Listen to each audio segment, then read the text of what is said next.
Welcome to Status Check, everybody. We got a special guest this time around. He's making a special entrance, so we'll just give him the yeah. We're just gonna give him a second here. He's gonna come back in, but it's Community Splash, basically. And yeah. So Sondi, how you been? Good, been sick, you know. Sick as a So if you dog. hear me cough or anything crazy, or if you see me reach my shirt, don't think I'm wild. I'm just trying to not spread germs. So Yeah. Um, Being sick does suck for sure, but sometimes I feel like it's a nice reprieve, because you didn't work, right? You were just like, no, I I can was at just work chill. too. Oh, you're still working and Yeah, sick? I was still in Oh, you didn't take meetings, time all off? that stuff. No, I had a very important situation at work, a project that I had to handle. So Oh, I could not take off of work. I was just sick the entire week, like in bed, that like sucks. tapping buttons, like please stop That pinging me. sucks. You don't need me today, please. All right, all right. Well, uh, community, I just introduced you, saying that you're the special Oh, the guest for special this guest. episode. Okay. Yeah. All right, I can start my stuff or Yeah. No. No. Yeah. If you want to just jump into it, yeah, that's Yeah. fine. okay, You okay. you No, want no, you no, really no, no. wanted to My be on the intro. show. No. My intro. I had an intro. Oh, you have an Yeah, intro. Okay, yeah. I got go. an Yeah. intro. Just wait. Okay. Oh yeah. You All can right. just Go tell me ahead. when you're ready. Me and Sonny. Yeah, you're ready. Okay, Oh this yeah. is We're the ready. go. Back by popular demand. The last status check he was on, it blew up. The audience have been waiting for him. Comments have been spreading saying, when is community coming back? AKA, I was the only one saying it. Because I'm the only one watching status check. Like, that's not even a lie. This is so meta because yeah, it's like one view for this podcast, and it's just you and Neb, basically. Yep, it's always us.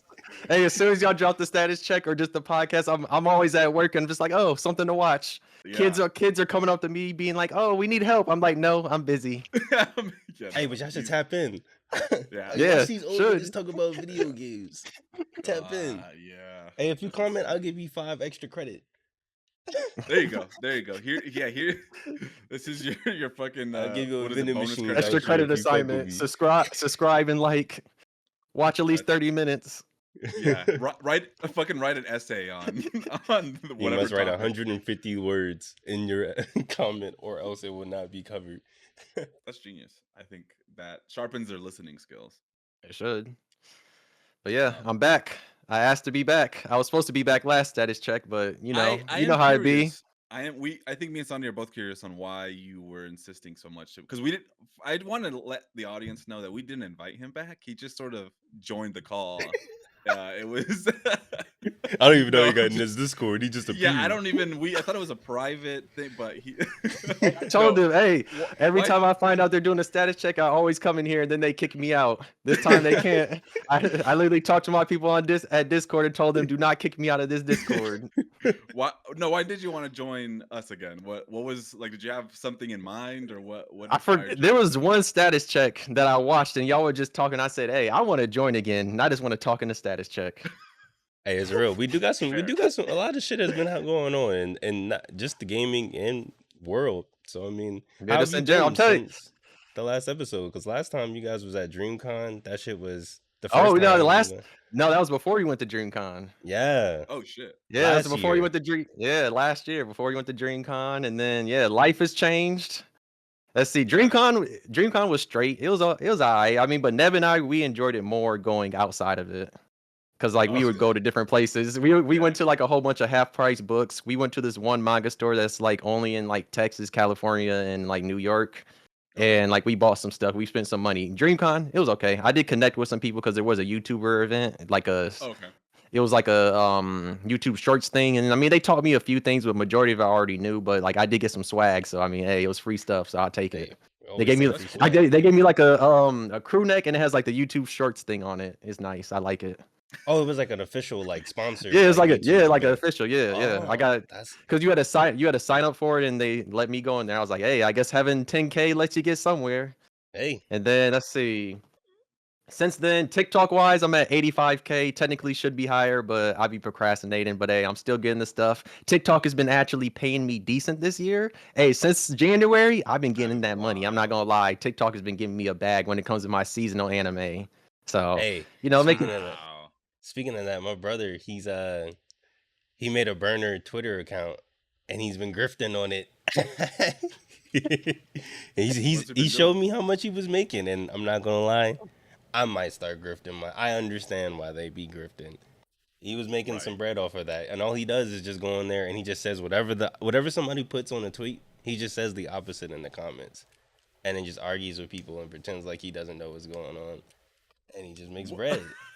That's an extra yeah, side hustle. hey, it's side hustle. So hey, Hey, Wow. Yeah, I know like there's some people that'll just like read an article basically and just do like find some like celebrity gossip, read the article like word for word, and then just have pictures of it and then it gets like fucking, you know, 100K or something and they just reel that money in. Just like that's insane. But that's crazy. Oh, you talking about like TikToks? yeah, TikToks like just yeah. like literally just doing like a quick like, oh, it's fucking Kim Kardashian or whoever the fuck, is doing this and they're here and that's it.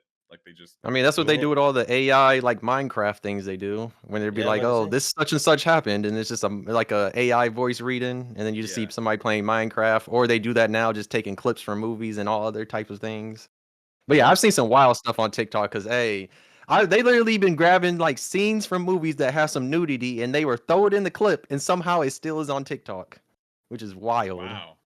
That's Hmm. like back in like ninth grade when I found out there was naked yoga on YouTube, and it wasn't banned. I Oh. was like, it was just there. I was like, holy shit, Yeah. you know?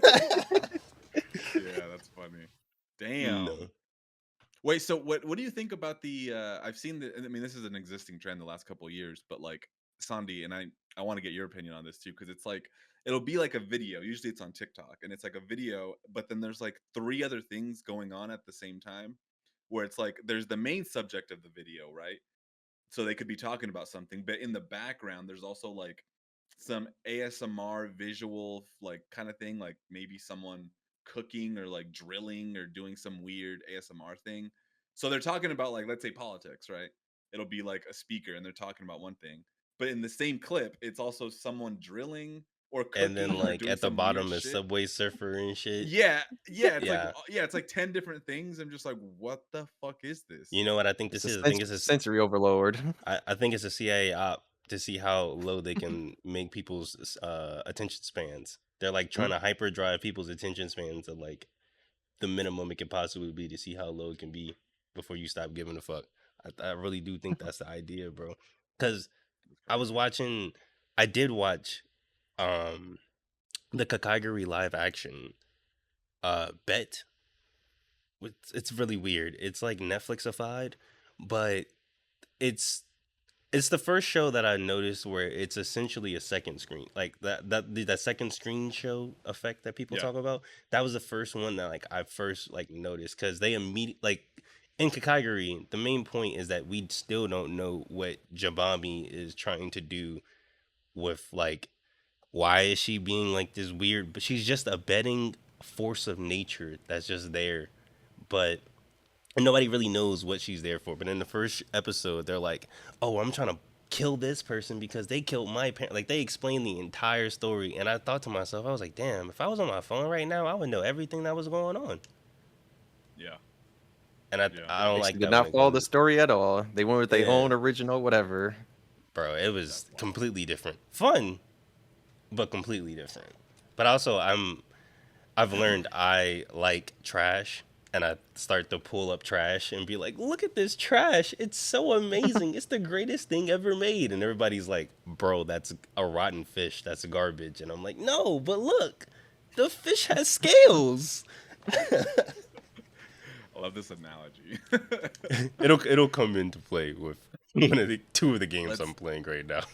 let's Mhm. get into one of my first topics here. Okay. And because we're talking about content, I just want to get, especially because you're a content creator, pretty successful one. What do you have a plan on how long you'll be making content? And the same for you, Sandy. Mm. Like obviously we kind of have back of the rack, but like, do you ever think about like, oh yeah, I'm gonna not do content anymore when I'm 40 or like, do you ever think about the future of your content making? No, I live in the moment because TikTok could be gone at any time. He said, "I'm here for a I'm not- good time, yeah, not a I'm here. long time." I mean, YouTube. I mean, I'm here with the gaming channel. That's where my focus is now. The anime channel. It Yeah, could do whatever. It could disappear. I wouldn't care. I mean, I'll be sad a little bit, be like, oh dang, that disappeared. But at the same time, yeah. I'm at the If point you where I Because don't feel like making anime content on the YouTube channel. At least not right now. I got to get my passion back. I'm kind of burnt. mm, I'm not really burnt out on it. It's more I just don't want to do it because I don't really see that channel really going nowhere besides just shorts now because shorts are the only thing that gets traction unless I really make a deep dive video like how I did my Nana video like last year. yeah, But yeah, that one has a lot of views. Yeah. but for future wise, hey, I'm honestly going as long as I can, hey, until I can actually make it. I'm gonna go. It's gonna be a side hustle until it can't, and it probably will always be a side hustle. But I don't know. Hey, once I get that 100K, you never know. I mean, I get brand Yeah, deals now, so yeah. you never know. yeah, But I'm gonna say it's once you not hit them enough. numbers, It's not you might be enough. up. What about you, Sandy? Um, I've been on and off about this for like a long time. Like even before like we started back on the rack, I was like, Hmm. damn, I'm about to, damn, like I'm obligated to do this shit now. Like I can't just stop. Yeah, yeah. And I think it's a gift and a curse, but I think maybe I'll probably stop. I don't think I'll stop making content per se. It'll Mm, probably just be a different form. Like how I went from making review videos and MMO videos to now, if you go to my YouTube, all you see is DJ mixes. It'll evolve into whatever I feel like I want to make. If I magically decide to be a comic book nigga, then I'll magically turn it mm, into a comic book nigga. Like it right, all right. depends on what I really want to do at the time. Like even if it's not in terms of visual, if it's whether it's live streaming or written blogs or editorials or anything like that, I think I would make something. It just depends on how I would make it. I think right now, in terms of content, the most I like doing is writing my little, like you were mentioning earlier, my backlog reviews. Backlog. Yeah, I think that's the most fun I have because I just be like, yeah, cool. Anyway, There's a little something to separate you from what you normally do. yeah, exactly. yeah. I mean, it is somewhat different, that's for sure. Yeah, I guess because I'm sort of getting into.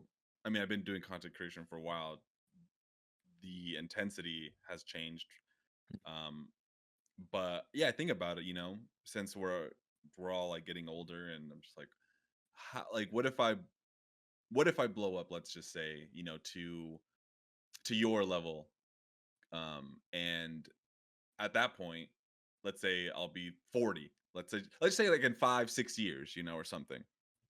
I'm like, I'm gonna be this 40-year-old TikToker, or like a YouTuber talking about whatever. I I mean, mean, hey, there's people in their 60s, it's true. 70s. I've There's seen they do it. There's a lot of people I've seen, especially Shout like out, TikTok makes it easier just to yap. yeah. But yeah, Sh- yeah, it Shout out depends on Riddle for how it life. evolves because TikTok is always trying to change stuff because they're trying to go in a direction now of actual trying to be YouTube. So that yapping stuff they oh, might take away, but because I know they're talking about, oh, you can't do certain things to get paid anymore. So they're basically like leaning towards like all the ass shaking and all that. That's what they're trying to say. If you're like shaking too much ass oh, now, they're saying, oh, you're yeah, not going to get paid. But who knows because that app loves shaking ass. So yeah, It yeah. is the TikTok ass shaking app. Yeah. Um, it is interesting. Oh Damn. yeah, now that you mention it, you is old as fuck. Yeah, yeah. I'm 32. Oh, I'm, I'm 32, right? But I just think oh, like 5 years, right? I'll be 37. mm. And I'll be doing, let's say, movie reviews or something still. But I don't have a huge problem with that. Maybe I would still be doing it, and maybe I'm successful at it, maybe I'm not. But I'm just I mean, it'd thinking probably about just be a like, little bit different. You might just change it a little bit different. You might not, let's say you start, because you might not post as consistently as you yeah, used to. So, I mean, it's kind of like the question you asked me when we was on in a call about like how long do I plan on like keeping up with all the seasonals. That yeah, kind of yeah, reminds me of that. I do yeah, think if once I get closer to like 35 and higher, I probably will have to like tone it down because yeah. because I do a ridiculous. I have a ridiculous routine when it comes to seasonals.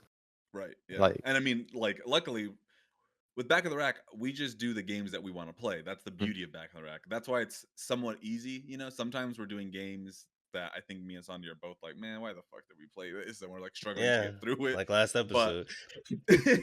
yeah, but for the most part, like we're doing something we love and it's a hobby and it's time for me and Sandy to play games and to talk about these games and to just fucking yap. And I feel like doing something like you do where it's like, okay, I need to watch all the seasonal shit. Mm. I need to talk like review it and you're just getting bored of it, It's as if like me and Sandy were also doing like, okay, we gotta play every fucking New new game that game. comes out. Yeah, we gotta review it, we Yeah. gotta do a podcast about it, and we're just like, yeah, this But it'd be fucking like on their stream if every new game came out in 2 weeks of each other right. every single day, and it's like multiple. Because Yeah.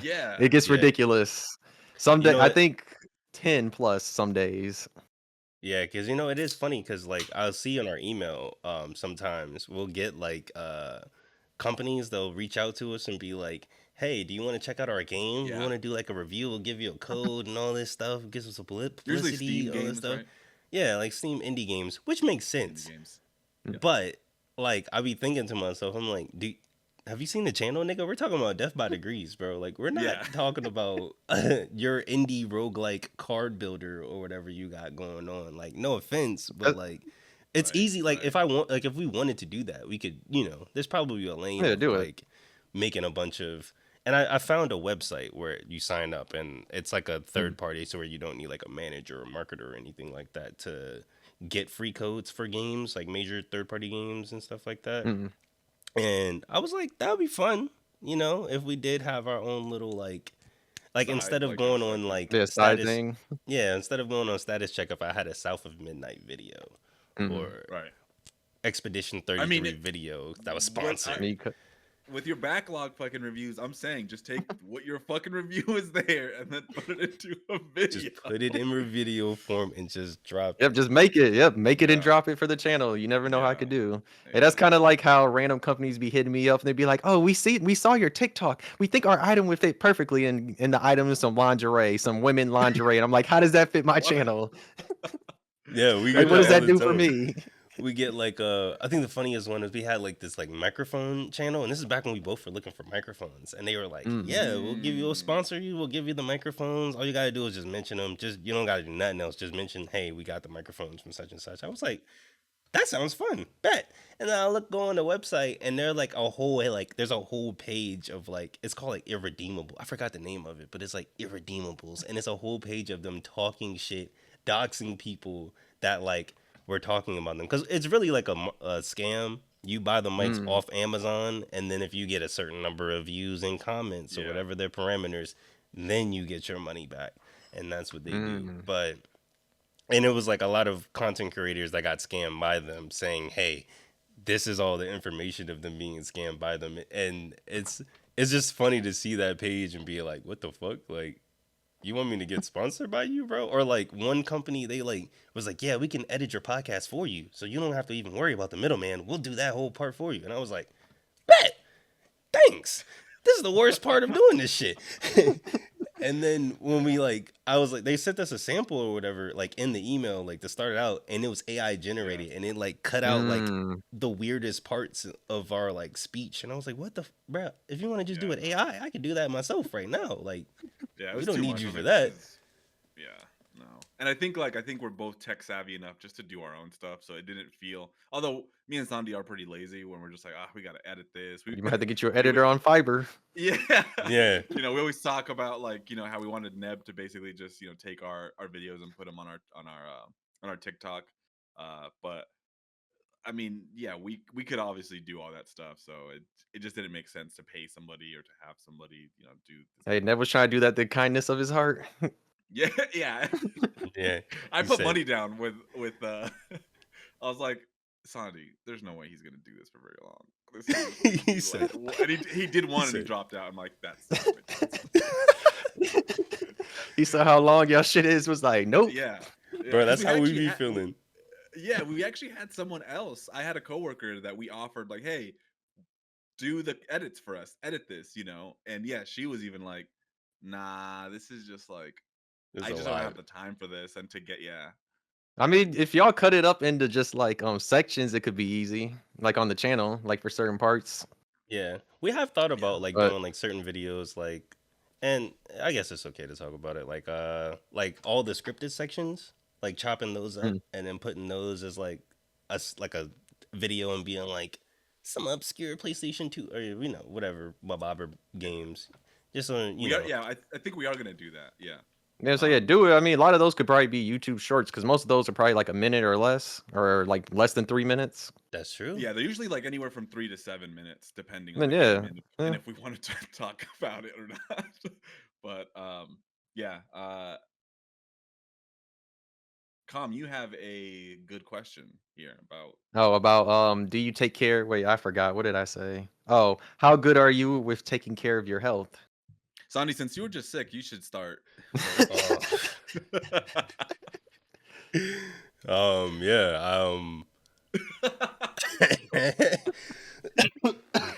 fuck. Y'all gonna make me laugh like this. No, I mean, I feel like I'm getting better. I'm not gonna lie. I was a shitty person, but as we've Mm, gotten older, I've had stomach issues. Like I was recently diagnosed with IBS, Mm, so oh I shit. got Okay, yeah. that So sucks, man. nigga got. I mean, it's just I got a shit after I drink coffee. That's all that means. Yeah. mm. It just means Well, if I that's gotta go, I gotta go. IBS. What does that stand for again? Irritable Um. bowels. Mm. Okay. Okay. Yeah. Out of nowhere, it was just like stomach was just like 110. They was doing all these tests, like, bro, you might have cancer. I was like, bro, what? Oh, Well, And then they was it just like, would oh, scare you like like that. that's how they like test for it. They just rule out everything else, and then they go, Right. mm. well, Right. then I guess you just got IBS. And it's like that's you can't just do like a bloodstream test or something like that.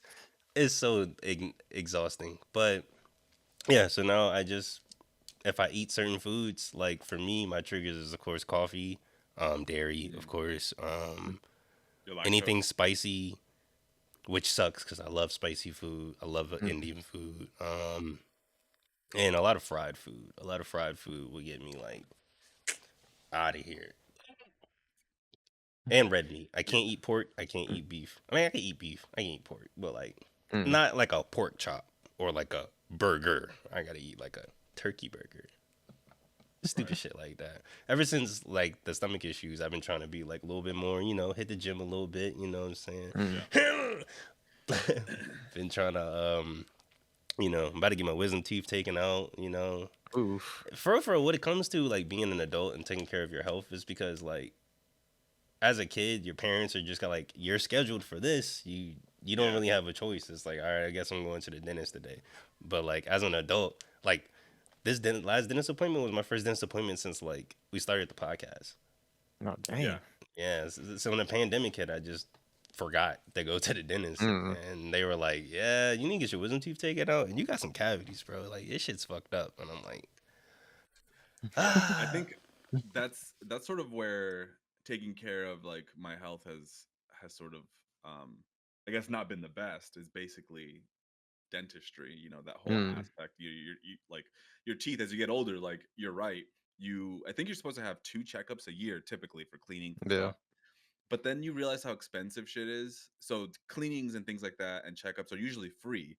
But then when they sit there and you're like, okay, you have three cavities, that's gonna be like, that's three. That was mm, for me. It was $300, and I work for an yeah, Yeah, there's a insurance lot. company. it can be expensive. It can be really expensive. I had to get one of my teeth removed entirely.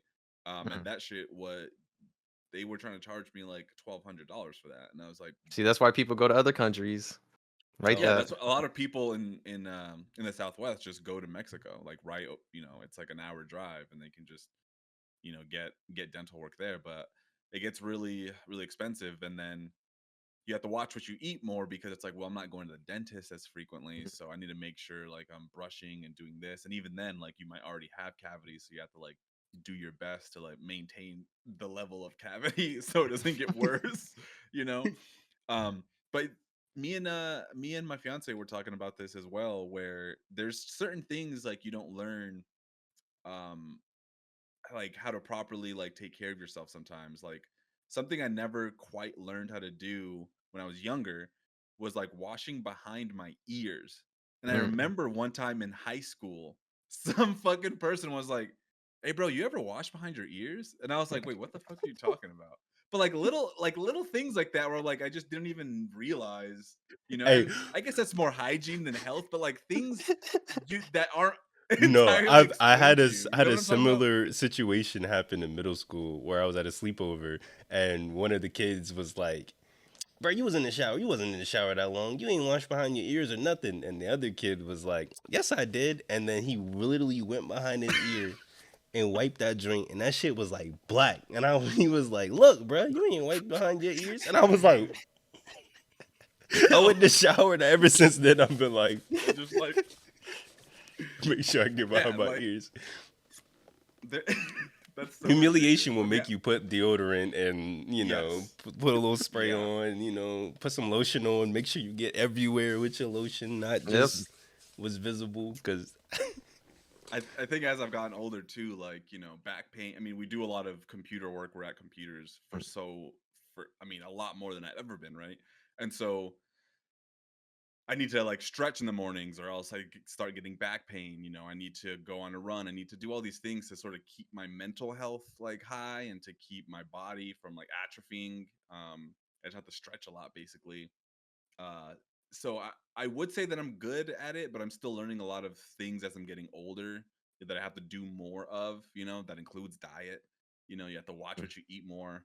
You know, I recently like I never had heartburn until like last year, and I realized I'm like this fucking sucks. bro, it Like feels like a heart heartburn is attack. You're like, fuck, this yeah. is it. This is the one. Yeah, you're just like fuck. Okay, now I have to actually watch what I eat and like how much I'm eating and what time I'm eating. You know, I might have to fucking take Tums. It's Mm. just like all of a sudden you have to be so much like so aware of so many things or Bro, things I should have already been aware. But do you you be know, limping sometimes randomly? oh yeah, absolutely, Bro, sometimes I just get up and I just be like, ah, yeah, yeah. for no absolute What reason. about The you? other, How about me? Yeah, Let's see. My health has been declining since I was 22. that's that's that's on par. about where it. That's Yeah, about time. yeah. But no, that's because I've had a lot of health scares. I had a thing where I passed out in my bathroom randomly, and then I had to go get stitches because I hit my chin against something, and then they never figured out what exactly was wrong. Let's see. Mm, Recently, I've had to change up my diet and eat more stuff with fiber because I felt like there was something wrong with my bowel movements. So like I Yeah, started okay, eating you more started getting fiber. them. That's the first thing that happened with me. I was like, damn, bro, watch I'm out, constipated IBS. all the time. What the fuck? I'm either constipated or diarrhea. What the fuck? This is TMI for some people. I understand, but check your guts, guys. Check your guts. Yep, Yeah, Eat fiber. Eat some got gut to. oatmeal. health. Eat some yogurt. So yeah, like made Bananas. sure my fiber's better, and then let's see. Anytime I have any problem ish, I usually call the doctor. It depends. Sometimes I can't lie, be procrastinating. I kind of Oh got some yeah. stuff I need to get looked at to go to a dermatologist, and I just have not done it. Dentist wise, I got to go find me a new dentist because they just called me. They're like, yeah, we don't take your insurance no more, and I'm just like, That's the all right, worst. fine. Yeah. Yep. So I got to go find a new one. Plus, I do have two wisdom teeth that do got to get taken out at some point, but they still growing, so they fine. So I have that. Exercising, I've been lazy ever since I graduated from college. It's the pandemic. It's the pandemic and onwards. I kind of became lazy because I used to be a very active person. Because Yeah. in high school, I ran track, played basketball, was always outside playing basketball all the time. I used to ride my bike. I used to ride my bike a lot growing up. But now it was basically since I graduated high school, it kind of just went slowly but surely. I stopped being active, and now I'm a lazy ass nigga that's just skinny, that's super skinny. I don't gain weight, Yo, no nothing. My metabolism is super fast, but hey, Yeah. I don't got it no more. When I was in the gym, I went to see if I could still dunk again. Could not do it, but I mean, hey, I was in full clothes. Maybe if I was in my shorts and gear, maybe I still can. But hey, if the I hose couldn't was do it. around, I would have dunked. Yeah, it would be different if, yeah, I'm saying, give me, because I remember one time when I went to college after like not working out for a while, I went on like the one machines that you push with your legs for the weight. Did that one day, went back to the gym, I was able to dunk again. I was like, yep, I still got it. I say Bro, I just need that little tweak. wait till you get older, bro. My metabolism is finally starting to slow down, bro. Like before, Mm, Yeah. anytime I went to a restaurant, I could eat a full meal, even an appetizer, knock down like 2 drinks, and maybe get a dessert like to go. Now mm, I can barely handle my entree. I be eating like just the dang. entree, and then by the get to the time I get to the sides, I'm like, man, that's a lot of food. I Hey, starting to we'll see my. see. I got a little Uh, gut, you know. Con, you're I in your feel like I late get 20s? bloated. Oh no, I'm 27. You know, 27. Okay, late. I'm at the Late end of 20s. my 20s now. You Yeah. know, Bro, I've been I talking mean, like I'm Yeah. older than you, bro. We the same age, bro. This is low. Well, it's because Neb, hey, right? Neb is hey, younger. yeah, Dev is like that's like Nev is when a I was young in the one, yeah. comments for Ben. Ben was like, "You're so young, you didn't experience." I'm like Ben. I'm like Bendez. I've literally experienced all this. I'm not that much younger. Yeah.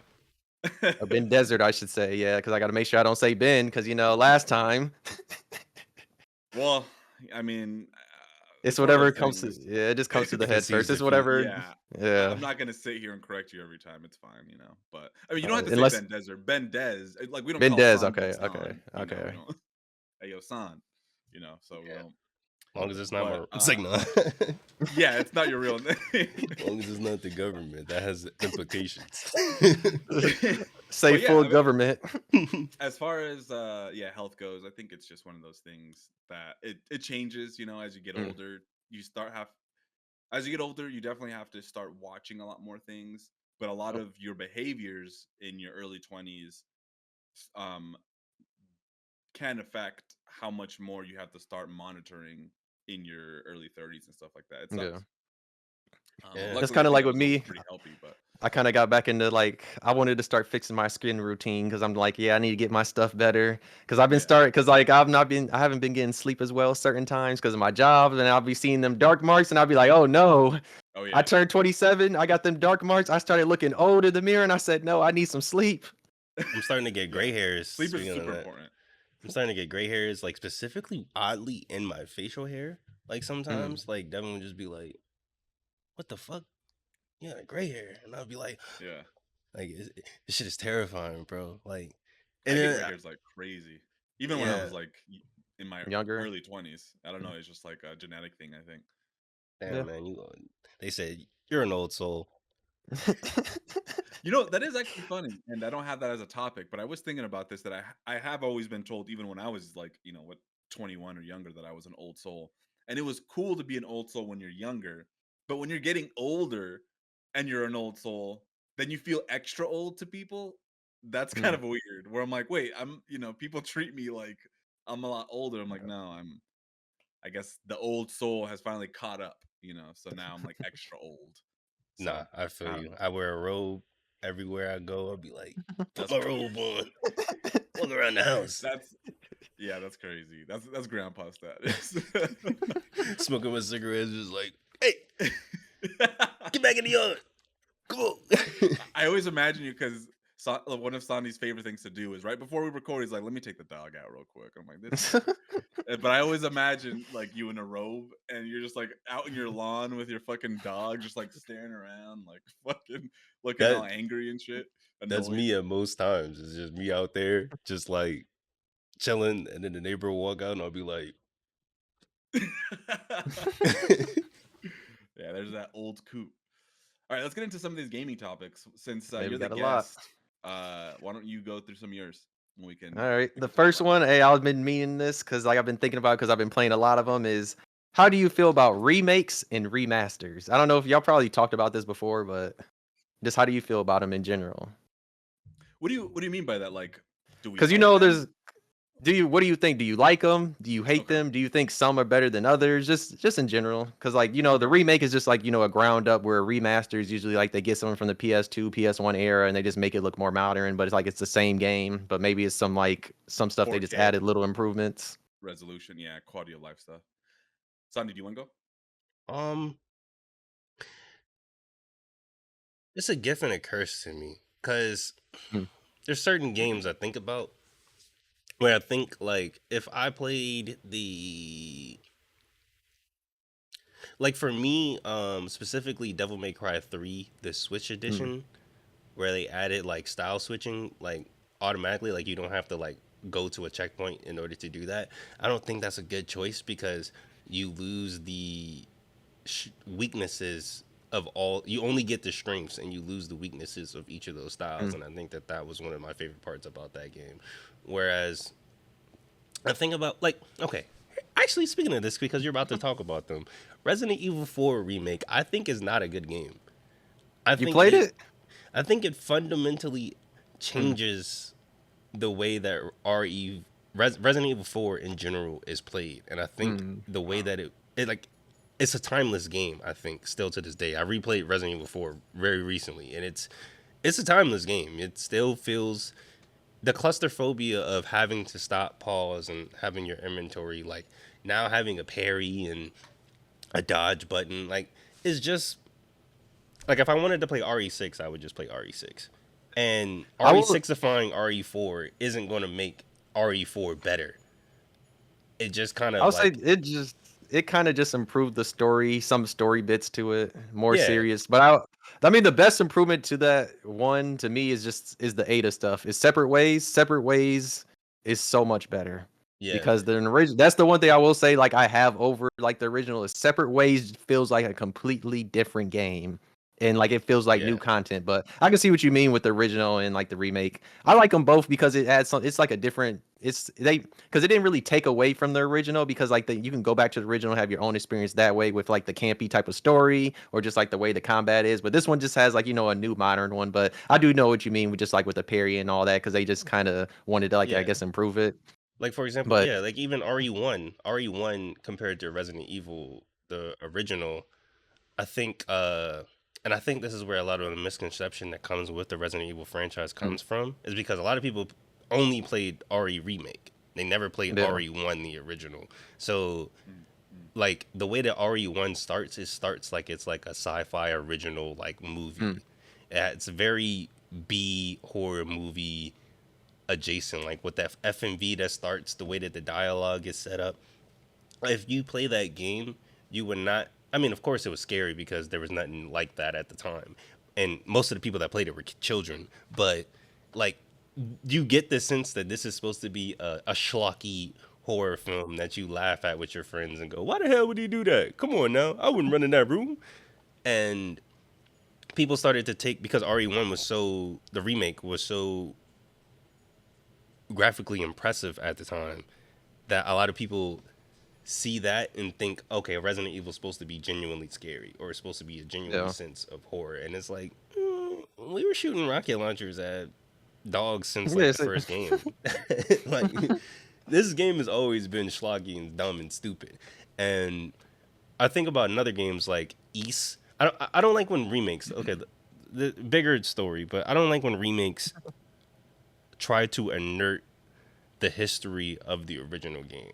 Mm, It's yeah. very easy, especially with a lot of JRPGs now, where people are like, "Oh, just play the remake, and you'll get the same experience, but even better because it's better graphics, better gameplay, more content." And it's like, but is it better though?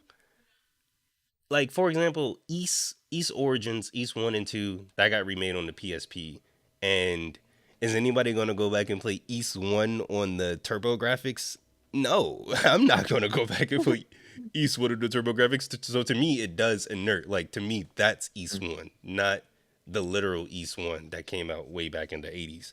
mm. But for example, if they were to remake Legend of Zelda 1 today, or yeah, Ocarina of Time. Yeah, like the 3DS remake, or even all of the Pokemon games. How people are like, you don't have to play the Crystal or Gold and Silver. Play Heart Gold, Soul Silver. Play Omega Ruby, Alpha Sapphire, Fire Red, Leaf Green. Don't play the original Pokemons. Though you play the Don't remakes don't and don't play the Diamond and Pearl remakes their ass. Go play yeah, Platinum. except for Diamond and Pearl. So like, I mean, hey, I'll give you Heart Gold, but at the same time, you do got to play Crystal just because Crystal gives you those eggs. Because some reason, in Heart Gold would have been like a. Because I mean, yeah, to me, Heart Gold Soul Silver is probably like the closest perfect remake in gaming we probably got. It's up there to me as one of the best like remakes because that's how good it is. But like, there are a few things in there that they're missing. Like they're missing like the free random egg that you got like in Crystal. They're missing. I don't know why they made like Lyra as a character instead of like the blue head girl from Crystal. But I mean, but yeah, they added like all the elements from Crystal, so like all the story with Suicune, which wasn't bad. But yeah. mm. I think it comes like a point, especially now in this game preservation age, where a lot of games, um, we kind of need them to be remastered because nobody is going to plug in a PlayStation 2 and play Clock Tower 3 or Silent Hill 3 or Persona 3 unless you port Yep. it, Yep. remaster it, And or full blown. And most of the time, if you're going to go through the effort, and most people don't even have like the backup copies or source codes of the game, so most of the time they have to remake. Like I assume yep, that's Persona what 3, they didn't have the source code. They just had to just remake that from the jump. I mean. They probably had, the portable. They probably had portable, Right. And then it's like, but they damn, we got to probably make. They said the work and was like, two different. Nah, let's just remake it. yeah. That mess over there, Clock Tower 3. They ain't never getting nothing. Even though I mean they did Clock Tower Rewind. And they made that remaster, but that shit it's good. It can stay where it's at. I mean, if it does get a Yeah. remaster, I will lose my mind and be like, "Yeah, this is why this is the greatest game ever." But then then they play, then somebody gets to that final boss and be like, "This is some bullshit." But Yeah, yeah. I think it's the conversation about remakes and masters. I mean, it can go really deep. We could probably talk about this all day because you have to think about it from the corporate level, the sort of capitalistic incentive as to why these games exist to begin with, right? Why are there remakes? And it's pretty much to bring brand relevancy and then also to Yep. have these games be brought to a modern audience to increase sales, and to keep that IP relevant, to introduce it to a new market so that they can make new games, so they can either uh yeah, I guess primarily to test the waters to see like, oh, is Clock Tower Rewind selling well? Maybe we can invest in doing a new Clock Tower, or like remaking more of them. uh I think one of the things about remakes is that, and just like movies, those movies and games come out of like very special time. Like if you remake something like Lilo and Stitch, which is a movie I recently saw, right? It was special in many different ways.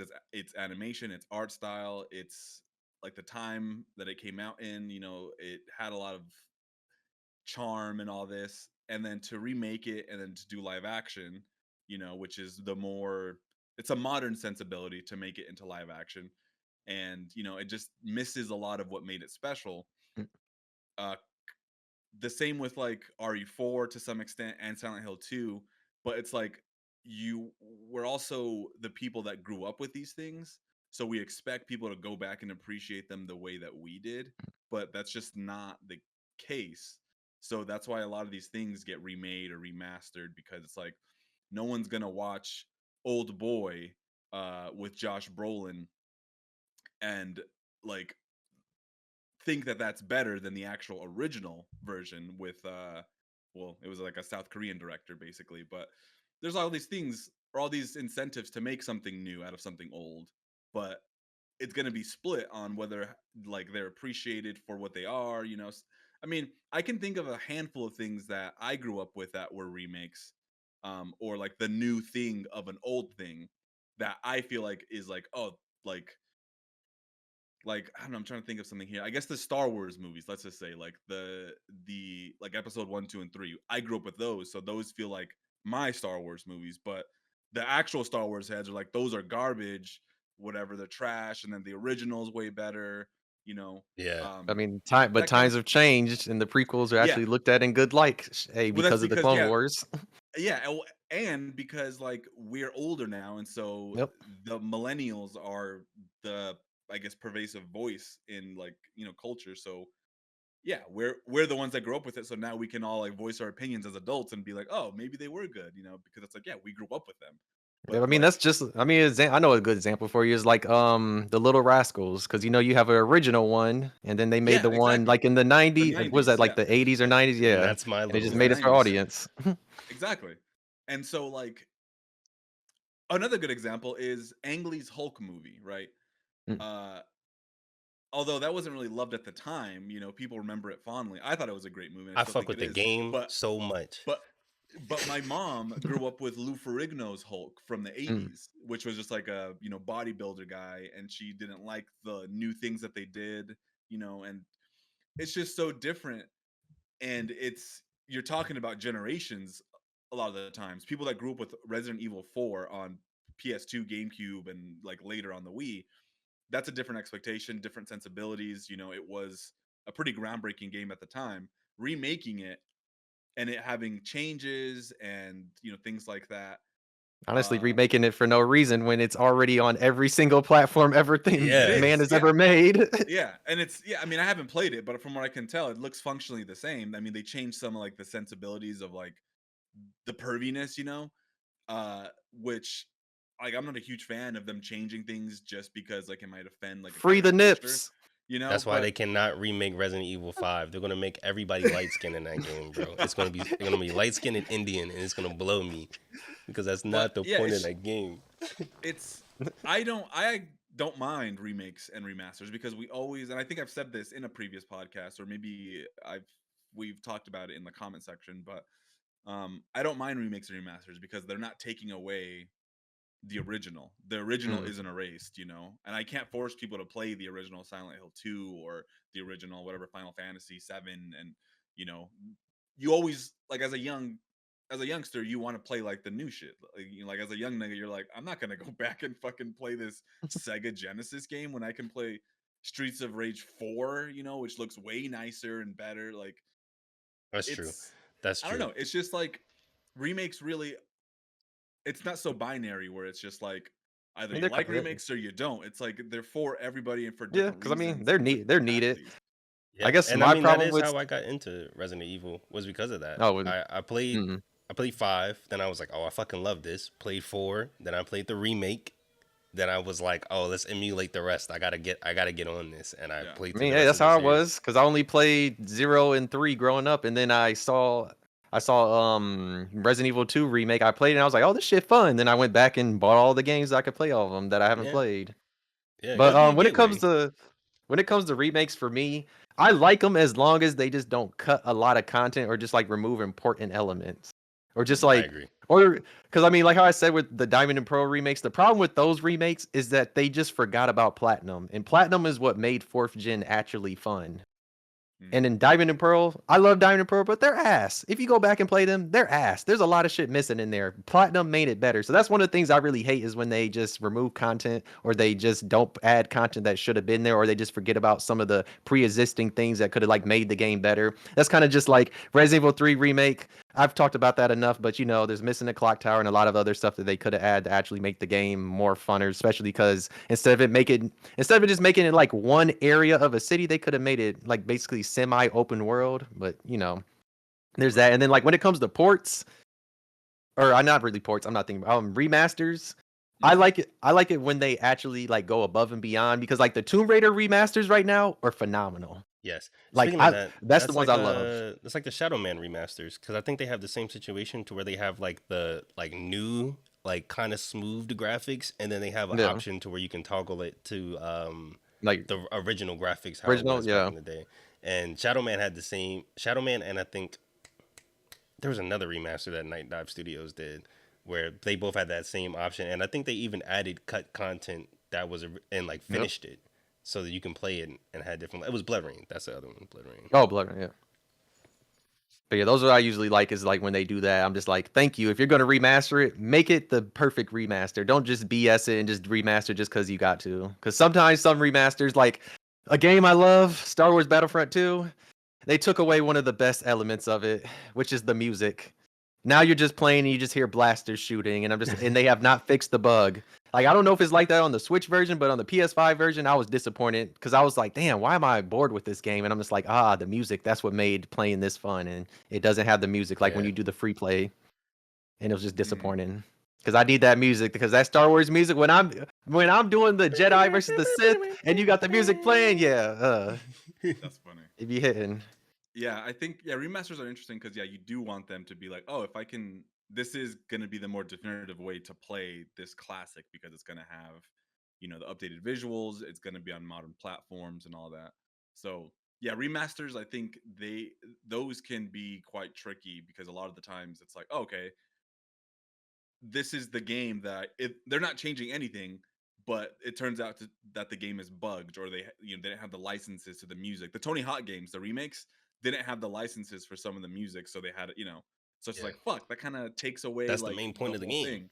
Yeah, but it's like that's sort of the consequence, right, of licensing the music to begin with. And something I wanted to mention was fuck, what was it? Was it Silent Hill? we'll talk about this real quick, Are but you talking about the Oh, HD wait, collection? let's see. no. I was going to mention how what I like about some All right, here we remakes go. is how they sort of re-envision the original in some sense, where it's like almost an adaptation. Final Fantasy VII is probably the biggest example of this, where they're like deviating in some sense, like an alternate timeline, which is Yeah. like so cool to me, because it's like that's like you're kind of expanding it in some way, and I feel like that's kind of fun. Silent Hill 2, the remake, also does that in some sense. It's playing into this theory that the main character is going through like a loop of Silent Hill. And so when you're going through the remake, you see like all the old puzzles that you've done in the original Silent Hill 2 game, and you see those as like Easter eggs, but it kind of lends credence to the theory that he's been here before and he's been kind of just going through this loop. Wait, Oh no, you can't we hear can't you. hear you. I just saw his head go up, and I was like, Yeah, I just like what? "What the fuck?" Did his mic or something?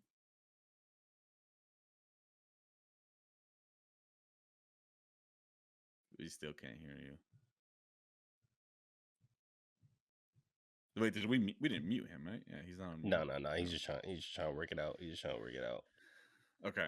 Well, I'll keep going for now. But I was gonna bring up a specific game. It was a remake that changes its like battle system, but I can't fucking remember now. Oh, well, I guess was there with Resident Evil, the jump from like Resident Evil 3 to 4, because those are so vastly different in terms of gameplay and all that, like was there any like lashback or any like like were fans mad like, yo, this is not the Resident Evil I grew up with? Like that's such a different style, like the fixed camera thing and then I jumping think. from Resident Evil 3 to 4. Like what was I the think because you had to still stop and shoot, but you just had the luxury of being able to like manually aim and having that behind the back camera. I think the change of perspective was enough to keep the game grounded. It had a little bit more movement, you can run a little bit more, but it's still It like that? essentially Resident. There you go. You're back. Yeah, we Yeah, can you're hear you. back now. Yeah. Okay, yeah. I just had to switch my stuff because I got my laptop on the charger. Yeah. Yeah. For because like Resident Evil 4 is a classic Resident Evil game. Even 5 is a classic Resident Evil game in the sense of you gotta go, you gotta get your puzzles, you gotta loot, you gotta investigate, you gotta go around, you do all your stuff. So it's still the same. It's just a different perspective. So I don't think it was really like for Okay. me, Okay. Resident Evil's like the change of perspective to Resident Evil 7 and 8 is way more drastic of a change to me personally than the behind the back camera. Like it's a completely different game to me, 7 and 8. And I want to replay them because they did add the third person camera modes for both of those games. So it Oh, they might did that for 7. I Oh, they did that for I 7 too? I yeah, remember either when I that or I bought know it there's a too. mod Okay. for it. I know I've seen it like in gameplay. So there's got to be either a mod or somebody or official mode or something like that for it. Mm.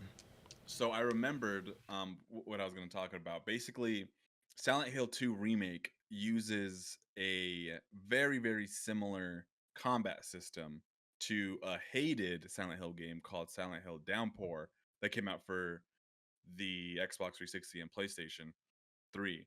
Uh, and at the time that or not down was it Downpour? Yeah, Downpour and Homecoming. Those two both came out for PS3 and Xbox, and people hated them because of the combat system. Different generation, right?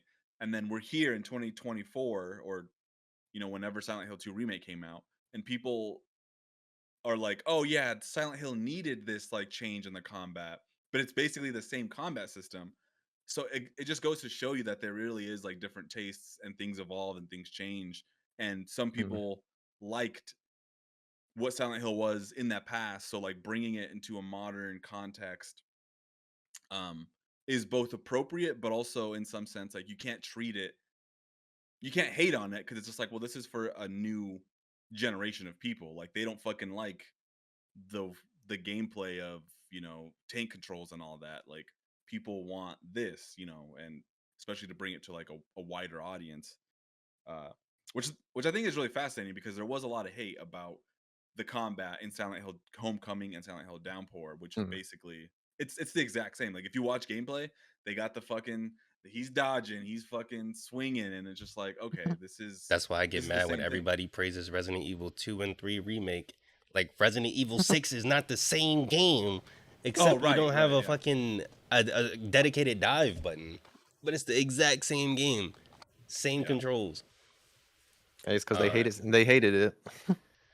They just don't like all right. suplexing people with Jack. What's your next question?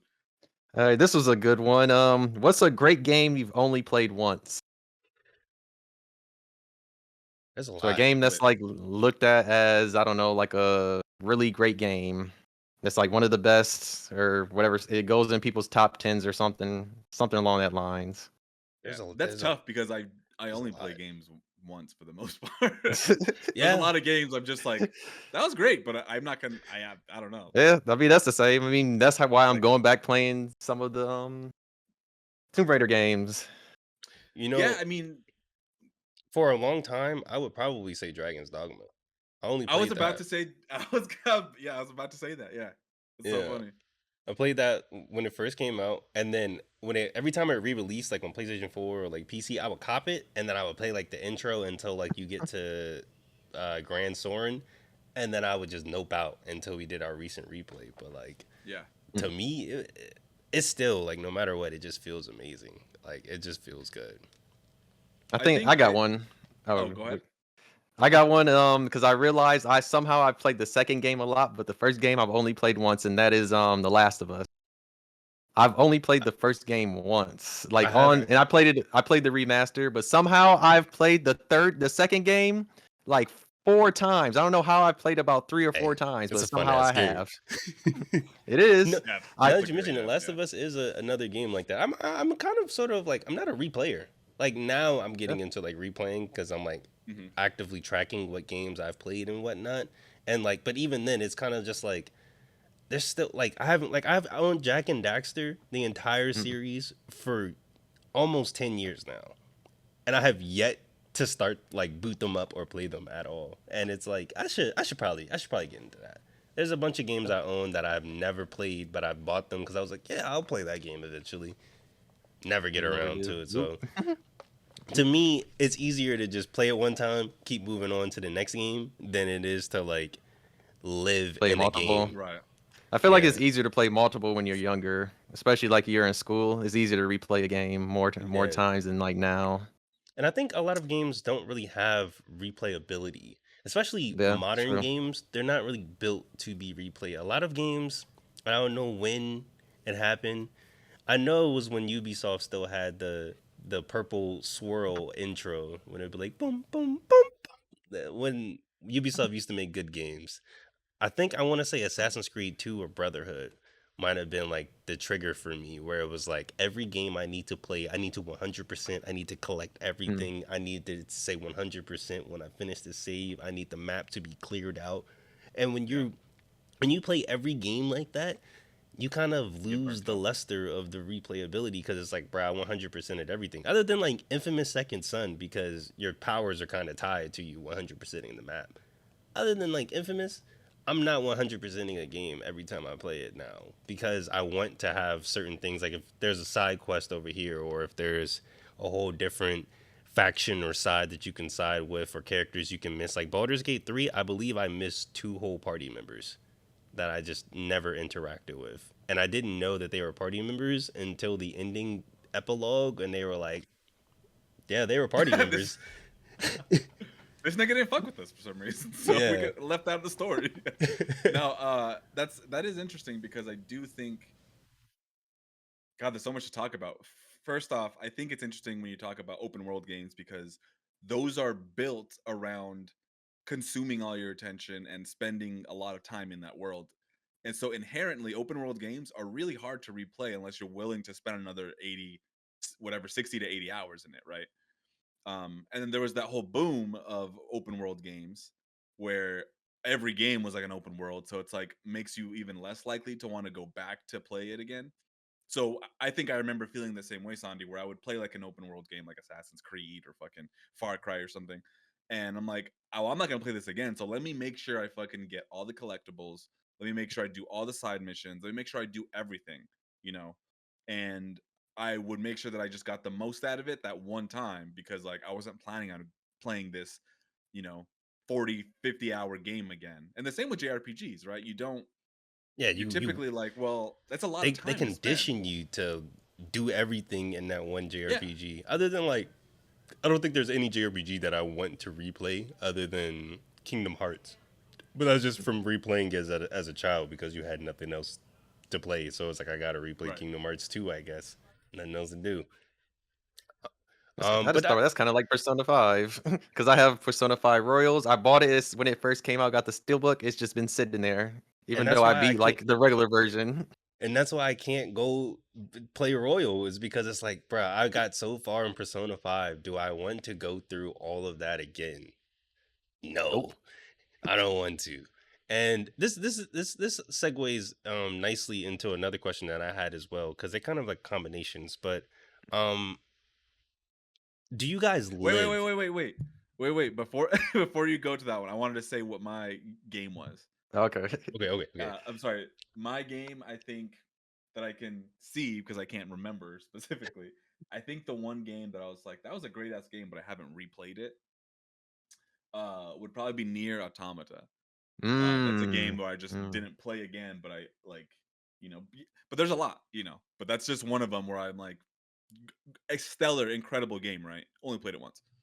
Hey, But Yeah. I mean, anyways, I just did the 2B stuff, and I never went to do the rest.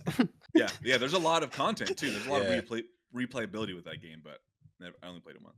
Anyway, Yeah. sorry, Sandy. But Go like on. because this segues good into like living in a game. It's kind of like a term I'm kind of coining. It sounds like it's already been said before, but Or like I mean SAO.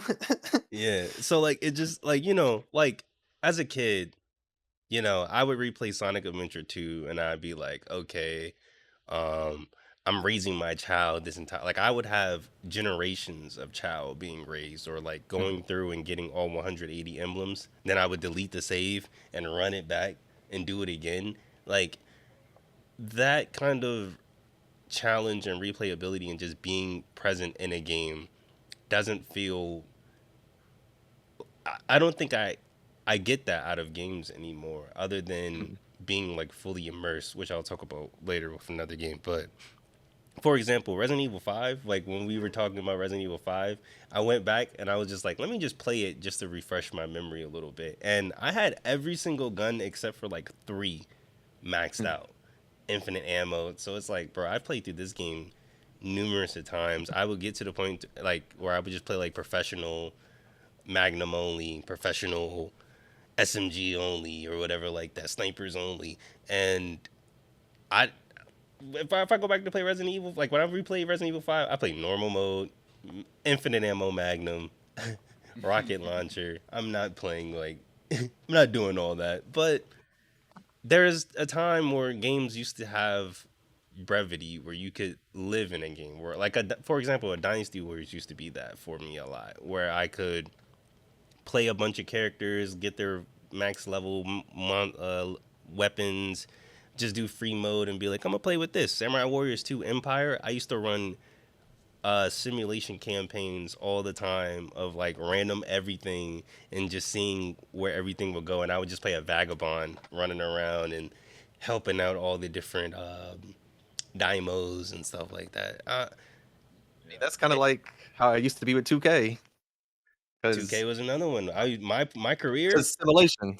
Yeah, up all the way to 2K16. I would have my career that would go super far. I think I won multiple championships, 100 Yes. plus games, all that. And then another thing I used to love that they had were simulations. I think they changed it to my GM now, or in like eras or something. But my cousin and I, we used to do that all the time. We would create players of ourselves, put it in the game, and then go through simulations, and it would be the funnest thing ever because the simulations to me is a little bit easier than my GM and all that, where you got to manage teams. Where Yeah. this one you just watch the teams play the games you want to play, and then it was just simpler. But Yeah. I might that's say why, I and just then did you that know in that 2K24 or whatever the last. Yeah, I did that in 2K24. I went from the Magic the Magic Lakers all the way until 2036, I want to say, Mm. in one save. That was all I did in 2K24. And I don't, yeah, that's just life. Like I was just replaying Oblivion, and that's why I put this question on there. And Oblivion as a kid was a game that I used to live in. I'm talking and I tried to play it the exact same way on the remake, where I was a stealth archer. I would loot caves, and then I would run back to town and be like bartering with like shopkeepers and be like, I'll sell this plate to you for 20 gold. No, okay, all right, I'll see you later. And then go back out, get some more loot, come back. I wouldn't even do any quests. I wouldn't do any of Mm. the random stuff. I would just go around, loot stuff, and sell it to people. And it was fun to do here, but I eventually, because of the leveling system, got too high of a level to where I was fighting like ogres and fucking Daedric demon lords every time I went into a cave, and it kind of ruined the fun because it's like, damn, everybody's got elven gear now. This shit's not fun. Everybody's got ebony gear. This is the best gear in the game. This isn't fun anymore. I've scaled too far, and I've lost my will to live in this game. I mean, And I that's how it think, was with Pokemon games growing up, especially the DS ones. I could yes, replay those so much, but then I go to like the Switch games. I mean, 3DS kind of a little bit every once in a while. I will replay a 3DS one because, like, especially if I can add Mega Stones, then I do it. But when it comes to the Switch games, I play them once. I don't touch them unless there's like something in the game to do. But for the most part, those never get replayed. I might play the second game. That's about it. It's not the yeah, same because it doesn't have the replayability like the originals. Because all it is a whole bunch of online raids and other stuff that's not interesting compared to the originals, where I wanted to get my Pokemon to level 100. I can't remember the last time I got a Pokemon to level 1. no That used to EXP be fun to share, do. just straight Yeah, grinding. nothing. Yeah, grinding, going to the Elite Four every single day, whooping Cynthia's ass, whooping Lance's ass. They'd be like, "Damn, you back again?" It was like, "We just saw you 5 minutes ago." So yeah, it used to be whooping their asses. Now it's just like, oh, it'd be like, "Oh wow, you actually." Oh yeah, I mean, what is the new one? Scarlet and Violet. You can't even rematch the Elite Four. So yeah, it's just like, what's the point? Yeah, So yeah, they take it. Yeah, yeah. I feel like yeah, living in a game is interesting, and it sort of ties into one of my topics, which is basically like, falling off of games because of art style, and the world. Expedition 33 for me, I think, became this, where I just didn't want to be in that world. Like it kind of bothered. It was kind of like annoying me at some point. Like I don't know what it just wasn't clicking with me. Like I just don't want to be in this like super surreal, dreamy landscape. Like I just didn't like the world doesn't really make sense to me. It's like it's a little too surreal, and I just kind of don't like it. And so I'm just like, I don't want to play this. But a game that I think I really like lived in, especially in my like earlier in my youth, was Shadow of the Colossus. Like I love just Mm. like riding around that fucking map with my horse and just like trying to figure I always hoped that there was like more secrets than there were. Unfortunately there wasn't, but there's like a lot of little areas that just had like it just be like a little forest with like a clearing and then some sunlight coming through. But like there was nothing there. I'm like, what the fuck is this? But it was just like cool finding and appreciating like the level design there, even though there was no purpose or gameplay like mechanic at play there. Um, but and since come you're playing Tomb Raider, the first one, 20 or are you on the first second one. one It was now? I finished the first one oh, recently you're playing after like the Okay, 20. You're playing the remake trilogy. yeah, yeah, the survival trilogy. Okay, okay. Yeah, I'm on Yeah, the. I just because started Shadow of the Tomb Raider myself. I've been playing that on the side. do not say that name around here. anyway. I think No, I'm joking. the second game, Rise of the Tomb Raider, I think is one that I like really really liked that world a lot, Mm, and like the puzzles and exploring. Although I fucking hated the map, and Shadow of mm. the Tomb Raider didn't improve on the map either. But Uh, I say, hey, I lived in Shadow of the Tomb Raider. Me and Shadow of the Tomb Raider, we've been through it. I've done everything in that game. The yeah, hardest mode, it took me because like I was trying to get the platinum in that game, okay, and the hardest mode in that game is horrible. It's one of the worst hard modes I've ever played. Because you cannot save because you have no like quick saving and all that. Like the only way you can oh, save is at the campfires. But the okay, problem is Shadow of the Tomb Raider has a lot of BS when it comes to the climbing. You can Yeah, die because I've already. it's That's why I haven't played it. That's why I went to Dragon Age Veilguard and was like, I'm just gonna play Veilguard I because mean, but it's I something that's died. in the whole survival trilogy is that the climate has always been iffy because there's a lot of button time where the times where like you'll press a button and it won't actually Yeah, make you go over to where you need to. And it's something I noticed, especially because I was replaying the game, replaying the first one, and then I was looking like, I was like, I guess they always had this here because after playing Shadow of the Tomb Raider for so many goddamn hours and then taking a year off, getting a PS5, putting it on my PS5, got past the part I was stuck at, and then I beat the game so fast. I was stuck in the goddamn cave for so goddamn long Wait, you know what's for crazy? Shadow or Rise Up? for Shadow Okay, yeah. on the hardest Yeah, mode.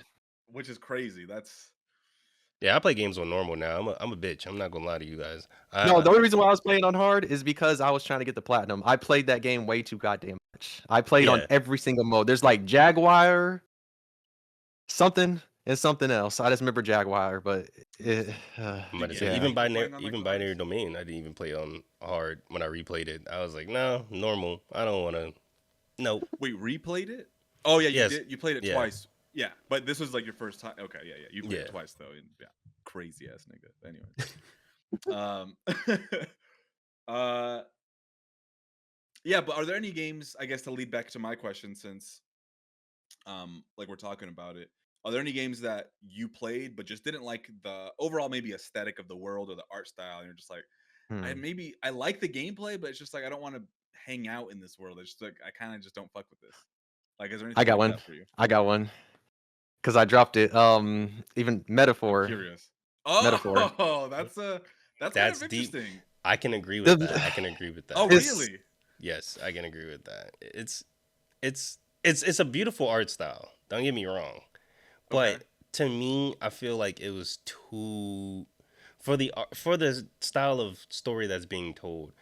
Okay. The UI, it had that Atlas had to just go off on the UI, and it's like you didn't need to. It's okay. Like it was too You could have much. kept it calm a little bit more than what and it also is. going from Interesting. Persona 3 that has all the voice acting to this, going back to reading just made me go like, why? Especially Yeah, because it's already super long, and I'm like, you already spoiled us with Persona 3. Why couldn't you not just allow the voice acting there too? So that's another thing that just Okay. why I've not gone back. I played not even probably that much. I probably played an hour-ish, hour, 2 hours maybe, but it was just I just wasn't in the mood. Like I ended up dropping it, went to Silent Hill 2 and a few other games. I was just like, yeah, this can just chill here. you Wait, know so to clarify, you dropped Persona 3, No, no, remake? no, You no, metaphor, metaphor. Oh, a metaphor. Okay, okay, okay. Yeah, yeah. I haven't played Metaphor, so but that is interesting. Yeah, you guys weren't super into like the overall like aesthetics. Yeah, It, like mi- it's low key kind of hella bright. yeah, it's a that's kind lot. of Like funny. one thing that annoyed me was Interesting, like interesting. there's motion lines when you sprint, Mm. and you're always sprinting in this game. So it's like constant Oh, motion lines, and then like certain things will like cut into a vignette, or like it's just yeah. it's a lot of like motion to where it's like, bro, like, or even like a lot of the times, even dozens of hours into the game, I would like mess up and do like the wrong command during battle, because when Yep. you go, it's kind of like expedition from what I've seen of the gameplay, where like you click one menu and then the menu goes like this, and you're like, okay, hold on, wait, whoa, I just want to see what this is, and it's like and you're Yep, like, that's yo, what happened stop. with me early on when I was trying to look up some stuff because I swear, because I think you get something. I was trying to look up like how to add items and all this, and I just could not figure it out early on. Yeah, it's the same situation with Metaphor, where it's like, instead of having like you press pause in a Persona game and you can go status, Persona, Okay. items, equipment, party, blah blah blah system, and you can click Yeah. everything in a menu. And this one, it's weird because you can't click your Persona equivalents in this game. You got to press triangle to open up the menu, which isn't bad. Mm, It's mm. actually very Right. Right. intuitive. It's just sometimes I don't want to press triangle, bro. Sometimes I want to just Interesting. click Yeah. through the menus Yeah. real quick. Expedition sort of had a bit of like, so when you select, like when you're in battle and you select an attack, you have the button prompts to like make your attack stronger. And I feel like the button prompts are placed over the whole animation, so so while the animation's playing out and all these particle effects are going everywhere, you have like the little like, oh, press square right now or triangle. and I just got tired of that because, like, for one, I couldn't even see their attack. So it started to feel like I was just pressing buttons and not like seeing the like the reaction or like the Yeah. action of it. And yeah, like you unlock new moves, and I'm like, well, I can't even really see the new move because it's covered in particle effects and it's covered in these QTEs. And I was just like, I'm just fucking, I'm done.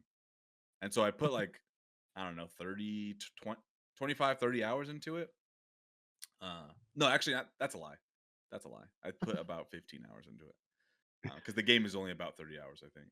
And the Oh, story's so cool. Like, it's cool, but I'm just like, I don't want to be in this space right now. Right? Let me just go back to binary domain. Let me shoot some robots. call it a Something day. that's less surreal. Yeah, like, but yeah, I just thought Yeah. that was interesting because it was something I figured out about myself too. I'm just like, I don't think I like when a game is too surreal, and too like I like it to be more grounded. Like there's this section in Expedition 33 where it's a turns into like a puzzle platform section, and it's basically a bunch of like random household items floating, and you have to like jump on those items and get to the very top to unlock God knows what, probably nothing useful. You And got one the pick plat post. and the yeah, and the platforming sucks to begin with. I don't even know. It's like the worst part of the game. It's super stiff, and you can't really judge. Like it doesn't feel good at all. But you're like on these like random objects, on a fucking carousel, and it's just like I get it. You're trying to be like super surreal and like Salvador Dali like painting, and just like it just doesn't. I'm not really into it. I'm not really into like the surrealness of it. Um. So yeah, I kind of dropped out of it, but I yeah, feel you. I don't know. I feel you. Pseudo Regalia is a title that a lot of people praised around me, Pseudo Regalia. and I kind of bought into the hype of listening to homies talk about it and be like, "Yo, Pseudo Regalia is so tough." It's essentially a Metroidvania. You play as this bunny lady with like a giant, Oh, yeah, you've shown me That and this. game. Yeah, yeah, and you parkour yeah. around and That stuff. game. But the assets, it looks like they didn't finish it. Like it looks like they were in like, Bland or something. yeah, like I'm talking like checkerboard, like test room asset looking rooms, and I'm Oh, like, yeah. that doesn't feel good to climb in. The music was kind of weird to me. I didn't really like the. There's another game called Corn Kids 64, and I've talked about this before, Corn where kids. I look for the retro games. Okay, I look for the games that are trying to elevate with the PlayStation 1, PlayStation 2, Nintendo Mm-mm. 64 style, and when they do it right. But there comes a point in time where it's like you're the style that you're Oh, doing doesn't, oh yeah, god. because it's in that style. I'm thinking it's going to have the limitations and the look of a Nintendo 64 or PlayStation 1 game. But when you just Right. have the PlayStation 1 graphics, but then you still have it in like a render distance all the way out there, and ray Mm, tracing lighting and all this stuff, then you start looking at it and you're like, this, I don't like this shit. Stop. You're taking away from it, because I could put myself in that headspace with like Bob or Cyberpunk, where it's like, okay, I'm just in the PlayStation 2 game right now. yeah. But when you start adding, I guess, modern design techniques into these games without Mhm. understanding why the limitations and how they were able, like, they baked that lighting into there instead of making that a ray tracing object. They baked it to where they can make the lighting do exactly what they want for this exact camera angle or situation. So when you see it, it's supposed to look exactly like how you see it. Whereas games now just kind of treat lighting as a arbitrary thing. You can just put it in you just press lighting button and light up your scenes, and it'll automatically do what you need to do as long as you have it in its fixtures. And sometimes it takes away from the artistic value that the game could have if you did certain things intentionally without doing those modern design philosophies. Sandy, what is that game in your Steam library? It's a first-person shooter. And it's like super. It's like mixed with like it's like anime, but it's like super stylized, like hyper stylized. I think what is the fucking game called? It's just soup. It's really like it looks like visual vomit. Like Are you it's like talking about super fast Mullet paced. Mad Jack? Yes, that's a game where I'm like I can't live in this world. I can't. Do you know what we're talking about, Community? There's a fucking game that's Okay. just like Let me explain the insanely premise over. because it makes it even worse. So the whole Like, point is that you have 10 seconds to kill someone else or else you explode. What? So you're speeding through everything and you're just killing people, running and just pushing this guy. Like most of the time that I'm playing the game, I don't think I knew what I was doing. I think I was just pressing buttons and praying that like I would get What's the through. point? What's the point of killing people? Yeah, Like you like besides like not dying, what is the it's because story? like What is the grand it's like ending? cyberpunk and you're like live streaming it, but everybody's attention span is so low that they only have 10 seconds before they like click out of the live stream. So you're like climbing this tower and you're just like going through like a really fast Doom level and killing anybody, and you have to kill people in 10 seconds or else you'll blow up, and like still finish the level and parkour and slide and double jump and what's the grapple name hook of and it? all that What's the stuff. name of it again? Mullet Mad Jack. Yeah, if you look at some gameplay of that real fast, you will probably it is vomit. Yeah, that's a game where I'm like, I cannot live in like. I would drop it just because it's so, I don't know, it's just too much for me. Shout out And your like I boy like the Josie. some of the premise, but like some of the style, I guess. But I think it's a Your boy bit too Josie, much. he recommended that to me. Watch his new video about Japanese arcades. If you're watching this, and Shout I out. was like, bro, Hmm. this shit is crazy. It was a fun game, but I was like, I don't even know. I think because I had a Yeah. Steam Deck and I was high as hell playing it. That's probably why. Yeah, maybe. All right, calm. You want to All keep right, going with your questions? all right, we'll fly through this next one that we can get to. I guess I got this one. What is the game in a franchise that is considered bad that you like? I guess I got two. I have Well, that's the sort. Oh, I'm sorry. That's sort of what Back of the Rack is about, essentially. Like the bad game in the I franchise. love I all mean, the. But go yeah, on. I mean, yeah, it is, but I mean, I was thinking more mainstream games, kind That of like a I mainstream feel like the franchise. Hulk in Avengers 1 where I'm like that's the secret. I love all the bad games. Yeah, that's the secret. I mean, I guess that I should have thought about that, but Yeah. still, it can work. I I guess mean, I'll go. I'll yeah. go. Okay. Yeah, Okay. yeah, yeah, yeah. I Give got me a frame of I got reference. okay, I got two. The first one is Far Cry Primal. I know for some reason when that game came out, a lot of Mm. people did not like that game, I but like that Mm. I game. played it. I played it, and it's like you get to play with a big ass saber-toothed tiger, and you can ride it. And there's a big ass black bear, and there's also like multiple like better versions that you can get to those. Yeah, it's the Mhm. same Ubisoft stuff where you have to attack camps and stuff, but it's fun because you're sending a big ass bear to go take care of these other cavemen. So I that like was any one. game where I have a stick. I think Oh, because yep. of Peter Jackson's King Kong. I like any game where I Oh, have a yep. stick and I can like stab and throw it at the same time.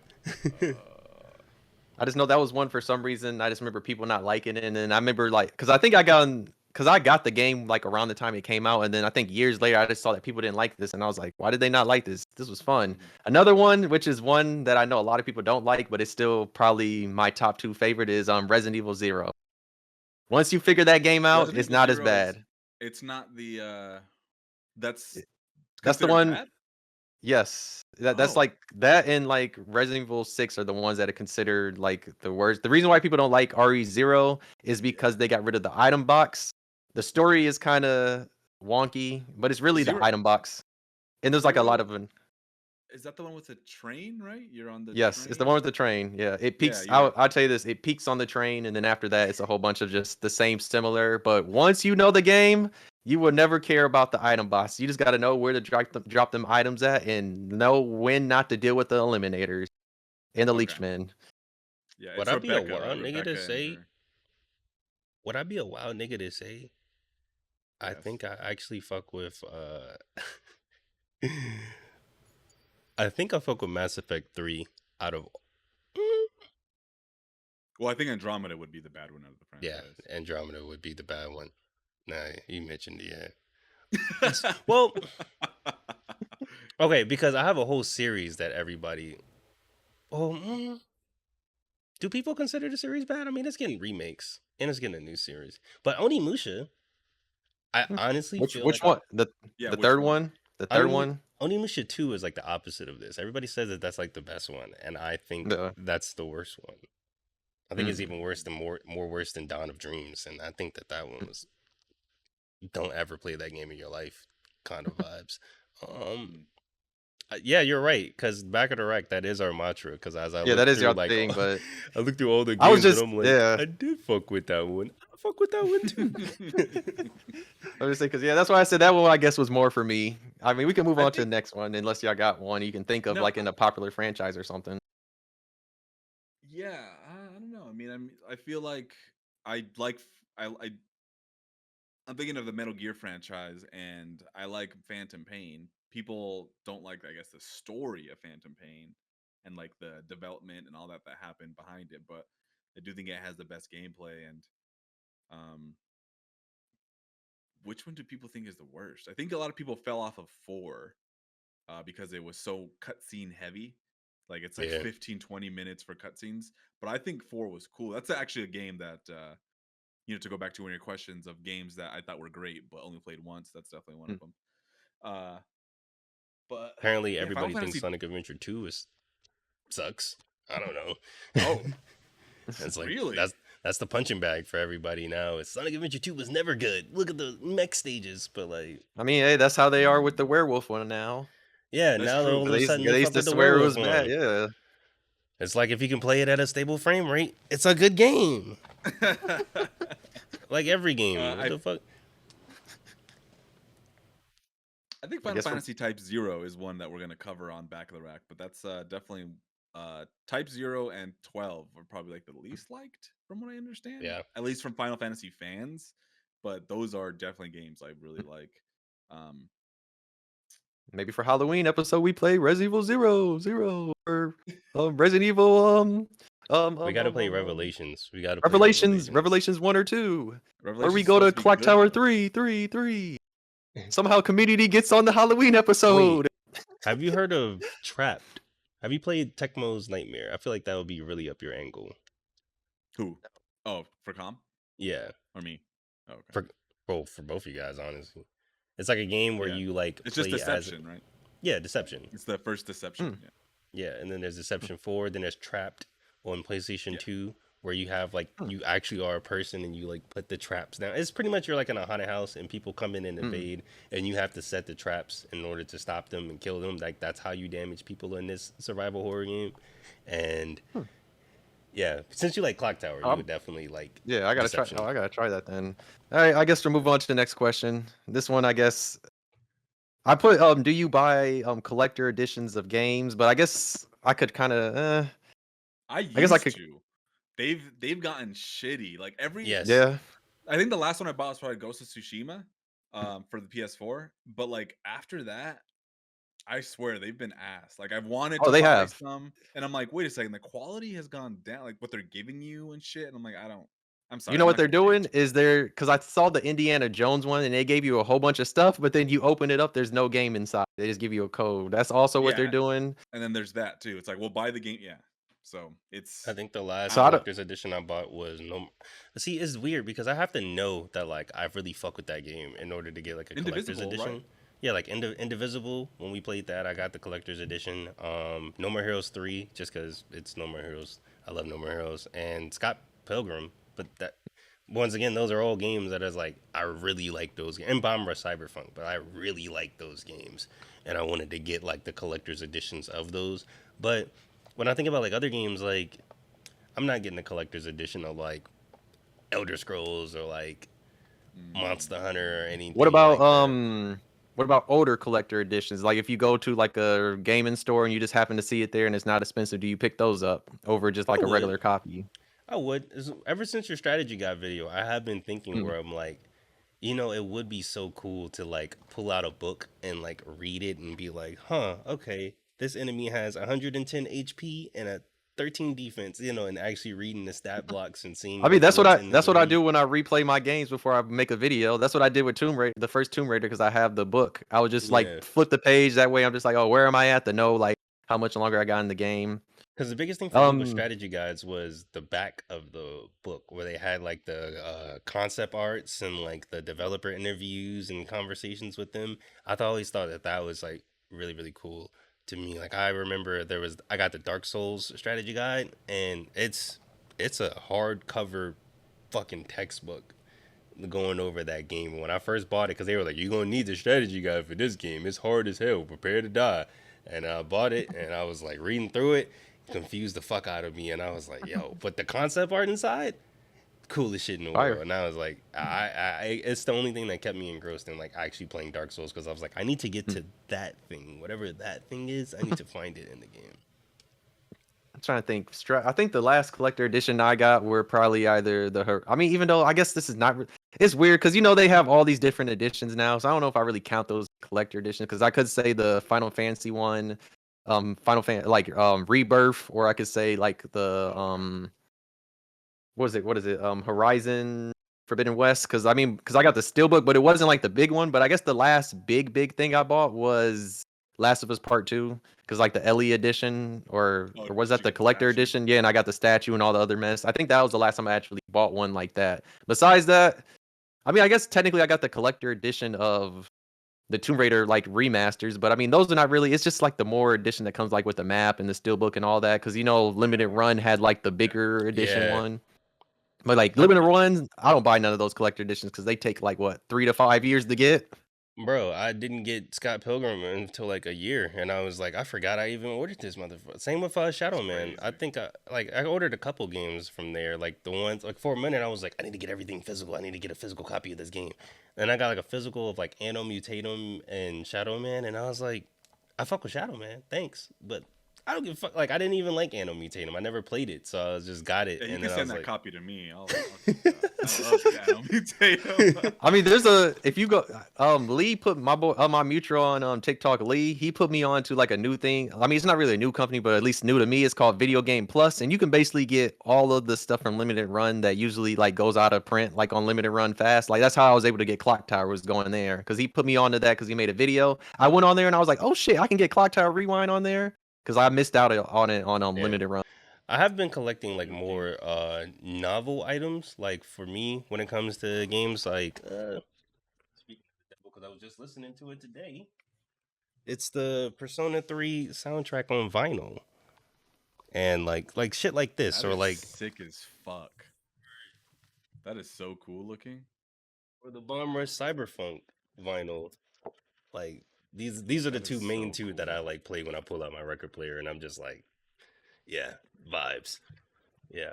And the Yeah, vinyl, it's I like think for Bomb Rush is like a super trippy color too. I think it's like I know the Persona ones is like no, it's just black. But I think the Persona one is like a dedicated I like think the blue. remake has different colored ones. Oh yeah. They're all different colors. Like there's like blue, there's that's so cool. yellow and That's like red. I say that's I how don't. like the anime ones be like that. Like Cowboy Bebop, I think Nev has that one, and that one has like a whole bunch of different colors. The Ava one's like that. Yeah. That's So dope. I've been trying to collect. Been trying to collect vinyls and posters. I'm trying to get more posters and make my room Mm. not look like a father lives here or something crazy. I need decorations. I think actually the last collector's edition I actually like full collector's edition that had everything in it was Persona 5 Mm. cuz it came with like a fancy ass box that I still use to put shit in. Came with like a plushie, came with like a art book. And I think that and I can remember Horizon Zero Dawn, the first one. I had Mm. the statue of No. Aloy. That was probably one of the last ones I got. I really wanted to get the. I mean, I just lost my job, so I can't really. But Death Stranding 2 is coming out, and Oh yeah. I did want Mm. to get the collection edition until I saw it, and I was like, I don't. None of this stuff looks cool to me. I'm sorry. Yeah. So, but yeah. What do you got next? Okay, this is my last, I guess, question in this section is because I have a story on this that's pretty funny. But what was a game you thought you were getting for Christmas but you didn't? Oh, I got So, one for you. I got one perfectly for you. My all right, you can dad go.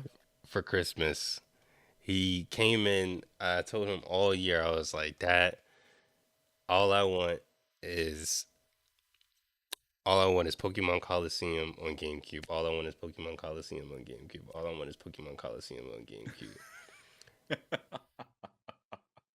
This is after I traded it in, so he already bought me the game. Like Mm. I'm like Oh. 10, so like this is when I already like repurchased another GameCube after like my 360 was like red ringed, and I'm like, cut grass, bought me a GameCube, and I'm like, Dad, I just need you to just give me a copy of Pokemon Coliseum.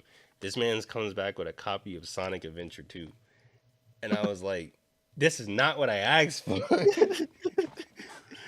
And then I didn't realize that because I didn't have it at the time, and I was like, damn, Sonic Adventure 2 was fucking fire. And I think that was the point where it solidified to me, like, yeah, this is my favorite game of all time. I do really fuck with this game over Pokemon Coliseum. And it's the same copy I got still, so.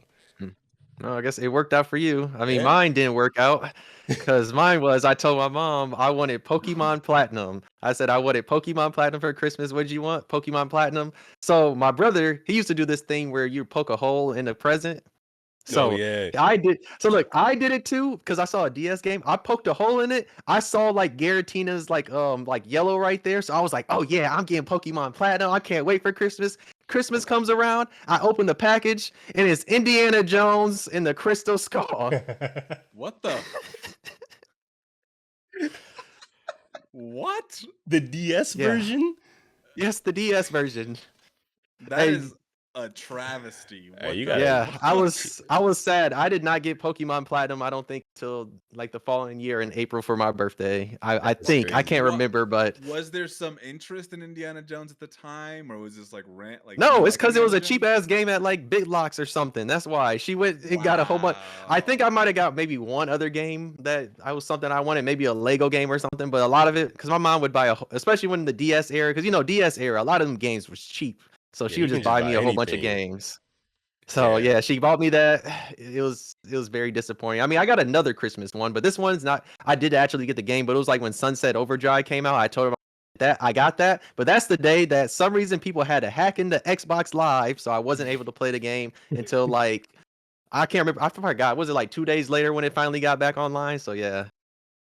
Yeah, that's like my homie. He got a PlayStation 3, and then as soon as he got a PlayStation 3, like for his birthday, the Lizard Squad attack happened, and PlayStation Network was down, and he was just like, "What do I do?" All he wanted to do was play Modern Warfare with the rest of the homies, and he was like, Couldn't. "All right."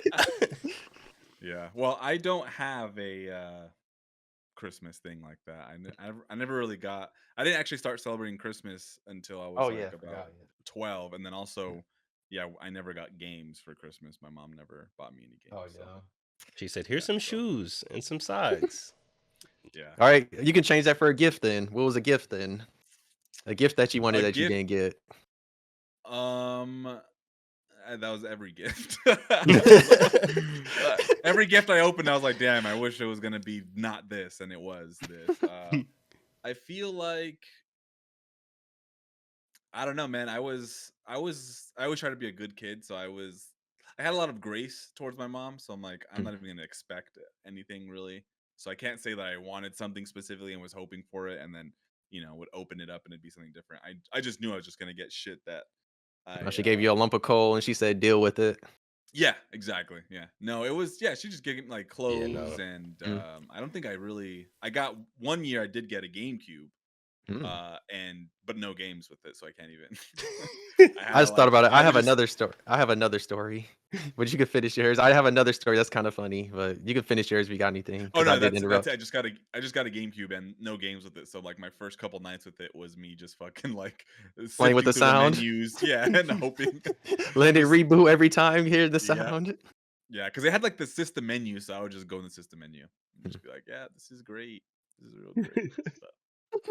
All right, this will be the last one. Then I guess we'll move on. So this was 2018. How old was I in 2018? Graduated in 2016. Had 2 more years. I was about 20.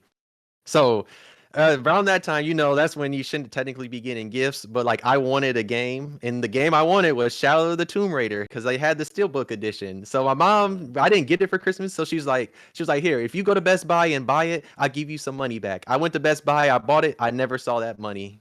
I had to use my own money. So yeah, it was essentially here, go buy your own gift, nigga. I'm not buying this. What You the- grown.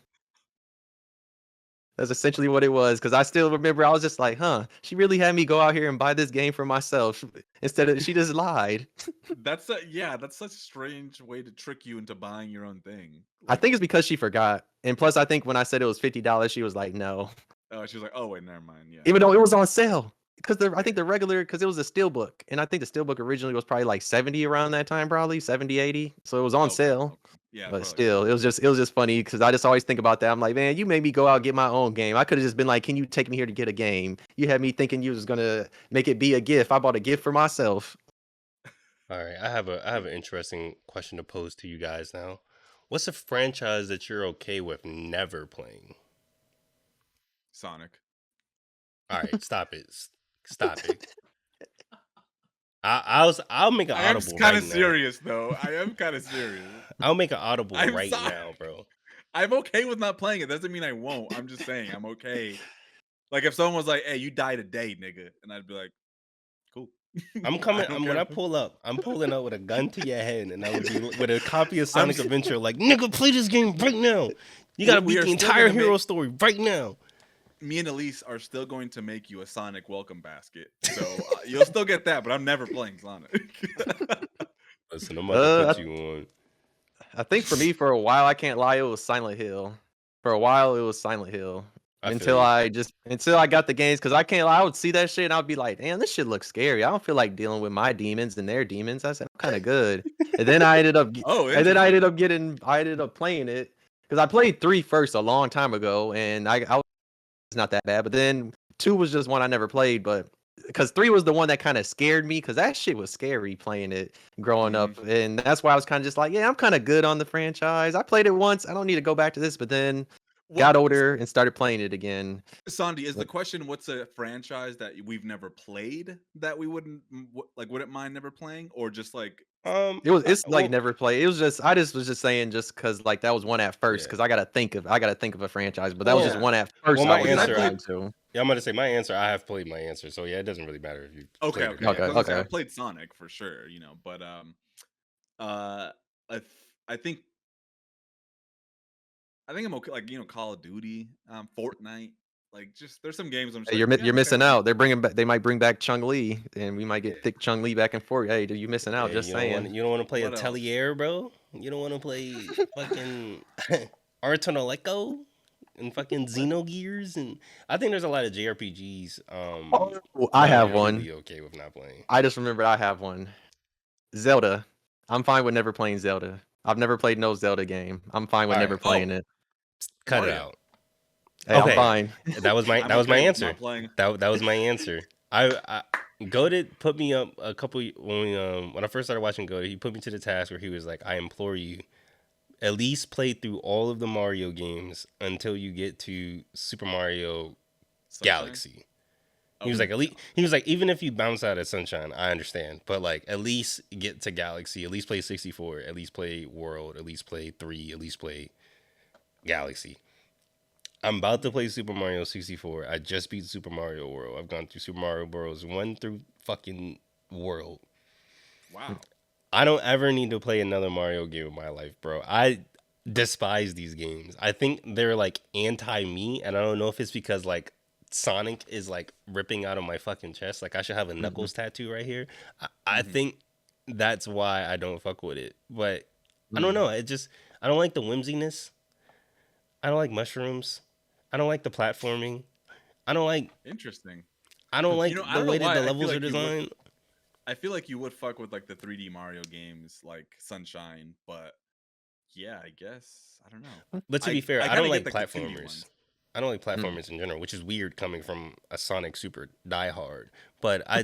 I don't really. It's funny because unironically, in a lot of Sonic games, a lot of people start to struggle towards the ender stages because that's when they stop relying on a straight path or loop de loops and just holding straight to get to the finish line. Once you get to those Mm. later levels, then they start testing your mastery of the game by going like, okay, empty levels and stuff, empty death pits and stuff, and people always are like, this level sucks, and it's like, Mm.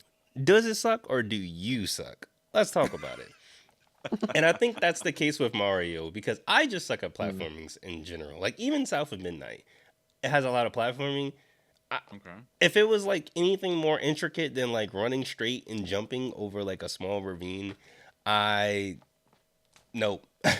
I was fucking up, accidentally dying, falling in the water. I'm playing Dragon Age Veilguard. Anytime they force me to use the god awful platforming, just like Expedition 33, I'm like, stop, please. I don't want to platform. Just let me walk forward, Uh, bro. do you think that Tomb Raider, the like Rise of and Shadow and the remake, do you think those are platformers? I'd say they're platformers. Hmm, They have platforming sections. yeah, yeah, they have sections of it, especially the climbing. But Okay. with those games, something you really notice is that they're so vastly different than the other Tomb Raider games. Because I Oh forgot, yeah, because like going like the back to that original first, Tomb Raider yeah, games. yeah, Yeah. especially like the originals. Even like if you go to like Legends and like Underworld, because Underworld is the one right before Yeah, before Tomb Raider 2013. I yeah, forgot that, because like I forgot that you don't have the dodge in those games. Because you know yeah. the standard dodge in Tomb Raider where like you jump all over and you have the two guns, and then like, and of course in those, bow and arrow is their staple instead of the two guns. But yeah, they're platformers for the most part. Yeah, especially because there's so much climbing, and you're Yeah. leaping to like different things and climbing up. That, I mean, that's majority of the thing, and especially because you have all the goddamn falling that happens in the survival trilogy where something's Yeah. happening, you're falling, sliding, all of that. So yeah, Okay. I guess because yeah, like when I say platformer, or maybe when most people think of platformer, like Mario, yeah. I Sonic. mean, it's just like the different times. You got Yeah. like the Well, Mario yeah, type of different platformers kind. and then other ones. Yeah, Tie the but Tasmanian tiger. No. like from Looney Tunes. Yeah, like that's what I think of when I think of platformers. I think of like a Jack and Daxter or Ratchet and Clank or anything like that. Mm. But that's why Attack. I haven't. Yeah, even Sly Cooper. Like Sly Cooper Mm. one. The only reason I really beat Sly Cooper one is because it has like that lock on Mm. platforming. Whereas like if you jump towards something, it's gonna lock you onto that platform. So that make Mm. sure that you get onto it. And I bounced out of Sly Cooper 2 because I just couldn't. It kind of expected more out of you than what Sly Cooper 1 did, and I couldn't even beat like the first level. It was so bad. I couldn't do it, and I just felt embarrassed. So I was like, you know what? Let me stop. Pitfall. Mm. I think that Pitfall video I did for Back of the Rack, I think that one was that was a struggle because a lot of my footage, especially, was me dying or backtracking Mm. and being like, I don't know where I'm at. Oh, I fucked up a jump and now I'm like 20 minutes behind and I gotta run all the way back around. Like, just stupid shit like that. And I hate it. I think that's why I like action games because I can just beat something up. It's okay. Yeah, it's been, yeah, platformers. I hate when That's you true. die. You got to start all the way over, or at least start wherever the checkpoint's at. Yeah. That's a good question though. Or those were some good questions. Although You I got feel like there are just a lot of franchises that I'm okay with not playing. So to be There's a lot of fair. JRPGs.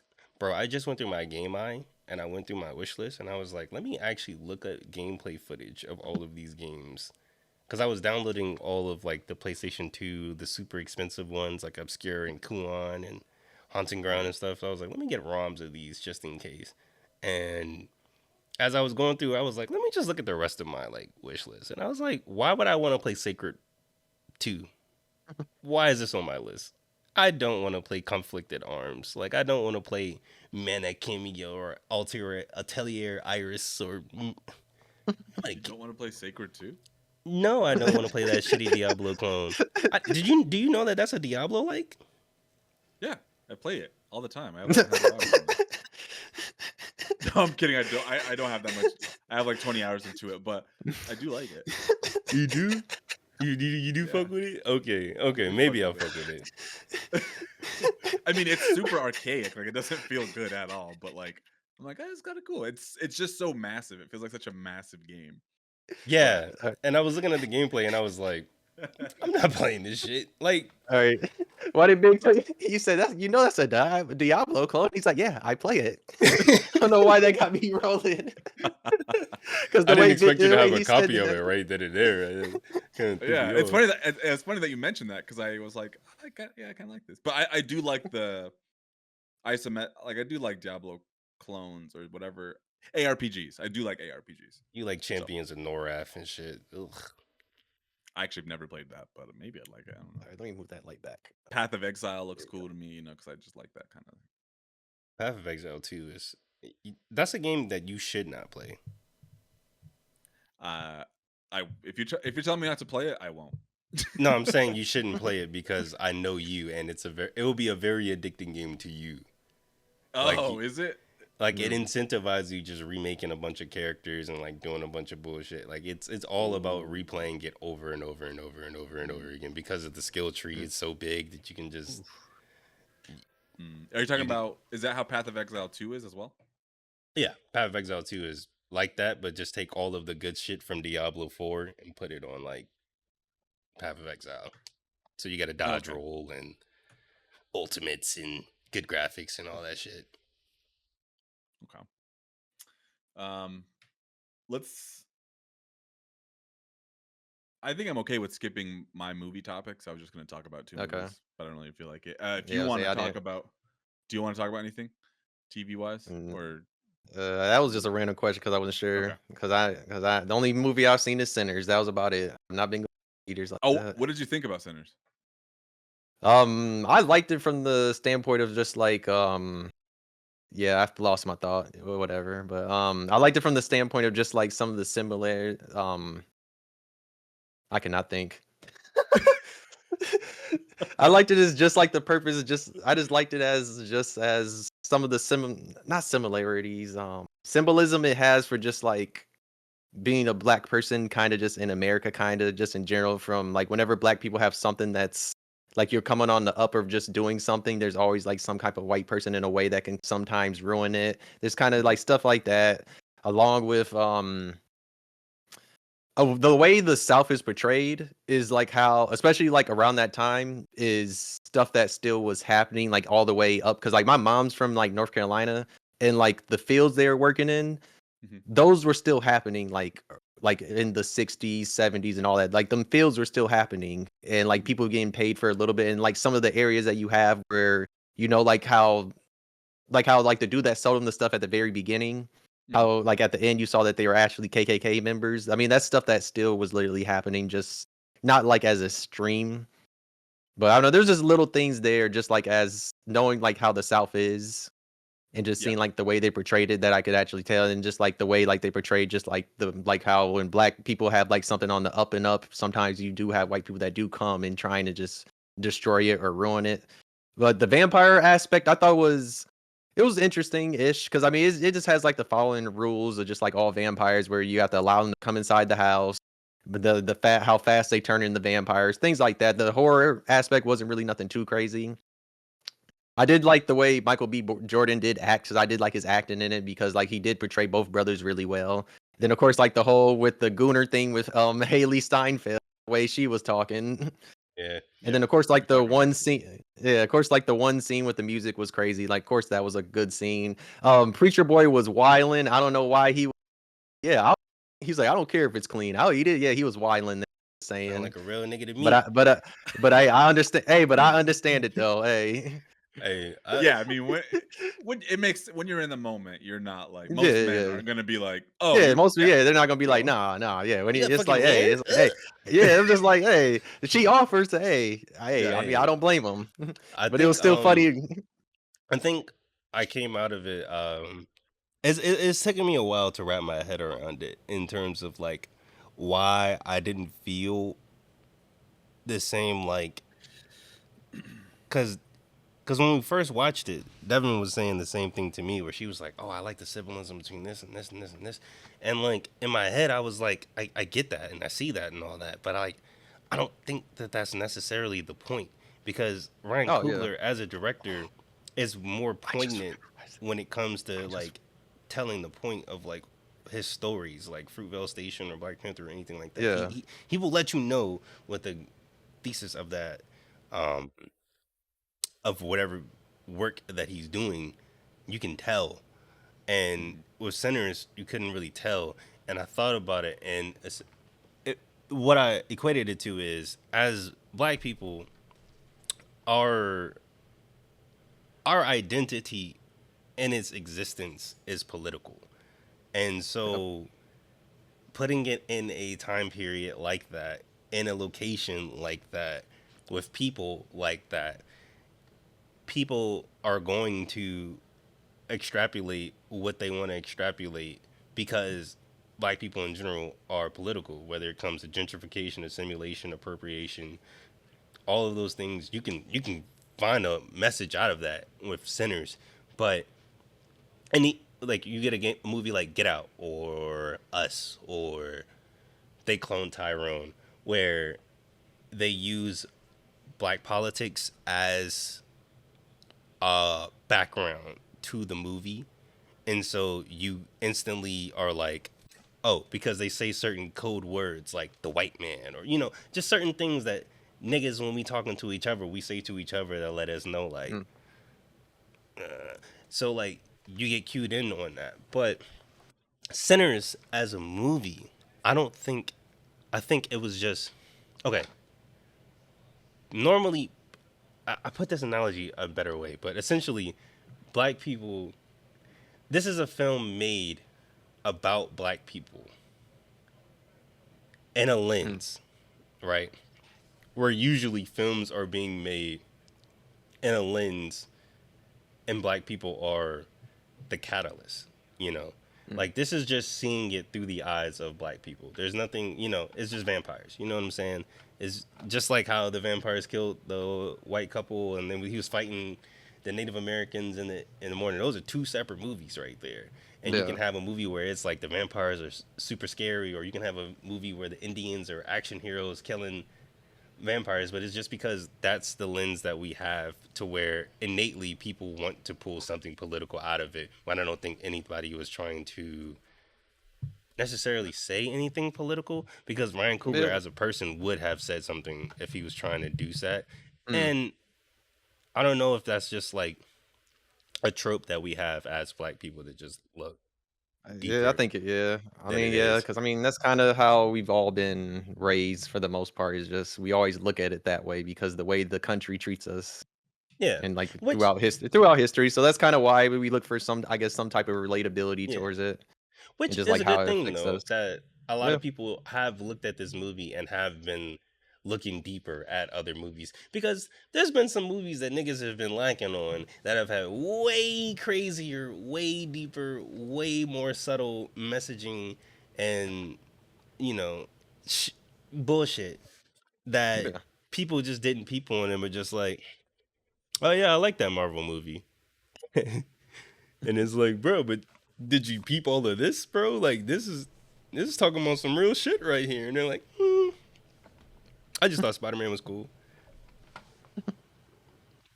Yeah. So Yeah, somebody that doesn't go to the movies enough. Yeah, it was okay to yeah, me. It was decent. I and liked it. I mean, because and that's what I explained to that's what I was explaining to my wife. I was like, I think this is a deep ass movie to niggas that only watch Netflix movies. Hmm. Because if you really watch a movie, it's just like, okay, cool. Like, I can get that, out of everything that Yeah. they said. But to anybody that's so used to, like I said, like I was saying earlier with Bet, niggas that are so used to second screen watching, like even hands made tales, where Mm, they mm, sit there and have a conversation and explain every thought process and ideology that they have going into this situation and why they did that, and you have to sit there and watch them have these weird, awkwardly like. I always think these conversations are awkward in shows where they have these super deep conversations where they're just dropping bar after bar of like therapy lines. And I'm like, niggas don't be talking like this in real life, bro. I'm not walking up to somebody getting into like a 10-minute like back and forth rebuttal about like life and like the shit that I got going on with mm, clapping back. Like, niggas don't do that. But they only do that in second screen shows because niggas need you to mm. tell them what's going on. mm. Oh yeah, Ben. I feel like, yeah, Sonny, you're Oh, saying. Oh, what were you gonna say? no, you can finish your saying because I was gonna ask you about Lilo and Stitch, but because I just wanted a quick question, but you can say what you're saying. Oh, yeah, Sonny. I think yeah, you're talking. It's funny, Sonny. You have a lot of really, uh, like good. You have a lot of good ideas. I think that, and they're I very just like need to well word them thought better. out. And no, no, no, no. I think the main thing though is that like I think it's easy, and this happens to me sometimes too, where it's like you can see past so many things, but I think it's easy to maybe get certain things maybe like mixed up, um, or to apply maybe a certain opinion that you have on something onto something else where like, it might not belong. And I feel like for me with Sinners, I feel like I don't think it was like a great movie. I think it was like just serviceable. And yeah, I do think that it's like basically what you're saying, that it is pretty shallow in a lot of its interpretations, and it feels very binary.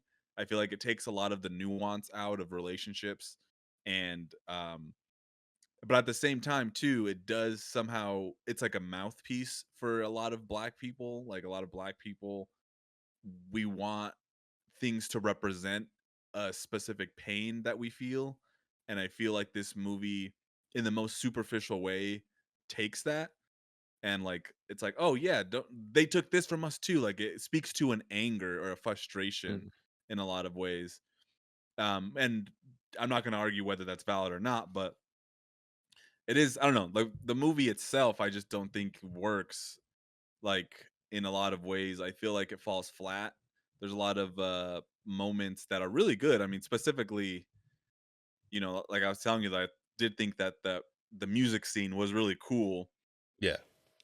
if not out of place in the grand scheme of like the movie. I did think it was like random seeing like niggas in white tees there, and I was just like, this feels like a good music video, but like in this movie at this point, this feels really sudden and really random. It'd be Yeah, different if like, yeah, I think that was going off of like that whole story about like the musicians that can transcend time or something, and I yeah, guess that's how they were trying to do it And you know, by I showing yeah, it thought that that that way. But and I thought that that would have a lot more like to play, especially after seeing that scene. Like exactly. I It's yeah, thought that it like should have had more. yeah, and so like I felt like I was like, okay, like even the ending, like the post credit scenes, I was like, okay, but like what the fuck does Stack represent? And like why is he here? Like okay, is he like yeah, like that's why I was thinking like okay, maybe if he became like a music mogul or like he was secretly in the background financing for him to become this super big blues artist or something like that. Like that's things that I'm like, okay, I can see where we can get more out of this talk because initially thought of it like, okay, this is all an analogy for like the music industry and just like black Mm. music in general being like assimilated and gentrified. Whereas like you can see each genre or went from rock and roll to hip, like every single genre is like, yep, Mm. that's just white people now. And I don't know, like that's why I'm like the message, bro. Like I feel like there should Mm. have been like More. like if the foot was down on like one particular part to where I could now start to extrapolate everything else and see how that all wraps around to that. But I'm like going here like, oh, is it capitalism? Is it black people? Is it this? Is it this? Is Mm. it this? Like I'm going into like all these different like forks in the road, and instead of it leading me to a satisfying conclusion and resolution as to my feelings on the movie, I'm just kind of just like blank. Yeah, yeah. if And you I would have did, asked me this after I saw the movie, I would have had more. yeah. It And that's kind of how I it felt. kind of came and went. I've had numerous debates about this shit over like sessions and shit where I'm just like, it's Yeah, and I think that, I think the movie, my read of it is that I do want it to be a bit more clever, but I think for it to work as being more clever, the religious aspect of it needs to be talked about way more than the racial aspect Mm. of it. The movie yes, is called Sinners. Every character represents, I think, cardinal D- sin. And I feel like, and the way that it's attached to black culture, I think also speaks, volumes. I mean, Smoke and Stack are not good people in the grand scheme of things. They're, what do you, they're thugs, they they're mafia men. yeah, They were doing, and they're trying to do something good for their community, sure, but They're also they're, trying to make money. there's there's a corruption there that I think people, when they're reading the film, they like overlook that part. But the movie is called Sinners. Like there's I a mean, because they're religious, all, I'm gonna say they're all sinners. Everybody in the movie they show yeah, has something, some type of sin. exactly, and people like to paint it. I think what makes the discussion around it annoying to me is that people paint it as like, just like, oh yeah, white people, you know, are just taking from black people and then that's it. I'm like, that's not even That's some of the movie, yes, but there's Yeah, an that's just It's not the aspect all of that's of it. that. just the Yeah, it's just, vampires. We're not worried about Yeah, yeah, it's the I'm that's worried vampires. about Yeah. yeah. There's this whole religious aspect. I mean, the main character, the not the main character, um, the main boy, with the preacher man, or whatever. He's a son of a pastor, and there's like a real religious element here that I think is at play. I haven't thought too much about it to see how those things sort of interweave and interlock, and how they bolster. Like, I still don't know what the theme is mainly, but I feel like that's such an integral part of, like, the drunk, the uh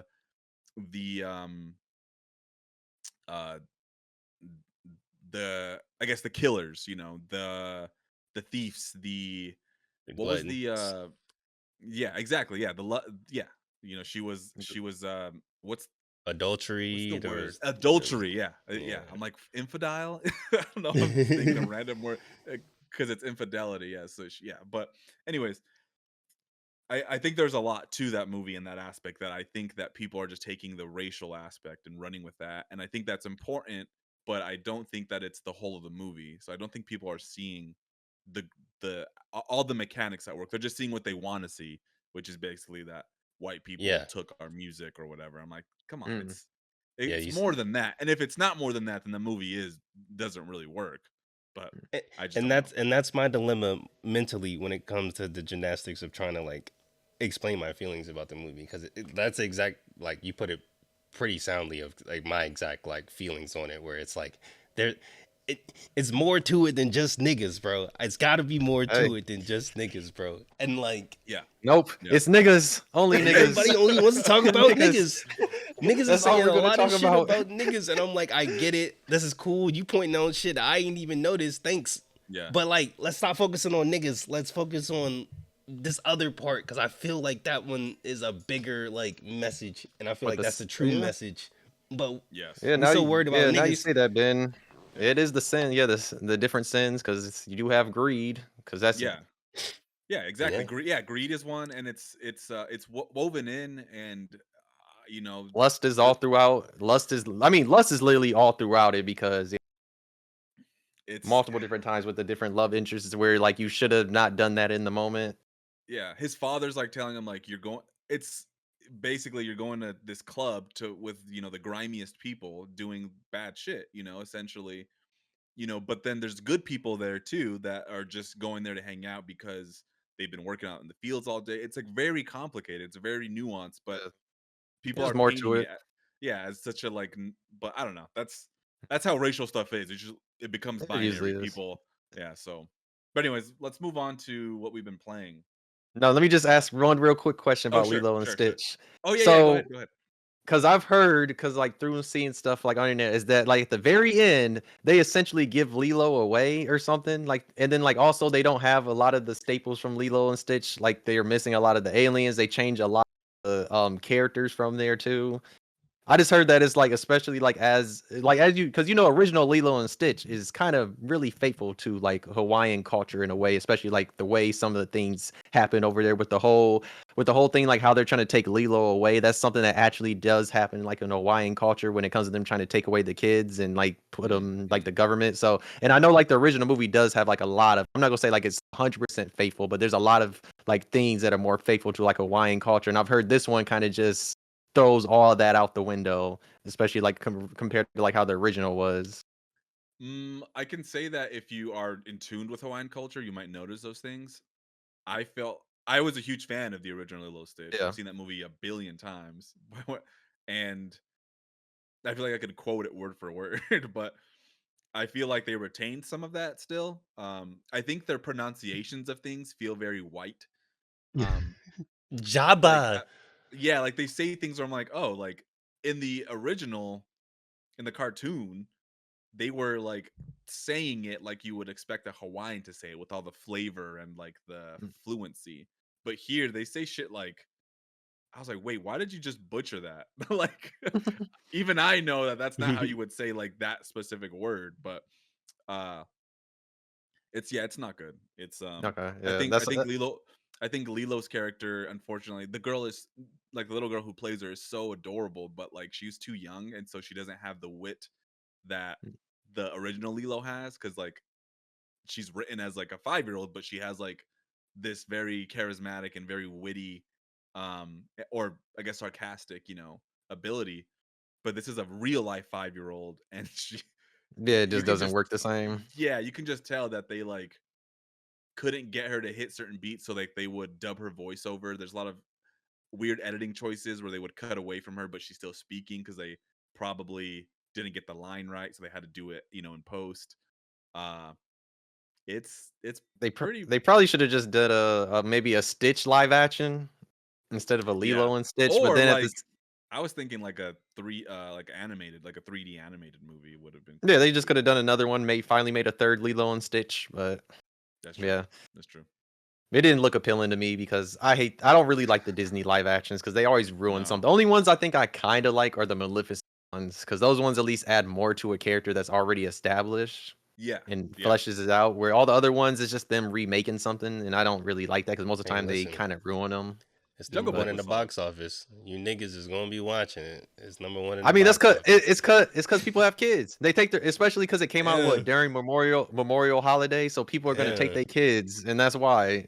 And then But it's Stitch is also, like a popular thing, like one of the most popular mascots. So Yeah, yeah, but it's also been like it's it's been been getting positive reviews, which I was very confused about because I'm like, this feels like a kids movie. Like it feels so dumbed down, and like the pacing of it, like with animation, you can forgive a lot of the quickness of scenes, and you get a lot more expression. Like you can get a lot more out of a scene in an animation because things move a lot faster, and our brains process it, in a different way. When it comes to real life, you have to kind of sit with certain scenes and let emotions play out wait, because they're real what? character, real people. And so I don't know. I feel like the yeah. the animation, or like the live action, tries to like hit beat for beat the animation, but it doesn't work. They needed to do something else completely different, but they're like A trying lot to of hit the all the beats, and it just Yo, doesn't. yeah, a lot of the What? Disney. Hmm? no, I'm testing something because I think this didn't record everything. My audio, god damn it. Oh, I think Sandy also did. Did you Yeah, I happen to recorded record it? Discord audio, but Okay. it'll just be wild. But it is what it is. Yeah, I'll it look at it and happens. see. Uh, But yeah, I would not recommend it. I watched it because I was hoping, because like, well, the reviews say it's solid. I mean, maybe they did expand on it in a way, but it is rough. Yeah, Jamba, the fucking big creature, the performance, the way he looks. Oh man, I'm just like, what are you guys doing? This is clearly like, they butchered it. Hey, I've yeah, recently got Lilo and Stitch again on VHS. I mean, I already had the DVDs, but I got the VHS just cause. it's great. But It's a great movie. Yeah. Although So the third act of the actual animation of Lilo and Stitch is not that great. hey, The way it ends. the cartoon series, fire. I love the cartoon series, bro, especially because you get Lilo to and learn about Stitch. all the different aliens. Yeah, Yeah, 626 Shout out and yeah. 327. What was is it All right. 327? It was one where it was like fucking long as fuck. I don't know which one it is. No, that's Molar. What the fuck? The Okay. hell? What Anyway, what have all we right. been playing? Oh, we're going to that one. I've been Oh playing yeah, did some you have something? South of Midnight. It's Still? Or you just no, no, just in okay. general. I've been playing right now, currently, it's right before we recorded podcast. I just turned off Dragon Age Veilguard because Oh, they that's gave right. it away for free. Yeah, Um, yeah. Solid game, Tell me about solid, it. I want to solid, hear your thoughts about it, really. solid 7 out of 10 as game. It's How many hours do you have? I have 29 hours in the game right now. I think I'm reaching the climax, I believe. Okay. I would say I mentioned this to you earlier, where I was like, this is like Mass Effect 2, bro. It's junk food. It's Why do you just say junk food? Just don't understand that. like, okay.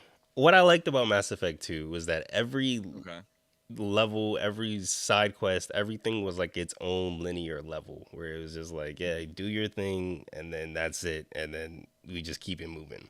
It kept the game going, whereas Dragon Age Veilguard has these open zones, and these open Yeah. zones have the most mind-numbing, boring platform. Like the platforming sucks in general. So, and for some reason, interact is the same button as jumping. So Yeah, it's incredibly it is. annoying to like try to platform and accidentally jump off a cliff and stuff. It's just stupid shit.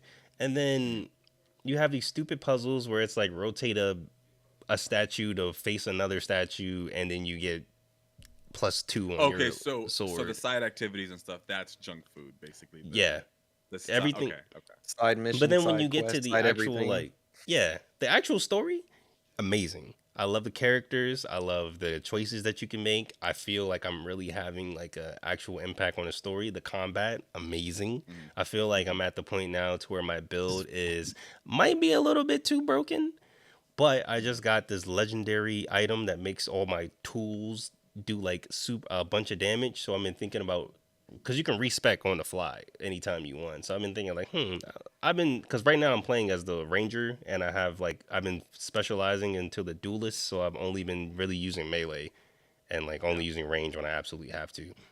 But I'm like, let me respec and let me be a tool person. And they have turrets and traps and all this stuff. And I was like, I got this legendary perk. I can change my build around. I can do that. That's the fun part of the game.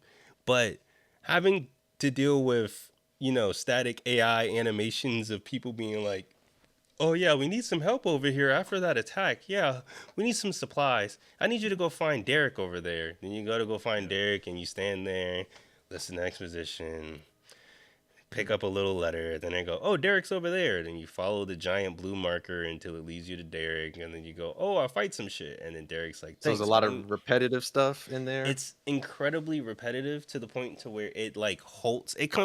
Brings the incredible pacing of like the opening like levels to like a screeching halt. Because when it first started, I was like, yo, I'm locked in. Yo, I'm good. But now in this like middle section, when they're giving me more freedom and allowing me to actually explore and look at all these zones and all these side quests and party quests, it's like I just did a party quest, and like what's the black elf dude that you get with the griffin?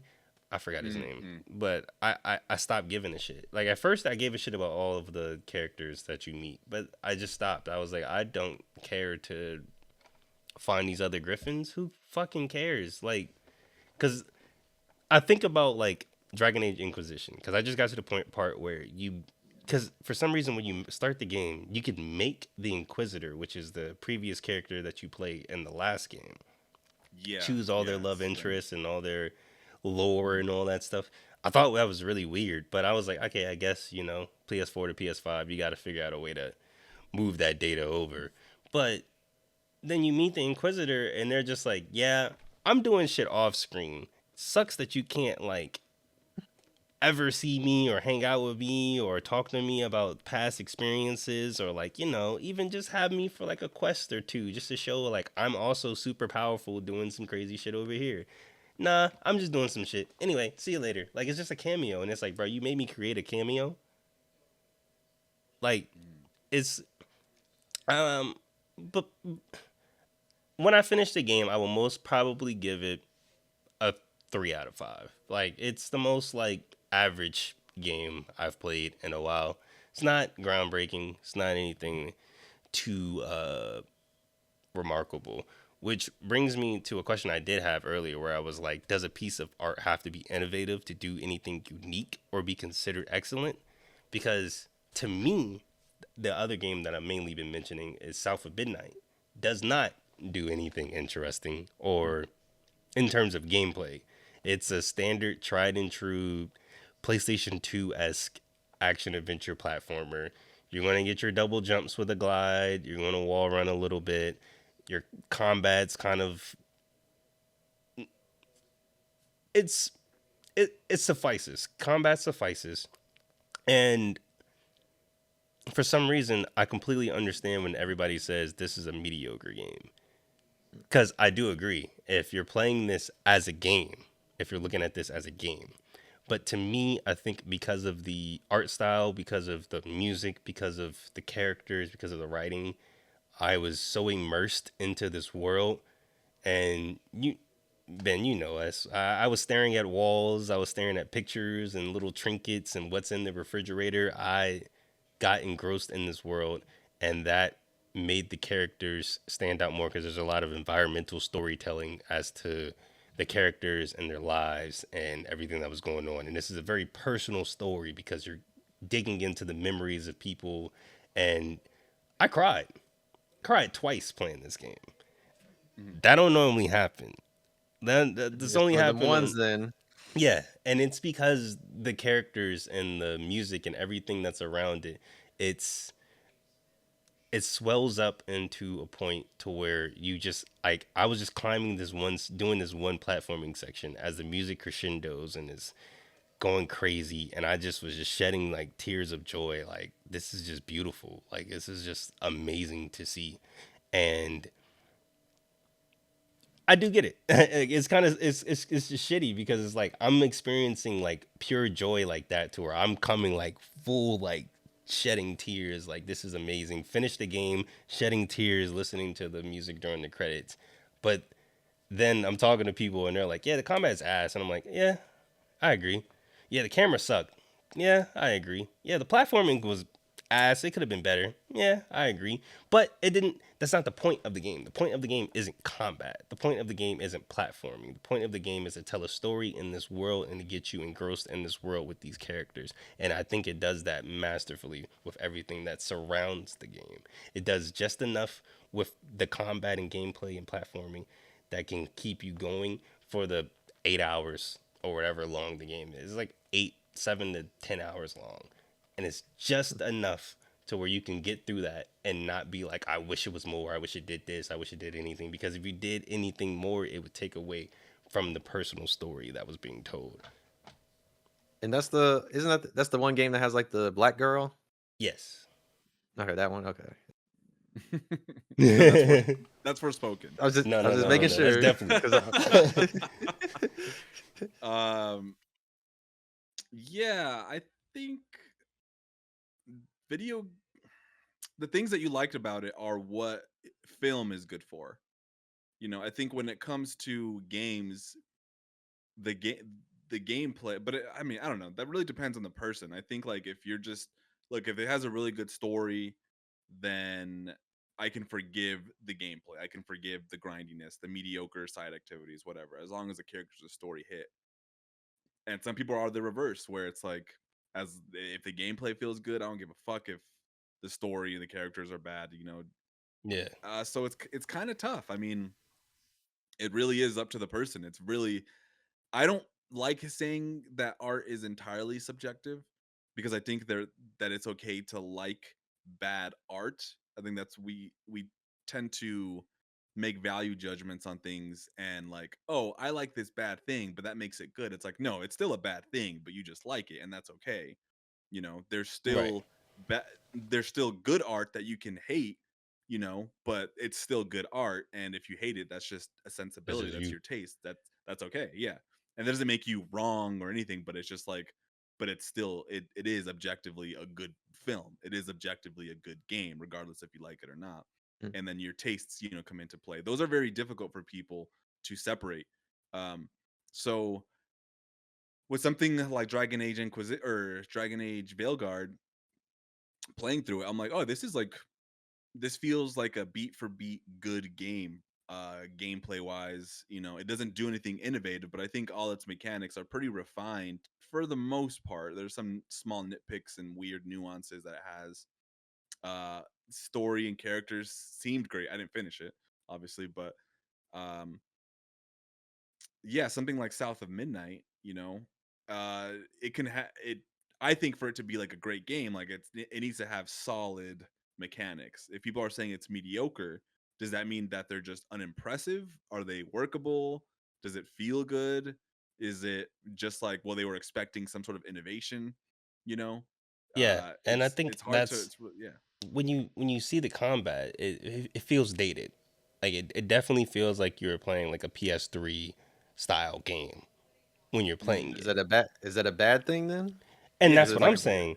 I don't think that that's necessarily a bad thing because I don't need every game to have an expansive skill deep. tree and Yeah, yeah, 30 yeah. different platforming moves. I don't need to be speed running and doing Super Mario 64 quadruple jumps into spin flips and all that shit. I just need the game to function and allow me to get the point A to point what B. were what made people buy the game? What was it that people wanted to buy and play it for? Me That's a good personally, question. I bought it for the presentation. I thought that Yeah, the the art stop style, I motion, remember. yeah, Art I thought style. the stop motion was really cool. I like the idea of Yeah. the character in the world. So I was like, let me see where this is going. And then when I actually like the very first conversation, I just bought it off of whim because I was like, fuck it, South of Midnight, I'll buy it. And it was only like $40 anyway, so Hmm. it's not a full price $80 game like games are now. So for me, what it was the very first conversation that you have with your mom when you first like start the game. It was very reminiscing reminiscent of like conversations I have with my own mom. And then she goes Hmm. outside, she talks to her redneck white neighbor, and it sounds like conversations I've had with my redneck white neighbors. And then she goes Hmm. over and she talks to the old lady across the street, and she's offering her food and talking with her and talking. And I'm like, this sounds like conversations I've had with the old lady down the street. And Yeah. that like that realism locked me in, even though the story was so surreal. Like just having it, there was one particular part where, and this is kind of a spoiler, where you meet you meet back up with one of your mom's ex-boyfriend, and they were dating for a while, What the? Okay, and that's he's interesting. like a werewolf essentially. And you if during the environmental storytelling, I'm seeing that okay, he's been a werewolf for like decades now. He's like immortal or some shit. He can like you can see when he arrived and like what happened, and like you see the trauma and like how he like expresses his anger, and how he when he gets pushed he lashes back out. And you can piece that together through the context clues of what you're reading from like newspaper articles of like him being arrested. Just you see it as before you get to him. Then you get to him, and she confronts him about him just up and leaving her and her mom when like she was younger, and it's like, why'd you leave? My mom really loved you, like da da da da. You just one of them other dudes, blah blah blah. Just being a little sassy to him, and he snaps.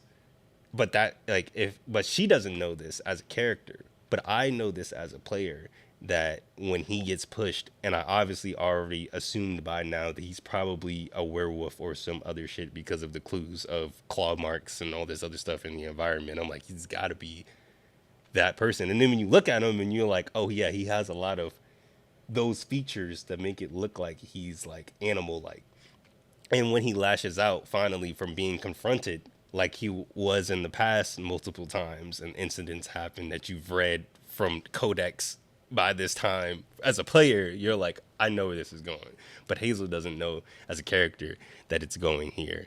And there's a lot of moments like that in the game where I know this as a character, and it doesn't take me out knowing that like the situation is not going to go like how I know, because I have the context and I have a different understanding as this, unlike this 17-year-old girl that just got whisked into magical land and is trying to save her mom.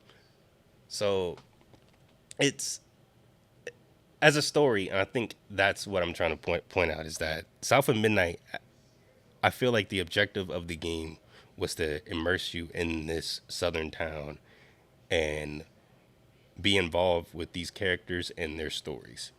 It doesn't ask you to magically solve their problems. It doesn't ask you to they don't have a clear resolution by the end of the story or anything like that. It's just a story that's poignant that they told about these particular sets of characters. It's only like a dozen in the whole game in total that like talk at all that you see.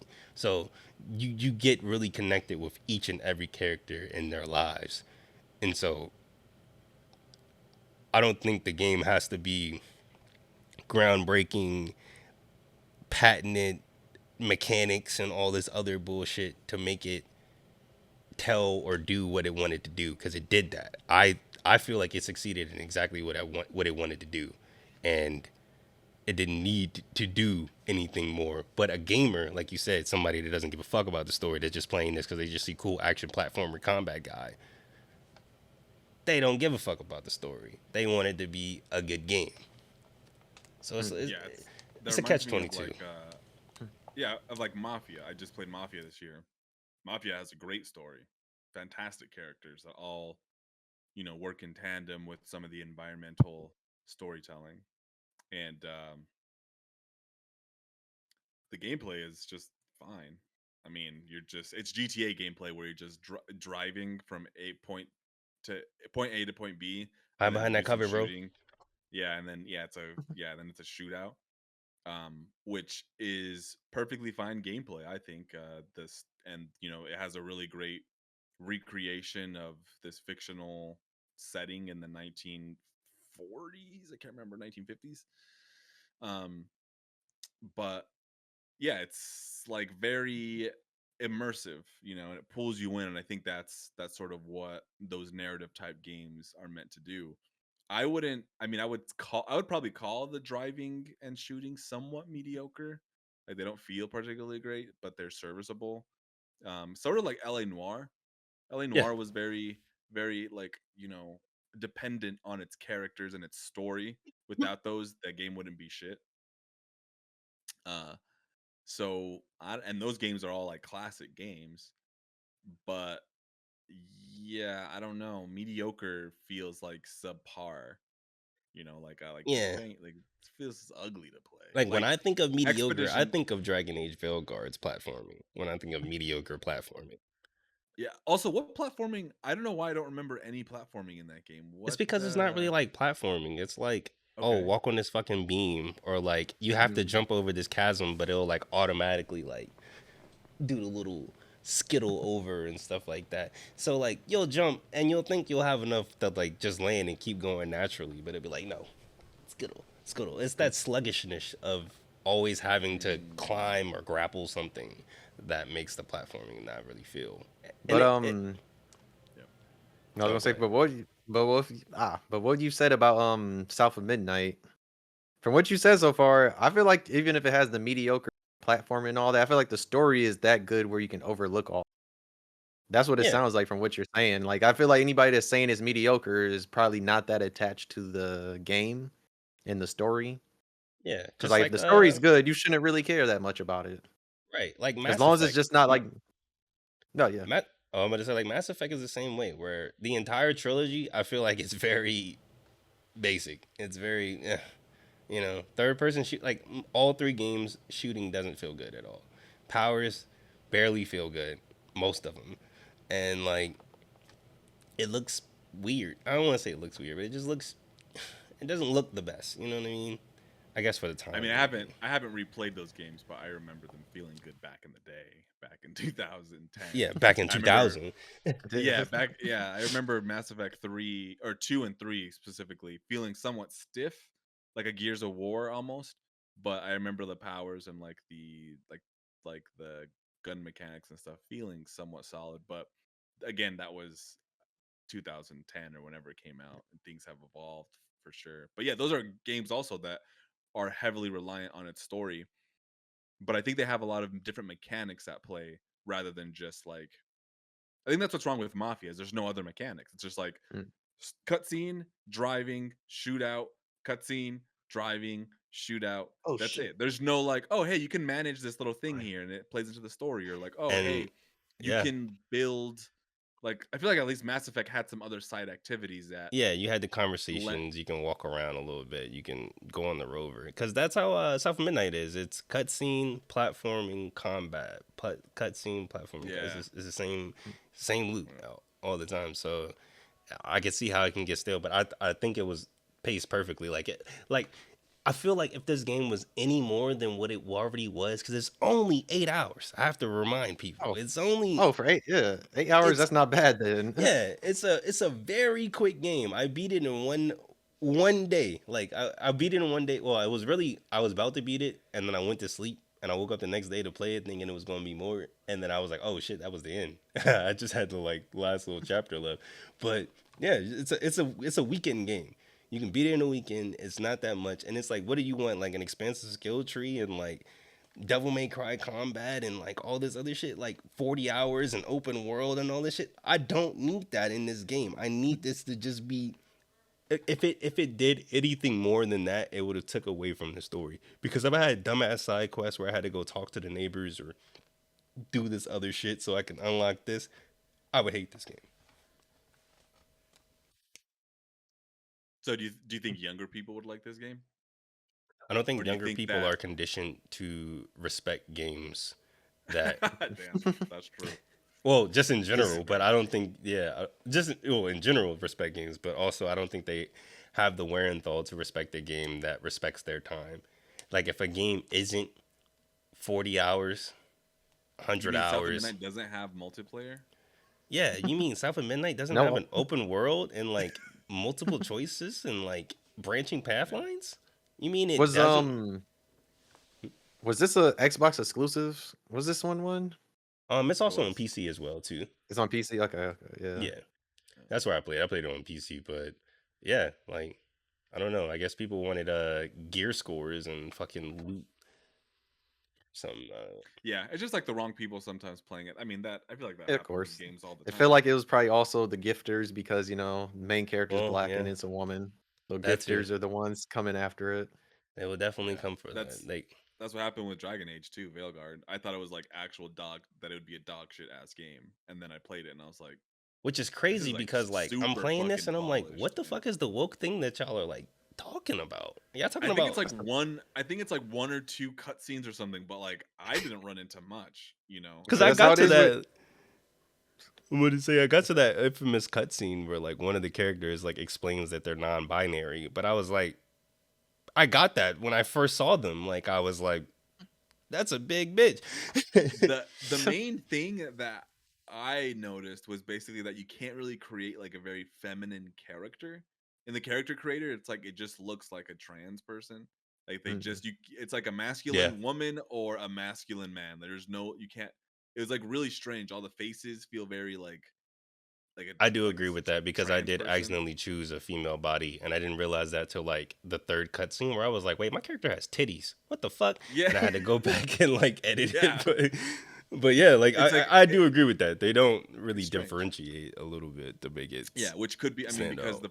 the director was trans, maybe that was like oh yeah, let's they're the player's also going to be trans. They don't have a choice. But other than that, like I think it's a solid ass fucking game. Looks great. It plays pretty great. Story's written well so far. I mean, I don't know that I'll finish it. I think maybe I'll finish it. I don't know. But um what have you been playing, Com? A mixture of everything. I started Oh shit. playing. Yeah, I got a lot mainly because I skip through stuff because I'm also All watching right. anime all the time, and especially right now.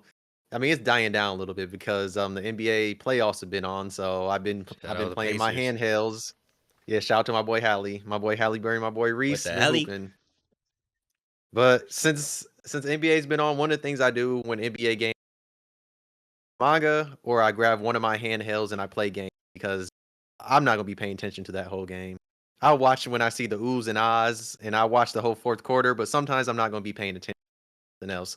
So what I've been doing as of late is I guess not really replaying because I never played this one, but playing Pokemon Black 2 because I owned White 2 and I got Black 2 last year from one of my friends because I traded him some manga and he didn't really care. So I've been replaying this. I think I'm at the Elite Four. I'm almost done. And then a few days ago, I got Pokemon Emerald, mainly because the card shop I go to, they had Pokemon Emerald. So I went and took some of my Pokemon cards I had dupes of, took it there, and I was able to trade in to get Emerald because Sweet, Emerald's sweet. expensive as hell. I mean, I still had to pay like $30 or $40, but I mean, it's better than paying 200 or Yeah. whatever they had it at. Because Yeah. it's some reason they gotta have that game at a ridiculous price. Emerald's So I crazy. just been replaying those are the two like handheld ones I've been replaying, and it's just nice just going through a Pokemon game where the story's actually pretty good, and then going through actually enjoying grinding, and then enjoying just like picking just deciding like, oh, what Pokemon do I want to choose? And then especially like with the DS games, if there's nothing in that game I want to choose, I can just send some shit over from one of my other ones. So Yeah. I just been replaying those and enjoying them. And then I forgot how crazy the Black and White 2 story is with Getsis like basically freezing a whole city. That man was tripping. Especially for a Pokemon game. I'm like, dang, why they low key get so dark right here? But I guess Black and White in general, both games were dark. Yeah. Huh. I It's do just say that black and insane. white as the boater of the Pokemon games because people And you know oh what's yeah, because you know what's crazy is I remember, especially it's Black and White, yeah, the first game I should say is like when that came out, a lot of people did not like that game, but like now there's like some nuance where people are talking about because I saw a thing on Twitter, somebody was like nobody ever said they didn't like this game. It was probably just people lying. When I was like, no, people did Nah, not like this. I I'm can't gonna lie. I was one of the ones that when it came out, I was, why are they going Digimon? I'm gonna Because tell you like a I'm gonna lot tell of the you a designs fun, are I'm gonna tell you a deep cut. My very first YouTube video was doing a reveal of the Pokemon Black and White starters when they got revealed on Koro. I was like, "Hey guys, here you go." Took like screenshots of the screen and everything. I was like, "These are the new Pokemon. I hope you guys enjoyed. Subscribe." I was like 11. That was my very first YouTube video. Damn. then yeah, that's a real deep cut. But yeah, I've been playing that one. Then I recently got the Emerald because I got only a few days ago. I think I'm about to get to the third gym ish, and recently replayed that on my when the iPhone they finally allowed you to get ROMs and stuff on the iPhone. So even though I had a playthrough of that like last year, but I always wanted to play it because I did get a Game Boy last year for my brother's job. So I was like, I need games on here, and the only games I have is like Impossible game that came with it, and then like Lego Star Wars. So I didn't really have shit. And every time I go to the game store, I always look at their Game Boy section. I want to play this shit in here. I'm like, no, I saw like That's So Raven. I'm like, would I want to play That So Raven game on a Game Boy? Probably not. But Y- because I'm always looking for just something cheap to play. But If then I they was have a like, I game gotta in get there, Pokemon. if they have Summon Night Swordcraft Story, next time you go in there, cop it. Okay, I have to Kind of look. plays like Tales of, where it's like a side by side shooting, but it's essentially you do like a bunch of choices that you make in the beginning chooses like your essentially partner Pokemon, and Mm. then you go through the game like that. Is a very interesting game. I played that one as a kid as a random GameStop find. Like I just need a Game Boy game. Fuck it, this and Spectrobes, I guess, and Yeah, because I can't great remember game. all the Game Boy games I had. Because I had a Game Boy growing up, and I only thing I remember is the Naruto game, and that was about it. I can't remember anything else besides the Naruto. All right, but besides that, I've been playing. I played a little bit of Clock Tower Rewind, and that was interesting play because that's like because in the first Clock Tower you have all the clicking stuff, and that took like some time to get used to because sometimes she'll be booking it, sometimes she'll be running, having to fight off the Scissor Man, and then figure out like and like at one point I thought I got stuck, but then right here and I can actually get down. That one I think I only played a few hours in because once we get to the game on this list I've been playing, that kind of took a lot of my time, and that's why I stopped playing some of these games because of that. But then also I've been playing Onimusha Warlords because because I mean, of course, it's been a scene that whenever I put in the Discord, all these games I've been getting. Yeah. You But get in Crazy. every I voter recently, game ever. Like every time you post a little like haul, I'm like, that's voter, that's voter, that's voter, that's voter, that's voter. He's over here like, nah, there's no border games in there. I'm like, bro, the whole list he just copped right here. I mean, hey, I've been to some really great estate sales, and like my brother's, because he works at a thrift store, he's been plugging me with a lot of really good games that I've been getting for like the low. But yeah, I've got Onimusha because I've been wanting like the PS4 version, but I just didn't feel like dying the digital one. So I've been just replaying that one because like I played the PS2 one a while ago, and I just wanted to replay and see what there was. Played a little bit of that. I need to go back to that because I took a break. And then also I have a little bit of Split Fiction, but Neb and I need to go back to that. But let's talk about the game that I actually been playing a lot because I had to play it a lot because I was doing a playthrough, and that is Tomb Raider 2013. So the reason why I went here is Ben and I had a video on Silent Hill 2, and Ben was like, "Yeah, I don't think I'm gonna be able to do this." So I was like, "Hey, you know what? Let me pivot." So I pivot to Tomb Raider, and I played because I was like, I got to get a video out. And next thing, Ben is like, "Yeah, I actually got what it is." So I had to go right back to editing. But what I Oh, that's found right. Yeah. fascinating about replaying this is because I forgot, like, funny thing about the survival trilogy is I started off with Shadow of the Tomb Raider, and then I worked backward. Oh, That's That's very how. interesting. Yeah, I, it's because of that story I told you. I wanted the game. Shit, where's my remote? But yeah, because of that Christmas story I told you about, like how I bought it. Because like hmm I just wanted it because I wanted to play a Tomb Raider game because I didn't get any of the other two. yeah. Ah, yeah, I think it's this allergies. goddamn light getting to me. These Yeah, damn light plus allergies. this. Yep, light plus this fan I got on because I don't want it to get hot. But yeah, like I played it backwards. So like I started with Shadow of the Tomb Raider, then went Rise, then went 2013, and then like as I was doing it, I was just seeing like, wow, I see how much Shadow of the Tomb Raider improved with a lot of this stuff, either like with weapons and especially like Yeah. skill trees and the tombs. So like going back and playing the 2013 one, I saw like how basic the tombs were and like how easy they were and how they're not really challenging. And then like also when it comes to the skill points, it kind of takes a long ass time to really upgrade to Yeah, like get another you have skill to point that you legit can upgrade grind or everything. just 100% everything. I Yep. recently replayed through Tomb Raiders, the first two of the survival trilogy, and I'm playing Yeah. through Shadow right now on my Steam Deck, and it's the first game. It's a struggle for a while where it's like. I think after a while I just stopped and was like, I don't care about 100% in this. I'm just Yeah. gonna just go. I'm just gonna just going shotgun blazing and shooting everybody that runs in front of me. Yeah, and I said that's the problem. And also the enemies eat up so much bullets. Yes. It's ridiculous how much, because like you could be point blank shotgun and this is gonna be like no, like that's the other problem. Like it's because like as a first game and like especially like establishing Tomb Raider like as like a new series and like trying to be different than all the other ones, it does stand out because one, Laura looks vastly different. This is a younger Laura. And like it's a very inexperienced Laura, and you can really tell she's inexperienced because there's so many moments in the game where like she's falling, she's getting like something stabbed inside of her, she's getting hurt, and it's like if you looked at some of the past lores and some of the other Tomb Raiders, you know, like she was not really on. It was usually like, oh, let me dodge this. I know what I'm doing. I've been doing this shit for years. Where this one, she's like, she hasn't been doing shit for years. You also have like other individuals that have to help her out, like Rolf, who ends up like dying. Like you have him because like if this would have been the lore that was like in other Tomb Raider, and not had to sacrifice him, she would have not been having like Right. she would have not yeah, she would have at least she would have not like not been paying attention because like she kind of like was not paying attention at that moment. That's kind of like why he had to sacrifice himself.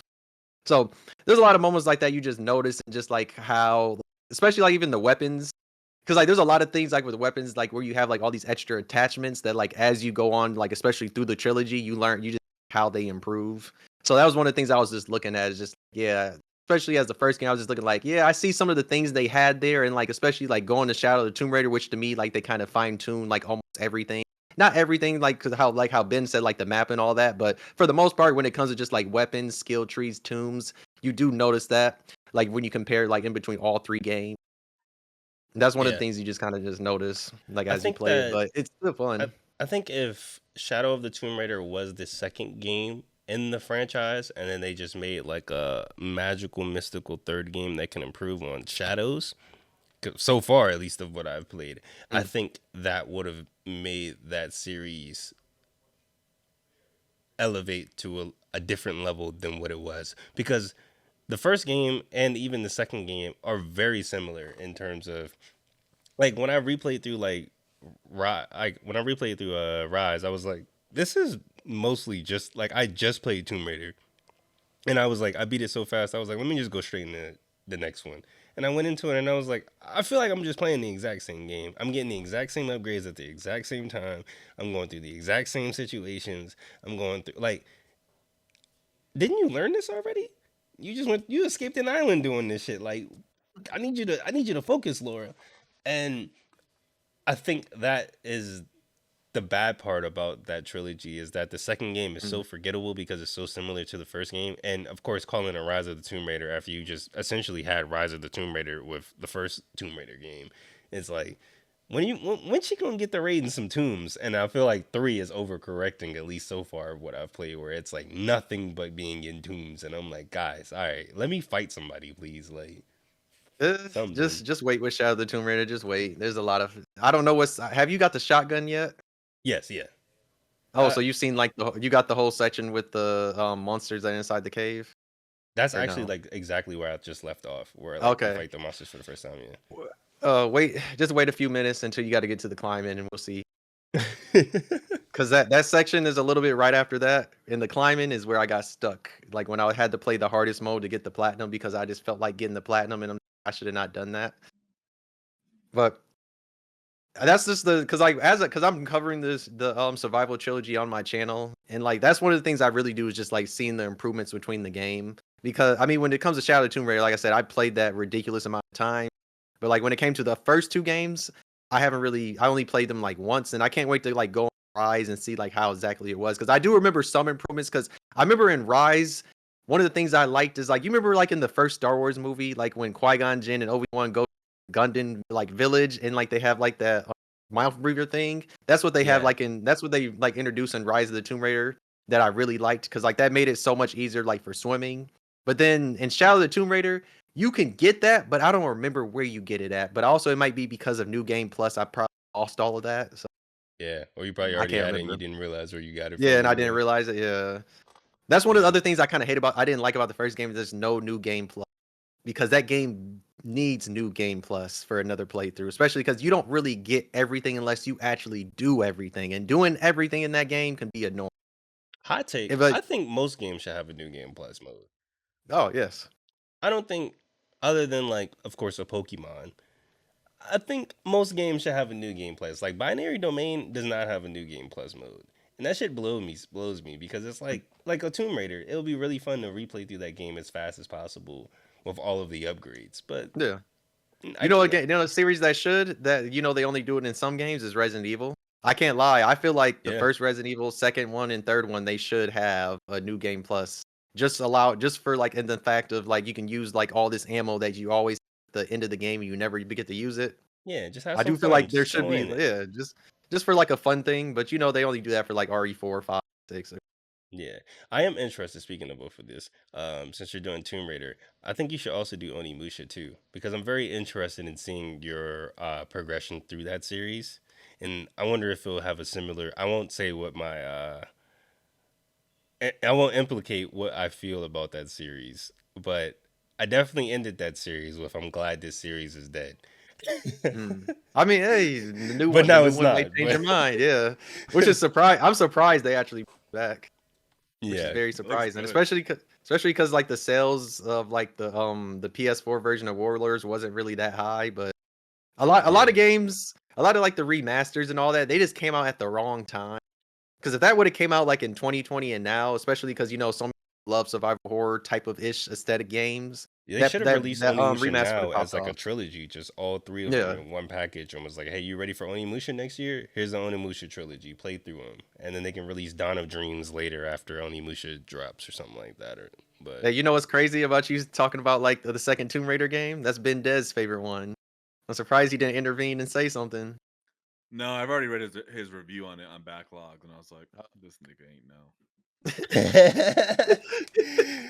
No, me and Sonny have very different senses when it comes to like like a lot of our games. Just like when we were talking Mm. about our top tens. I mean, they're very Yeah, they are. we appreciate I think different things or have a different sense of things. Like I don't know. yeah, Remember, I've like I learned read the that. whole like AI overview Mm. of our tastes, and Sandy is more geared to what was it? Arcade style, Mm. high Stylish impact, action. stylish action. Yeah, and I'm more like atmospheric, exploration, adventures. Which is Rise of the Tomb Raider in I spades. just like shitty games, Um, man. If it's a shitty game, I love that shit. that's not fucking true, That's like when y'all did that top Sean. 10. I had to think of mine. I was like, what should I put in top 10? Would I put a Sinner and Kaguya in my top 10? I was I'm like, no, telling that'd you be an right honorable now, mention. the best game I've played all year is Wanted Dead. Hmm. That game is ass. But I love it so much, bro. It's so fun, bro. I just love eating noodles in that game, bro. It's so fun, bro. It's. Yeah. I don't recommend anybody play that game, but it's such a. Oh my gosh, it's a me game, and I realized that me games are shitty games. Like No More Mm. Heroes. Look, Mm. But that isn't I charge don't know, up. that just doesn't click in my mind because you talk about games that have shitty gameplay mechanics and you don't like them. So I'm just like you don't like shitty It's games. I shitty don't with know style. what it Okay, here it is. is. It's shitty with style. If it's shitty with style, I will excuse the shittiness for the style. Mm. Cuz No More Heroes is not a shitty game. I mean, it's just It's a like a shitty game. fucking N- No More Heroes? Okay, let me rephrase that. Like it's not. Like it's In the like what same do way we that you describe it don't as? like Internet. Spectrobe's Origins motion controls, I could see why a lot of people don't fuck with having to jerk the Wii remote to recharge your Mm. lightsaber. I can Do understand you it. like that? Do you like Yeah, that part? I love that shit. Oh. Fucking, I fucking love.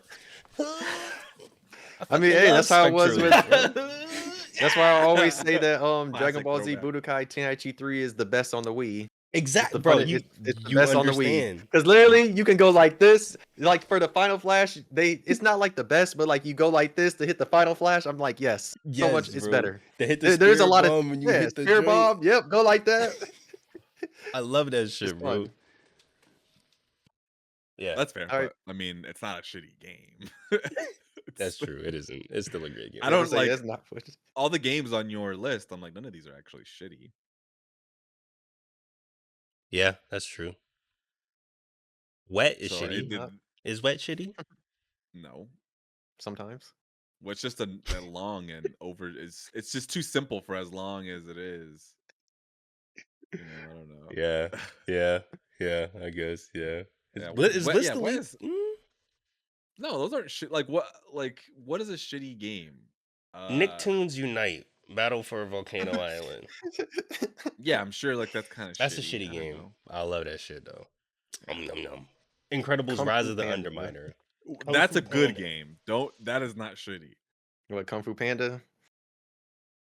Kung Fu Yeah, it's Panda. like Chronicles on. It's like Chronicles of Narnia on GameCube. It's like Mm. those games are all like serviceable, but I don't know about shitty. Shitty to me is like bad. Like it's just like that you can't play this. It's not fun or it doesn't feel good. The basically the platform that you were describing in Dragon Age Veilguard, that would be shitty. Or the Mm. platforming I was describing in Expedition 33 earlier, that's like it's shitty. It doesn't feel right. It feels like unpolished. Like it's not Yeah. supposed. Like they were like, oh, we should include this just for variation, but it's like our mechanics aren't built around platforming, and so you can feel it when you're trying to jump on a fucking chair with a weird like hitbox or whatever. Would you And it's say just that Fear Effect is shitty? Fear Effect. No, those are great games, or at least the second and third one. I don't know if I've played. Oh, Fear Effect. I'm Yeah, thinking Fear of Effect. Fear Fear, Effect. but Fear Effect. No, Fear Effect's not shitty. Ooh, I got Do you think You it's should have shitty? Fear Effect. Pick up your copy of Fear Effect, bro. Come on, survival Fear horror Effect. fan. Yeah. Yeah, I What the gotta put fuck? you on. I gotta give you a little compendium of games. You got cops. Hey, I gotta put you on Galarians. I gotta put you on, bro. hey, Podelka. I say, hey, I have both. Wait, you say Kadelka? Yeah, Yeah, Kadelka. Kudelka. Why does that sound familiar? that's a What is? horror RPG on the PS1. That I to be honest, I haven't played, so I can't even. But it I looks haven't Oh, listened cool. to your dad. I know why. Oh, Podelka. yeah, the It's first like a game to like the first game to the Shadow Heart series. Yeah, yeah, it's like a Yeah, yeah, spiritual yeah, yeah, kind of yeah, yeah. yeah. It's connection the to first. them. Yeah, Yeah, something like that. Yeah. I need to yeah. play the Even Shadow though Hearts it's. games. I mean, I did recently see that like a few weeks ago. I thought about getting it, but I do want Shadow. I do want the second Shadow Heart because I like that one better than the other ones. Even though I guess you technically need the first Shadow Heart to play that one, but Hmm. Uh, what I've been playing is Expedition 33, and I guess I kind of already said why I dropped it, but it's a really good story. Like it's really cool, but unfortunately, I don't play games for story. mm. So, like it's actually like an anime as fuck story, and there's Did some really you cool beats to it. What? were you lucky enough to get the physical or you got Yeah, I got the digital? physical. Yeah. Oh, you're sitting on $1,000 game now. Is it? I knew it. I fucking knew. I was like, I I'm mean, picking it's this a, up. I mean, I'm picking essential. it. I mean, I don't think it's 1,000, but I think it is 100 plus because like they ran out of like physical copies or something, and I don't Yeah. know when they're restocking. My intuition was right because I wasn't even planning on picking up the physical, but I was like, you know what? This is gonna be one of those games. I bet, and I bought the Would you get it physical. from Amazon or something, or you went in person and got it? Best Buy. I had it Best Buy. from Best Hmm. Buy. Yeah. That's They just what I was like. yeah, and I like yeah, I didn't even. But anyways, it's if you Sonda, you might like it because it's really there's a really good story. The gameplay is really good. The turn-based action is like pretty addicting. I feel like its menus are pretty ugly. There's something like very like messy to them. Like they're not as concise and clear as I think that they could have made the menus. And then it also has that weird like Unreal Engine 5 like jank to it. Like the Ah, characters yeah. just kind of look a little off, and there's like weird clipping sometimes, and the physics don't feel right. The characters run weird. I'm like, I don't know what this is, but yeah, I just dropped it. I think I was 20 hours in, and it was getting good story wise, but I was tired of the gameplay, Mm. and I was tired of like of just that world. Honestly, I was like, I just don't It's want to funny you track through mentioned any that more of because this. that's the exact reason why I didn't cop it. That's why I copped the South of Midnight over Expedition. Mm.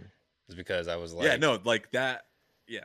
exactly what you were saying. Like, I was like, I just don't feel like And even then, from the gameplay that I've seen, I don't know. I feel like everybody's the hyping it gameplay's up. good.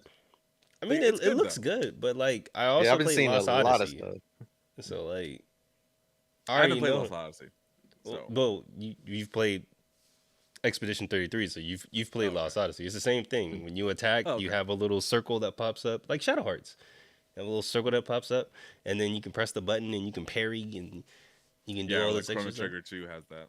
Yeah, it's it. Um, So like I don't know. I guess to me it's like people were saying like, oh look at this gameplay, bro. This is something they don't do this in turn-based games. It's turn-based, but you can do actions. And I'm like, Legend of Legaia, I was doing combos. Like the Yeah, I've only seen a. Oh, new mechanic I've noticed is like the dodging. There's like two different types of dodging, and that's the only like new mechanic that I've seen in a turn-based we played RPG. Usually, Indivisible on this channel. no. What? Wait, there was dodging in that? Yes, you could dodge or parry in Indivisible. he's like, oh, I played it wrong. No, no He said, I did not wonder. know there was a Yeah, dodge. there was You Yeah. told certain me moves you couldn't parry, you can only dodge, and then there was other moves where you had to parry. It's the Okay. same shit. We, Valkyrie profile, we've played Well, this already. well, if you liked it there, why wouldn't you like it in this? I didn't like the art style. That's why from the jump, Oh, and I okay. was Mm. like, Okay, the main. Yeah, yeah, yeah. yeah, I I've have been played. seeing. Oh, I was about to say I've played like what was that one Y2K, whatever that shit is called. That fucking JRPG. Like I've seen The JRPG. postmodern RPG.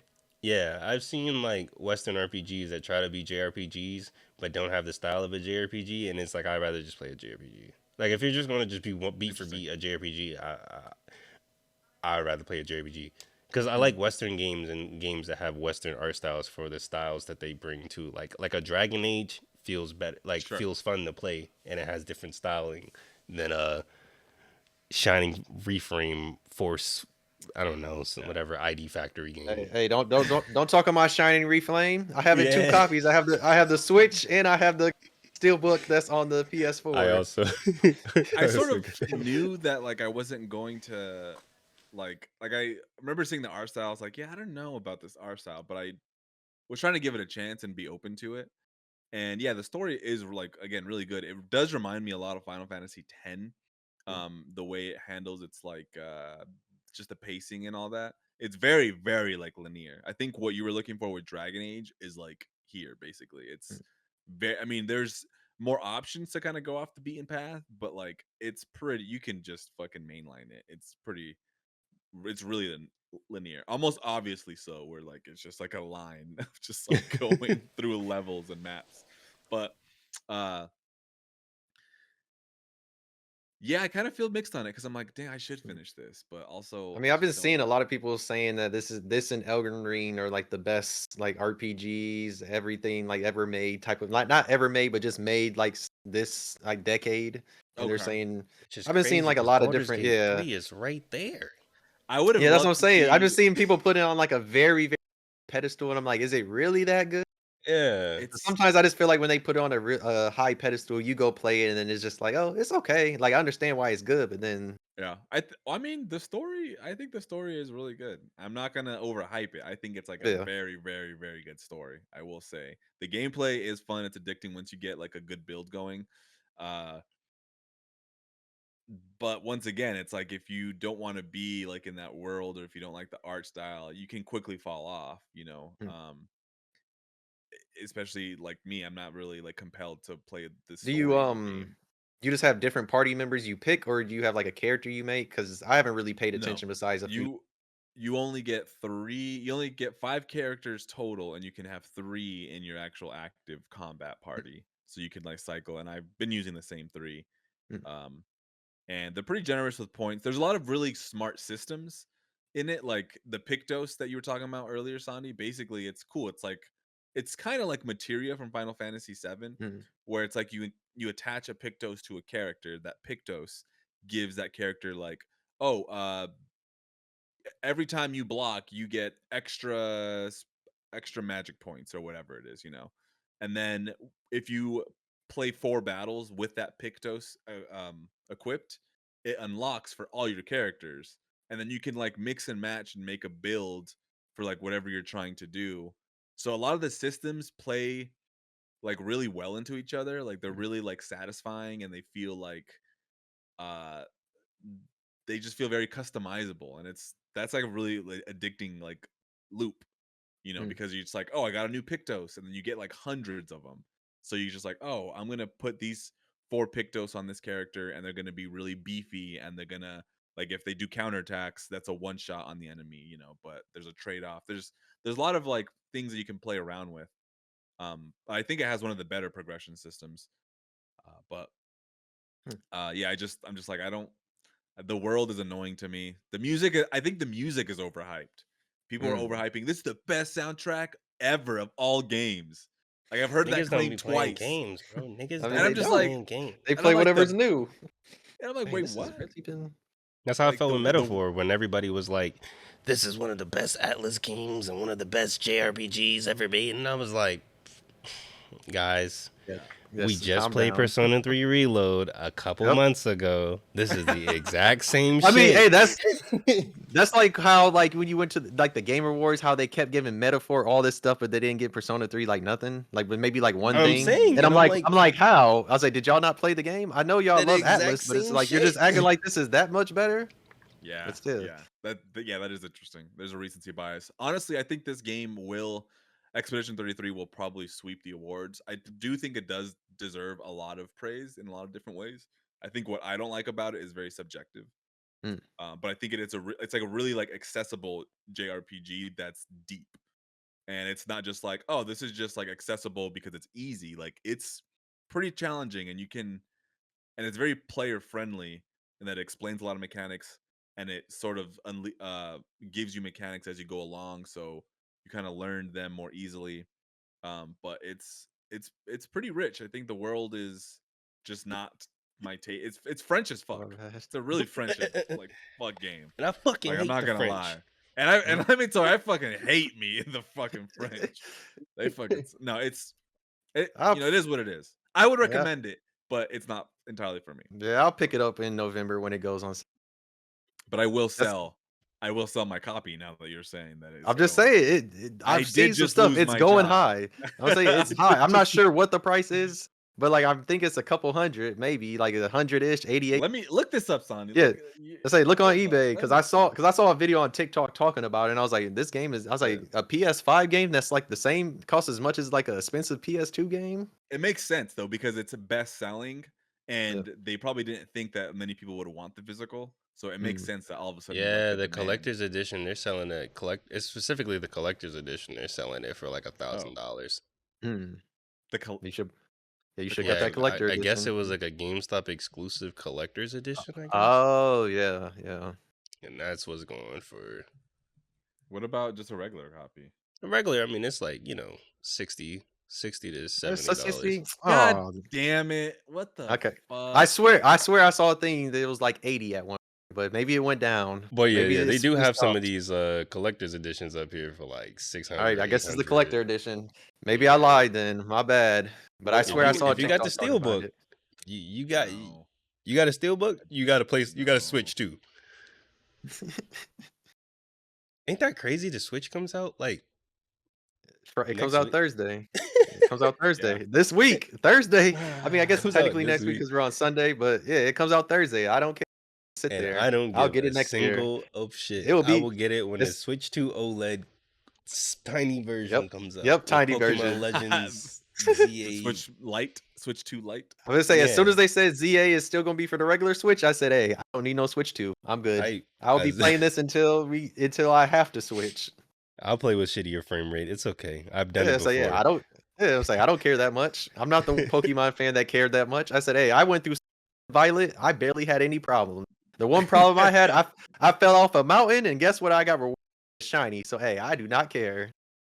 All Yeah. right, let's wrap up this episode of Status Check with Yeah, we'll a save the couple of questions for next questions time. from. Oh wait, no, I was saying let's wrap it up with the questions. Oh, not oh, wrap oh. it up. Yeah, yeah, Yeah. I yeah. was I saying, can't lie. I can't lie. we're Before we got the questions, I did remember some of the questions I was supposed to get, but hey, I can say that in another because status we are at check. the 3 hour Yeah. 15 minute mark.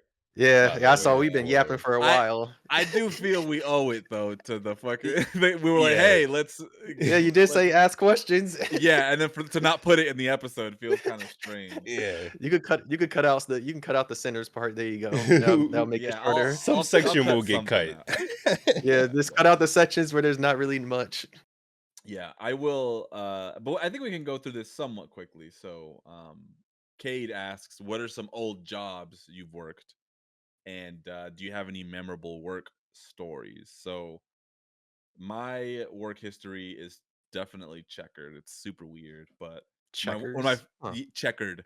One of Oh, my checkered. first Oh. yeah, one of my first jobs. It was in high school working at McDonald's, and this a second job I got after that was at a movie theater, of course.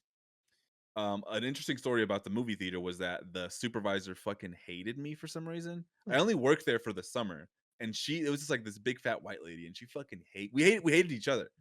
Like every time she spoke to me, she got on my nerves. Every time I spoke to her, I got on her nerves. Like we just, and that's when I started to learn about like the dynamics between like coworkers and supervisors, and like, oh, not everybody's cool because everybody at McDonald's was Cool dope. as My shit. supervisor was dope. Like they were all, it was cool. But the movie theater, and it was like the cheap seats movie theater. It wasn't like a fucking Mm. you know I used to also work at a call center for Verizon, Fios. So we would get a lot of people from the East Coast because I think fiber optic for Verizon was only available on the East Coast early on.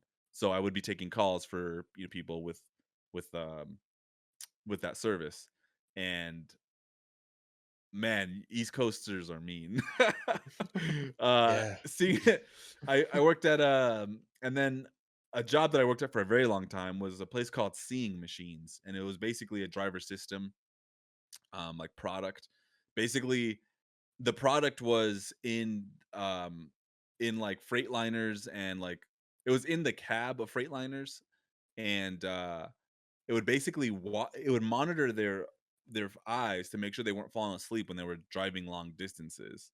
That data would be sent to our office, and we would have to analyze if the product was accurately assessing if they were looking down or sleeping or whatever.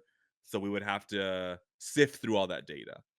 Um, and yeah, I worked there for a while, and there's just way too many fucking stories about that Mm. place. But it was a very lazy job. I could just like put on a fucking movie. I watched so many movies at that job. I worked there for about 7 years. Um, and I would just put on anime, fucking anything, and I could just do the job while I was watching it. But there was stretches of time where we wouldn't get any data within like that 12-hour shift that we were working.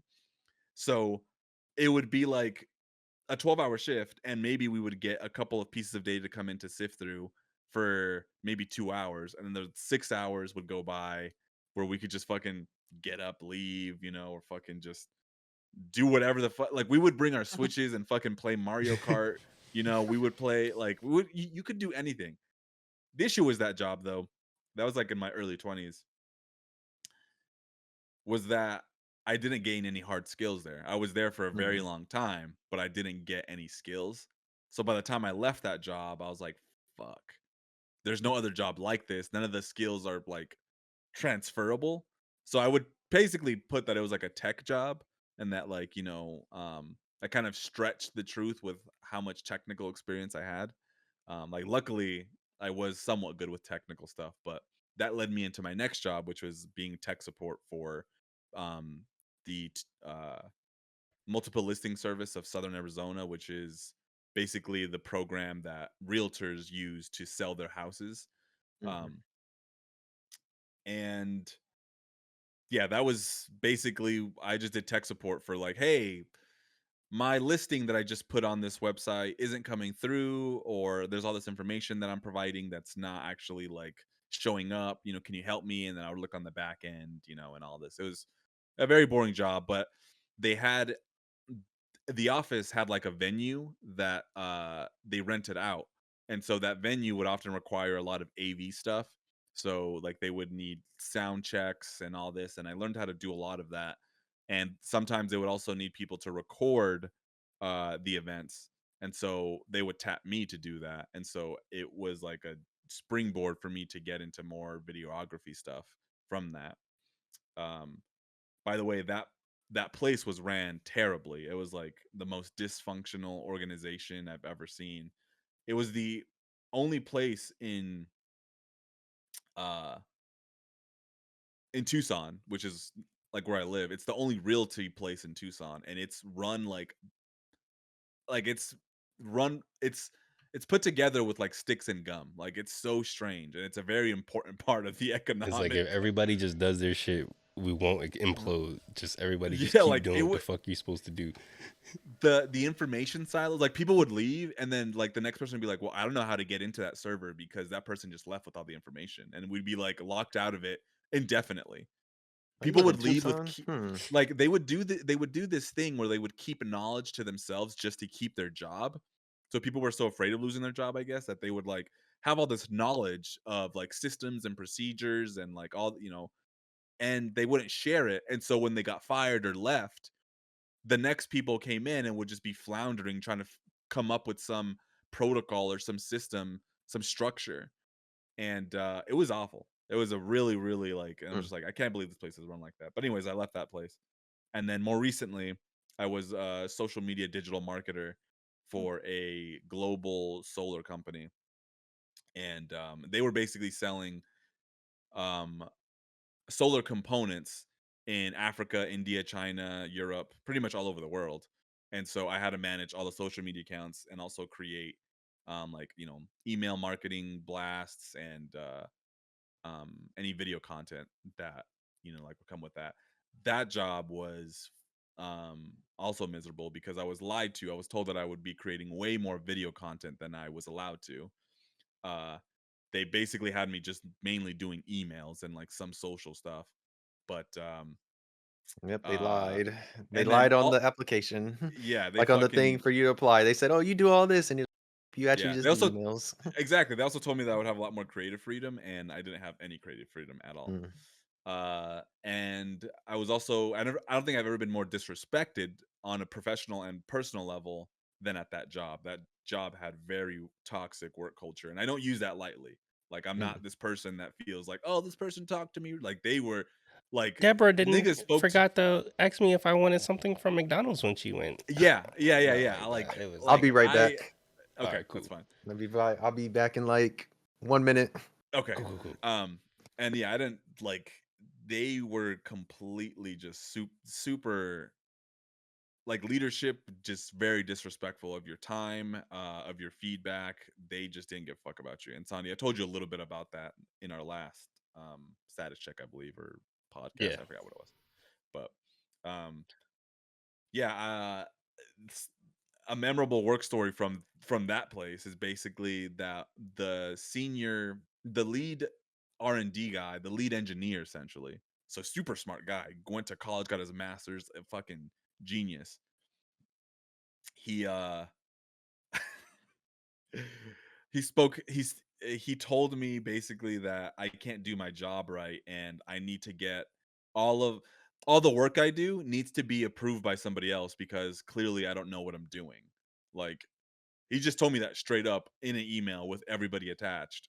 And the mistake that I made wasn't even a mistake. It was basically text that his one of the people under him sent to me that I used for a post. And he's like, "That's wrong." I'm like, "Okay, well, tell your that to boy the sent it intern. to me." Tell that Yeah, to your and then employee that said that. so I took all the heat. He was mad about it because we were going back and forth, and I think I ticked him off by saying like, "Dude, I'm sorry, but like that's what your boy sent to me. Like I just asked him for this information. He gave it to me. Why would I question it? Like, well, we're gonna run. And then it was also like under some time. It was a time sensitive thing, so we needed to get it out that day. But yeah, he fucking just was like, you don't know what you're doing, and we need to get someone to review what you're doing because clearly it's just not like um good or whatever." And I was just like, I didn't even say anything. I was like, oh my god, dude, that was are you kidding me? Like, who the fuck are Sounds you like to they were lying. Sounds like they're what? just trying to make excuses. Yeah, I've had some to go through a quick of my my jobs. I I used to sell rabbit food. Well, first Yeah. I used to sell That's so I at Chuck E. Cheese. I used to sell tickets in the back. And a grown man would be in the back. I was like one of the people that fixed the games. Like that was my first job. And like all the the dads, they'd be like, "Hey, bro, how much for a little stack of them tickets right there?" And I'd be like, "You buy the bathroom, $60." Like I would just be trapping like that. And then after that, I was working at Starbucks for a long time. I was a manager there. Then I was working at GameStop, and I was an assistant manager there simultaneously. That was torture. That's the most like that's where my crippling coffee and cigarette addiction has started. coffee and cigarette. After that, I worked at a shoe store for a long time, and that was pretty basic. And then after that, I started working at the bank. I was a banker. I don't know how we went from there to there, but I was a banker for a long time. And it just so happened that me and my wife at the time weren't together. And then we both like we were just having a break at the moment. And then I got Yeah. hired first. And then they were like, "Yeah, we just hired this new girl. She'll be working with us after like Christmas." And we both went to the Christmas party. And by this time we're back together. And she told me like, "Hey, bro, I work at PNC." I didn't think it was the same branch, so I was like, "Okay." So we pulled up to the Christmas party, and they were like, "Are y'all dating?" We were like, "Yeah," and they were like, "Yeah, I can't work at the same branch." So I became like essentially a floater. So I would like go from bank to bank in like the whole Oh, region, okay. just Wherever you were needed or whatever. yeah, like whoever was like, if there was a banker out that day, I would be the replacement banker for like whatever branch it was until I eventually was like, "Bro, I need a home, bro. I'm sick of this shit." Cause, but yeah, that's when we first started doing the podcast, and eventually I started doing Yeah. I was like, I need to get my certificates or something. Because what happened was, and this is a memorable story. They were building new homes at one of the branches I worked at a lot, and they had a flood that happened. Like some bad piping or something busted in a neighborhood across the street, flooded the entire branch. They had to gut everything. And during that process, we were still open. So when we came in, it was all, wet. People are putting new vaults in and doing just pretty much renovating the entire branch. And while they were doing that, I had to set up the server because I was like, all right, I got you. I took it apart, put it back together once they set the new equipment in that wasn't flooded. I set up all of the workstations.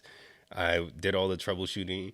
I did pretty much everything I possibly could IT wise. Even worked with the IT dude, and he was like, "Yeah, I'm about to leave. I'll put in a good word for you when if you want to apply for my position." I was like, "Bet. I got my certificates now. I'm about to just go into this."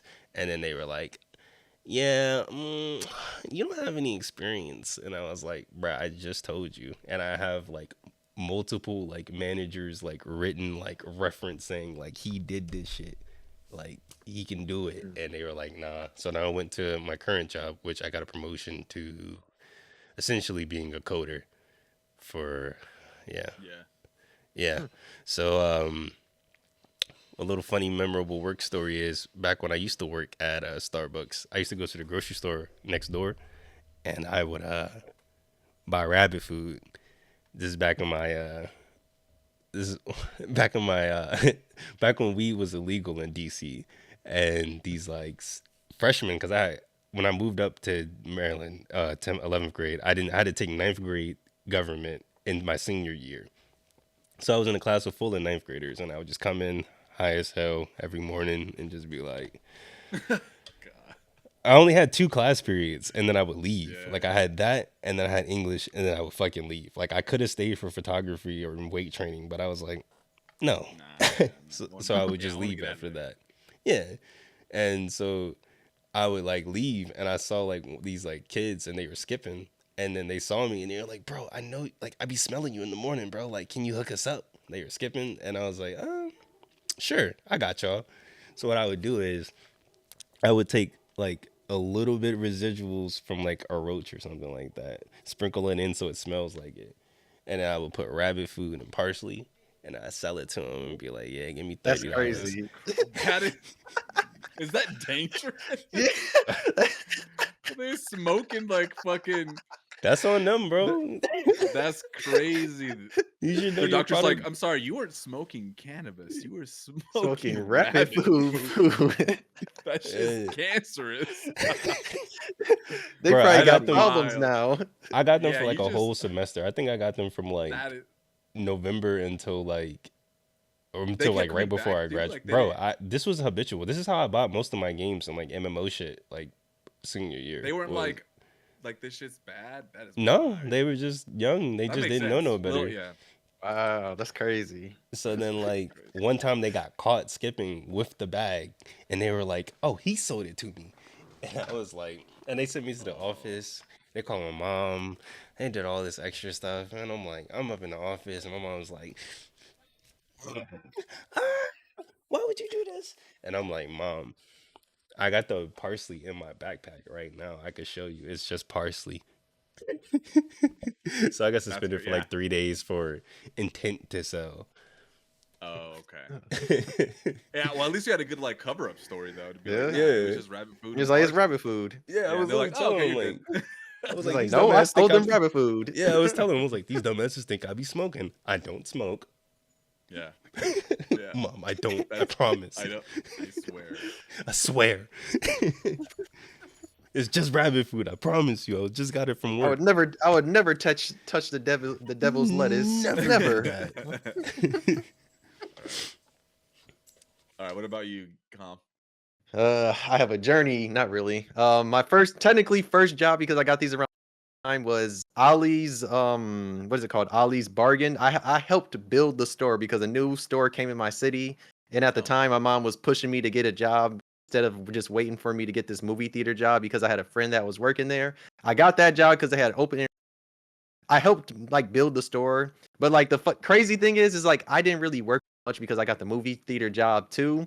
But like the thing is, like when that store was gonna open, they were trying to do me dirty. They say, "Oh, Devin, you're gonna work the front." They say you're gonna be the front when all the new people come in. I looked at Yeah. them and I said, "Yeah, I I'm quit. going to my movie theater job. Yeah, I'm good." So I did not have to do that Damn. shit. And also they had some stupid ass shit there where you had to like sing like a theme song or something. They had like some type of like song you had to sing for like Ollie's, and like they wanted Gymnast you or to something. I like shop some at fucking Ollie's and persona. I Yeah. ain't never heard them sing no song. Yeah, it was like it was He's weird. like- I don't know if that's what they do for new all. But yeah, Yeah. there was that, and then the next job, which was like my real job, which was the movie. I worked there for 4 years. I was a usher supervisor because I was not doing shit up front, and probably the most memorable thing about that job is that I found $1,000.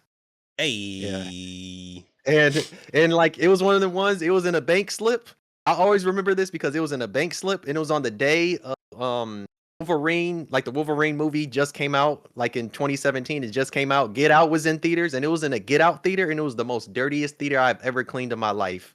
And You were just like, $1,000 just it was like it was in a bank slip. I opened it up and I was like, oh shit, 1,000. The crazy thing is somebody came back, but they were looking for a phone. So they Oh. weren't looking for that. And then like the next week I went on vacation. So like even if somebody came back for that, it was like, hey, I went on I vacation. went That on money was for vacation with me. that $1,000. It's like I only told a few people at the theater, but like as time went on, some of the younger people they knew, they're like, "Oh, you found this?" Like some of the people I messed with. None of the managers never knew, which I was happy about because I feel like they would have said some shit. Because like they would have just took the money and like put it inside like the safe because that's what they did whenever like somebody wanted to come back for a wallet. They would take Yeah. that shit and put it in the safe. So after a while, I'll just say I'm not gonna say what I was doing, but just know I was something. That's all I'm gonna Hey. say. Yeah. That's what I said with Chuck E. Cheese. I was taking the quarters. I mean, when people would put quarters instead of tokens in Chuck E. Cheese, I would just be like, that's lunch money right there, bro. They was like, yeah, had to give me something. I said, hey, I'm working this theater job. I need me some money. Oh yeah, hey Ben. I don't know if you ever did this, but I had a come up at the movie theater. I found $1,000. In like one of the Yeah, theaters. in a theater I was cleaning. I worked at one for 4 years, and yeah, I took away a lot of money, especially because we would clean and like we would Yeah. look at the bottom of seats because we can lift the seats up, and yeah, that's how I was able to get my PS4 and my Switch from like finding change like under Crazy. seats. That's how I was able to get both of them. So yeah, Damn. I'm felt telling you, my movie theater experience is different than a lot of people's because I was finding money. Hey, I was having come ups. I was finding which theater was money. And I was finding gift cards. I was finding all types of stuff. Which theater was it? It was like called what's it called? NCG? Yeah, NCG. I can't. Yeah, Bro, I I, have I one think. right up the street from like my house, and it is the like shittiest movie theater. Yeah, they suck. They suck. They suck. Yeah, they suck. they They're not a good movie theater like they don't thing. They even suck. check tickets, bro. I went in there, bought a ticket. They was like, "Man, just walk in. They Just don't. Yeah, hey. After that's how I was when I was an usher. People would be sneaking. Like I used to let all my friends get in for free, and people, even if it was somebody I was somewhat cool with, I'd just be like, yeah, go walk. I do not care. I Yeah, was just like, just bro. sneak, because it was just, especially like when you've been, because I was there for 4 years. After being there for 4 years, I didn't care. It's I annoying. watched all of Peter Rabbit because it was so, because they made me come in on a snowstorm and it was a very bad storm. Nothing else in our city was open, but some reason this goddamn movie theater had to be. So what I did is I watched all of Peter Rabbit. I got in trouble. No, the reason why I got in trouble, the manager, she walked through the theater like multiple times, did not see me. But then she just happened to, like, my problem was is I did not get on the ground and hide because I was just like, is she seriously not gonna see me up here chilling? I did not care. I think I got like a write up and I had to like I guess quote unquote suspend it for like a day. No, I was suspended for a week. I didn't give a fuck because I was just like, yeah, That's a week I was at vacation. home chilling. Yeah, I was like, I don't care. I said I don't like this job anyway. I mean, I didn't really. It had a lot of perks. I did meet this girl I was dating at one time there. Then like also I did meet some friends, but it was all right. I did find a lot of money. Let's see. Other jobs I've worked at is Target. I worked at Target for a little bit. I worked like during like holiday stuff. The job Yeah, was kind of meh. It wasn't really nothing. It was kind of it after like once it got like to January, it became very boring because there wasn't really that much to do. And then they let me go. So that's I worked at a golf course. I was like a cart boy for the summer because I just needed a job. yeah, And yeah.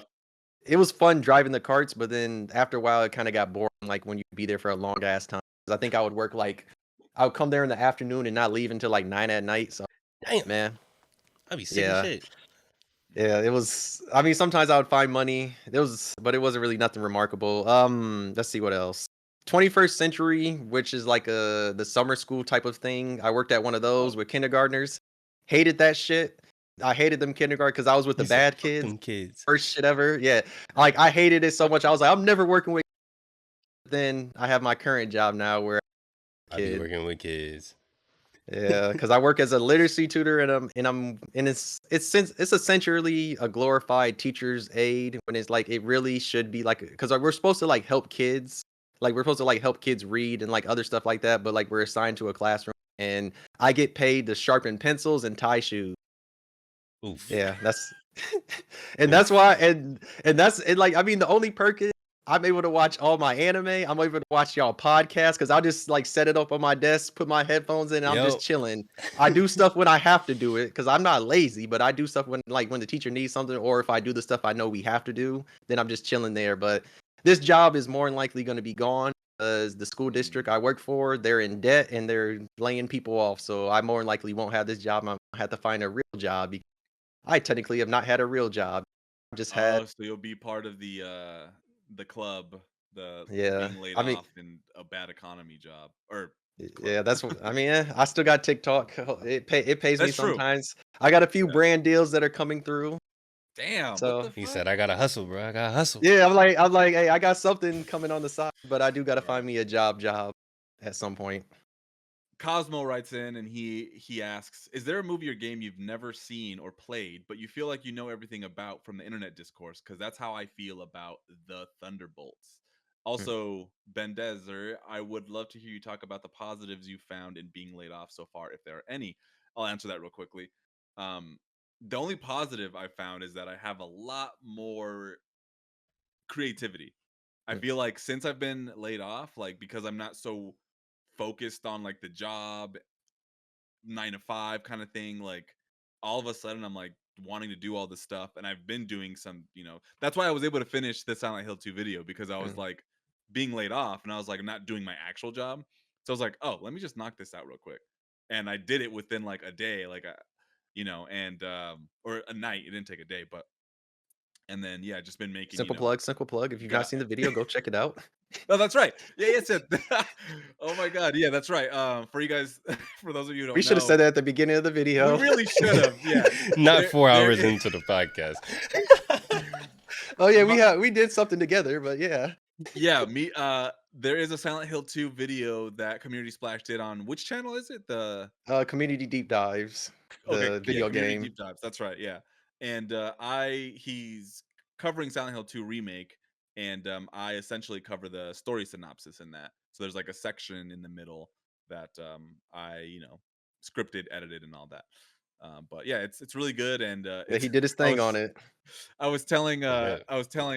Sandy, I was telling Community Splash that he has such a different style in the beginning, and then my part comes in, and it's And just it's just like like, what the fuck? tonal whiplash because I'm like talking super slow, and it's just I was like, oh man, I don't Hey, think I really but have. it flows so well if you actually watch it because Yeah, the it way I did does. it, especially because at first I had it at the very beginning of the video, like in the first like 2 minutes, and then Yeah, then I listened to it and I said, and then you were like, oh, the Splash always talked about combat. And I was like, nigga, no, the fuck I have not. Now I gotta fix this. that's why I was asking. I just assumed that I would be like later in the video, like at Yeah. the end or something. Yeah, so I fucked it up. So look, I mean, it worked out because I talked about Yeah, the combat in the video. I just had to right there, but like when I was doing it, I was like, damn, now I gotta go move stuff. But it worked out because it fit in a better space because I just had it at the beginning because I just threw it there like by some story stuff I was talking about. yeah. So yeah, Yeah. go watch that. We'll probably link it in the status check just so you guys can check it out. But yeah, as far as the positives being laid off, yeah, just being able to step back and figure out the direction you want to go in. I think I was stuck at this job. I think I got very comfortable. I should have probably been looking for jobs a lot sooner. Um, and but being laid off has given me that space to sort of think about those things and just be really more creative. I feel like there's a lot of things that were bubbling up that I felt exhausted from working this job, but I just wasn't enacting because I like once I got off, I would just be like, all right, I'm just gonna veg out, play some random game and just not do anything. But yeah, definitely more creative now that I have like all this freedom, although very stressed out as well. So there's that. Sandy, do you want to say what your game that you've never seen or played but feel like you know everything about? Um, Final Fantasy. I mentioned it when we played Final Fantasy The 12, but you but played just Final Fantasy. No? but just in general, like the entire franchise. Okay. Hmm. Okay. Yeah, like before Final Fantasy 12, I still knew who Cloud, Sephiroth, Tifa. I still knew all the summons. I Mm, knew all the chocobos. I know the it haha. I became know part of the your culture. memes. I know the laughs. I know everything about Final Fantasy, and I've only played 1, 2, 12, 7 remake, 15, 16. It's kind of a lot. That's it. It's I kind of a haven't lot. even Yeah. played like the whole rest of the trilogy. I haven't played 8s, I haven't played 9s, I haven't played 10s, I haven't played 13s, I haven't played. Yeah. Yeah. Yeah, so it's like, So but that was before. But like, even before all that, I was like, yeah, I just know you still everything knew. about Yeah. Final Fantasy. Same thing with like kind of sort of Super Mario Bros.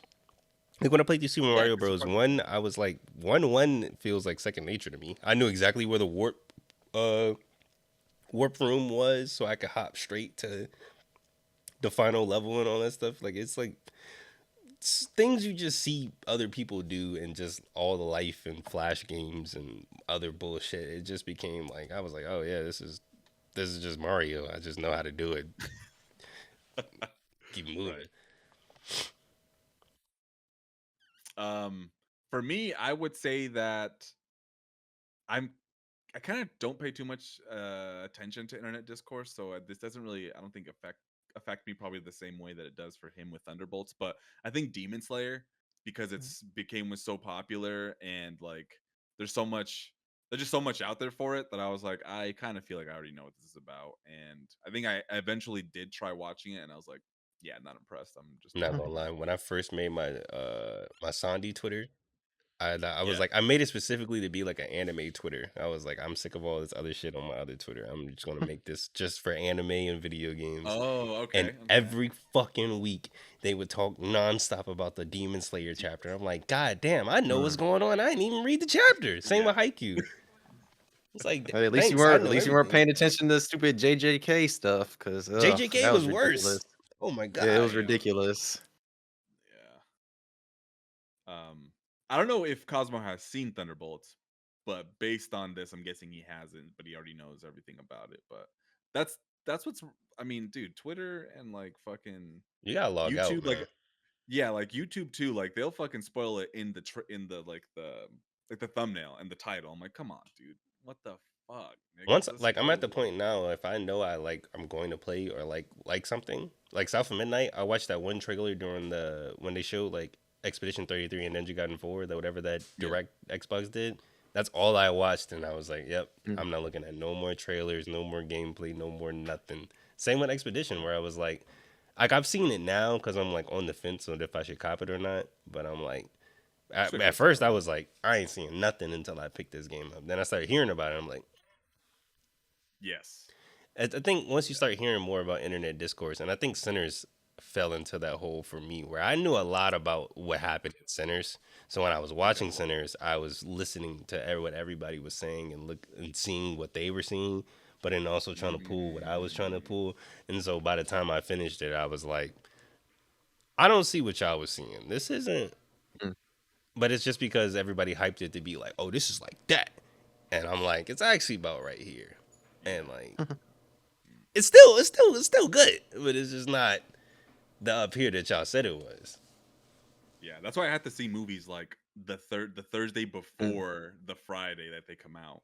Yeah, Because like they if I'm on Reels or TikTok or on Twitter or whatever, someone will fucking ruin it with something. I'm like, Jesus Christ. And then especially my YouTube is filled with a lot of like movie stuff.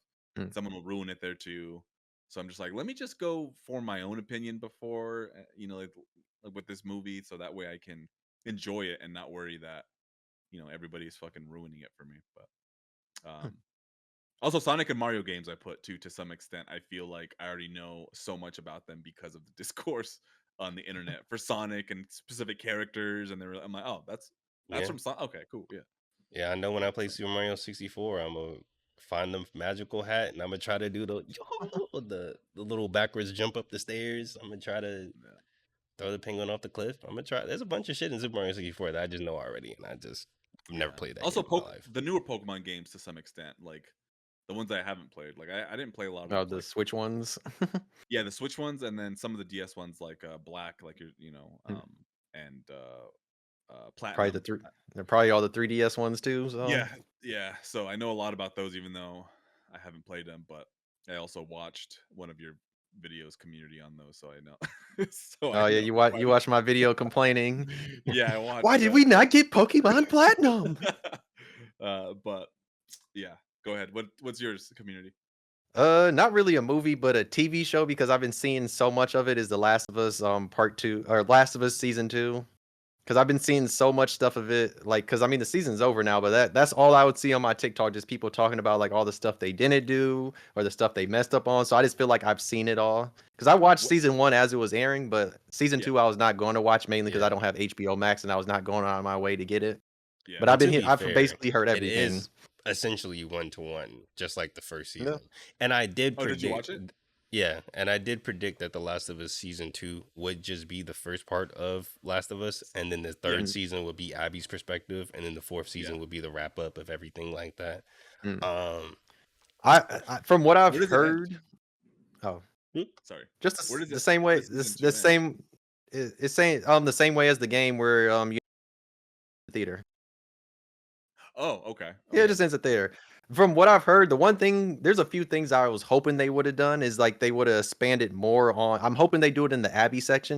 I know I haven't seen the show, but I'm just hoping they do it in the Abbey section. Is like because in Last of Us Part 2 you have Hillcrest, and that was my favorite area. But if you actually read some of the notes there, there's like a guy that had like the bow and arrow, and like he was like the lead, like all Crest, and then like Yeah, eventually he turns against the wolves because I think his daughter dies or something. And I was hoping they would actually expand like some of the stuff like that when it came to Seattle, but they didn't. So maybe in Abby's section they might, but I'm guessing they're probably not since they got to do all the Lev stuff. But they still could unless it's like it's early on. Maybe I'm hoping. I yeah. was just hoping they would expand some of the stuff that they could have with the games, especially like with the wolf. I heard that I saw that there was an episode. I feel like they could have went more in detail, just like more with the wolves, kind of like how they did in season 1 with with Bill with the Bill section. I feel like they could have done like more stuff like that. Like how in season 1 they kind of did that like with the one like people that are basically cannibals. how they went in Yeah, more detail with them. That's yeah, why they I was don't hoping really they would go do into a lot of books and some detail of the in this stuff. season. Yeah. I think there is a lot more personalization when it comes to like Dina and like Jesse. Mhm. There's a lot more personalization with them, and especially with Joel.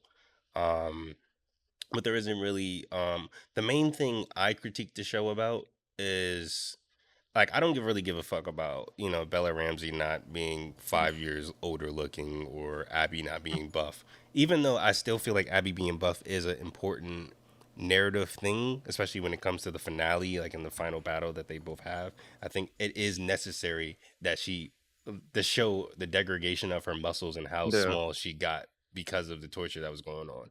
But my only critique is I just wish Ellie killed more people. Like, That's the thing I've seen, especially because the way you pack people up in the game, and then it's like she does it in the show. She's yeah, like, and I'm I gonna be a think that was father. yeah, and I think that's the best part about the game is that like you're killing randoms to you. Yes, And like you're hearing random, people very and they're like, "Oh random. my god, oh and no." And they're like screaming and then when you're playing Abby's story, they're like, "Yo, somebody killed like 6 of us over there." I think I don't know who that fuck that Yeah. was. It must be those Mhm. Wolves, what was it? Seraphites or the Yeah, it must scars. be some Yeah, the yeah, Seraphice is Seraphites. going crazy. It's starting. It's about to be a war zone. But whole T is just Ellie and Tommy going dummy out there. I think they could have shown that more because for right now it just looks like Ellie is just like angry and then she just attacks people and then accidentally kills them. And Hmm. Wow, whereas interesting. That in really changes it yeah, from whereas like from the in the trailer. game Ellie is essentially Joel where she's like Yeah. I'll Yeah, kill she's pack- anybody I that mean, walks she in my way. yeah packing everybody up. That's why it's gonna be weird because the one thing I liked about Abby's section is just seeing some of these areas you go to before like Ellie would get there, and just Yeah, seeing and then like the aftermath. That's why I'm like curious how exactly they're gonna do that. yeah. Especially, yeah, because they gotta end it. Because they're gonna probably, yeah, they ended it with the fight right here, the first fight. Then they gotta end it with the second fight, and then they gotta do a Yeah, whole like that's what I'm saying. It's gonna be like 5 seasons. It's gonna be like 5 seasons just to yeah. finish one game. It's gonna be 3 seasons. It's gonna be Especially disgusting. because they gotta explain the rattlers and stuff like that. But who knows I'm what they Yeah, surprised. do? I don't know why I'm They surprised you watched it, Sandy. I don't know why that surprises me. I I feel actually I like you watched it weren't with interested. the homies who actually never played like me and Devin. Devin watched me play the game, so we both were like, oh, I wonder how. Like we were just Oh, interested in seeing the changes and seeing how they that's adapted. kind of But cool. like Yeah, seeing I it do with agree our with that. friends who didn't play the game and they didn't know Joel was going to die at all or anything like that, so they were like, oh my god, what's going on? So it's So, fun to so watch it from this perspective. is the consensus that the second season is good or bad? Like, how does it bad, bad. bad? Majority Okay, of people wow. are saying that it's bad. Yeah, I Like wouldn't really everything I've necessarily seen. say it's bad. It's just it won't live up to the video game. Whereas the first season lived up to the video game, and in my opinion, low key supersedes it in terms of expanding the world and the narrative and all that stuff. I The feel second like game, the second game isn't this the second game's narrative isn't that great either. It's the I think with right, I'd say it's It's the the game. weakest It's the part. gameplay. Hmm.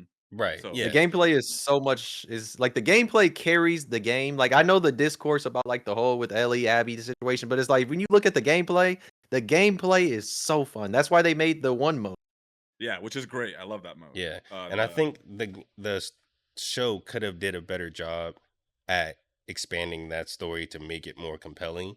Like I think mhm. a better scene would have been starting out the season with Abby, like like that scene with like Abby and her dad when she's younger and she's walking through With the with forest the and they're giraffes, yeah and they're talking and then after that they pull up to the or not hospital. giraffes, zebras. Yeah, zebras. Yeah. Yeah, and then they pull up to the hospital where where the shit's about to go down. So you're like, oh, that's where it happened. Like that would have been a better opening instead of like they had I like some haven't. Yeah, scene where like watched she it. was like, well, like Bella was like, oh, Ellie was like fighting like some big guy and was like obviously overmanaged, but somehow won. Then it was like a bunch like a. Then of course they do like the. There's like a whole like 30 minutes of like Joel doing therapy. It's it's a bunch of like silly shit that I'm like, I get it. You're trying to expand the story, but like Tommy has a Yeah. really like for like the first like there's like a whole like episode where like Tommy's like when they like attack the city or whatever. Like there's a whole section where Tommy's just like fighting, and it's like this isn't necessary for real. Like this isn't like I forgot that the town did get attacked, and that's why they were like, we can't send you out there to like. I forgot all about that shit because Yeah, it didn't I matter. saw. Yeah, because they added a plot. They just added a plot not to have Tommy in this. Because I'm gonna say in the game he was going crazy in Seattle. That's what I'm saying. I'm like, where is like you said Tommy here? You hear it, sniper shots. You hear gun. This will be the last thing, but I know this is getting long. But how does Tommy get there in the final scene? Because I saw that he's there. Why is he there if he's supposed to be gone the whole time? That's what I'm saying. You He's don't supposed to be see back him in- until you get to the aquarium, and he's like, "Oh yeah, I've been out here sniping niggas for like the last 6 days." And you're like, "Wait, Tommy, what the fuck?" Like, because I saw that with the because I saw the clip of it. I'm just like, wasn't he supposed to not even be here? But now they have him here. I was like, that's so random. Yeah, it's just a bunch of weird changes. I don't know, but it is what it is. It's for the casuals now. It's not for me. Yeah. Because a nigga like me just I'll gonna see run it. up the roguelike mode and call it a day. Yep. Yeah, it is true. It is for the, you know, it's not for some of these projects are definitely not for the gamers. Like it's just like bringing new people in. You know, a lot of people. Well, did you get? Well, yeah, I don't want to get into that because we're running long. But why don't we wrap it up? Community Splash. Thanks for joining us on a really long episode. This is beefy. This is good though. Yeah, this is This is a good. long one. Whoa. I will be back. Sandy, sorry that we kept you late on this one. What time Yeah, is it? you know where it's you're at? 13. You know it's 11? 12:30 over It's here, bro.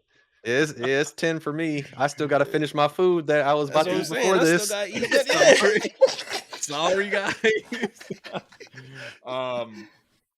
But anyways, thanks for watching, guys. I'll link community deep dives in the description, and we'll also make sure to check out the video that we did together. Yep. But Watch other it. than that, We need them views. and Lit obviously up. stay tuned for the next Back of the Rack episode. You know, Binary Domain, which will come out after this airs. So, yeah, Hey, thanks, guys. community will be What? back. He'll be back again by popular demand. No matter what. Like He'll an be here Avengers again. title. Community Yeah, Splash will Community return. Splash. Community Splash will be back.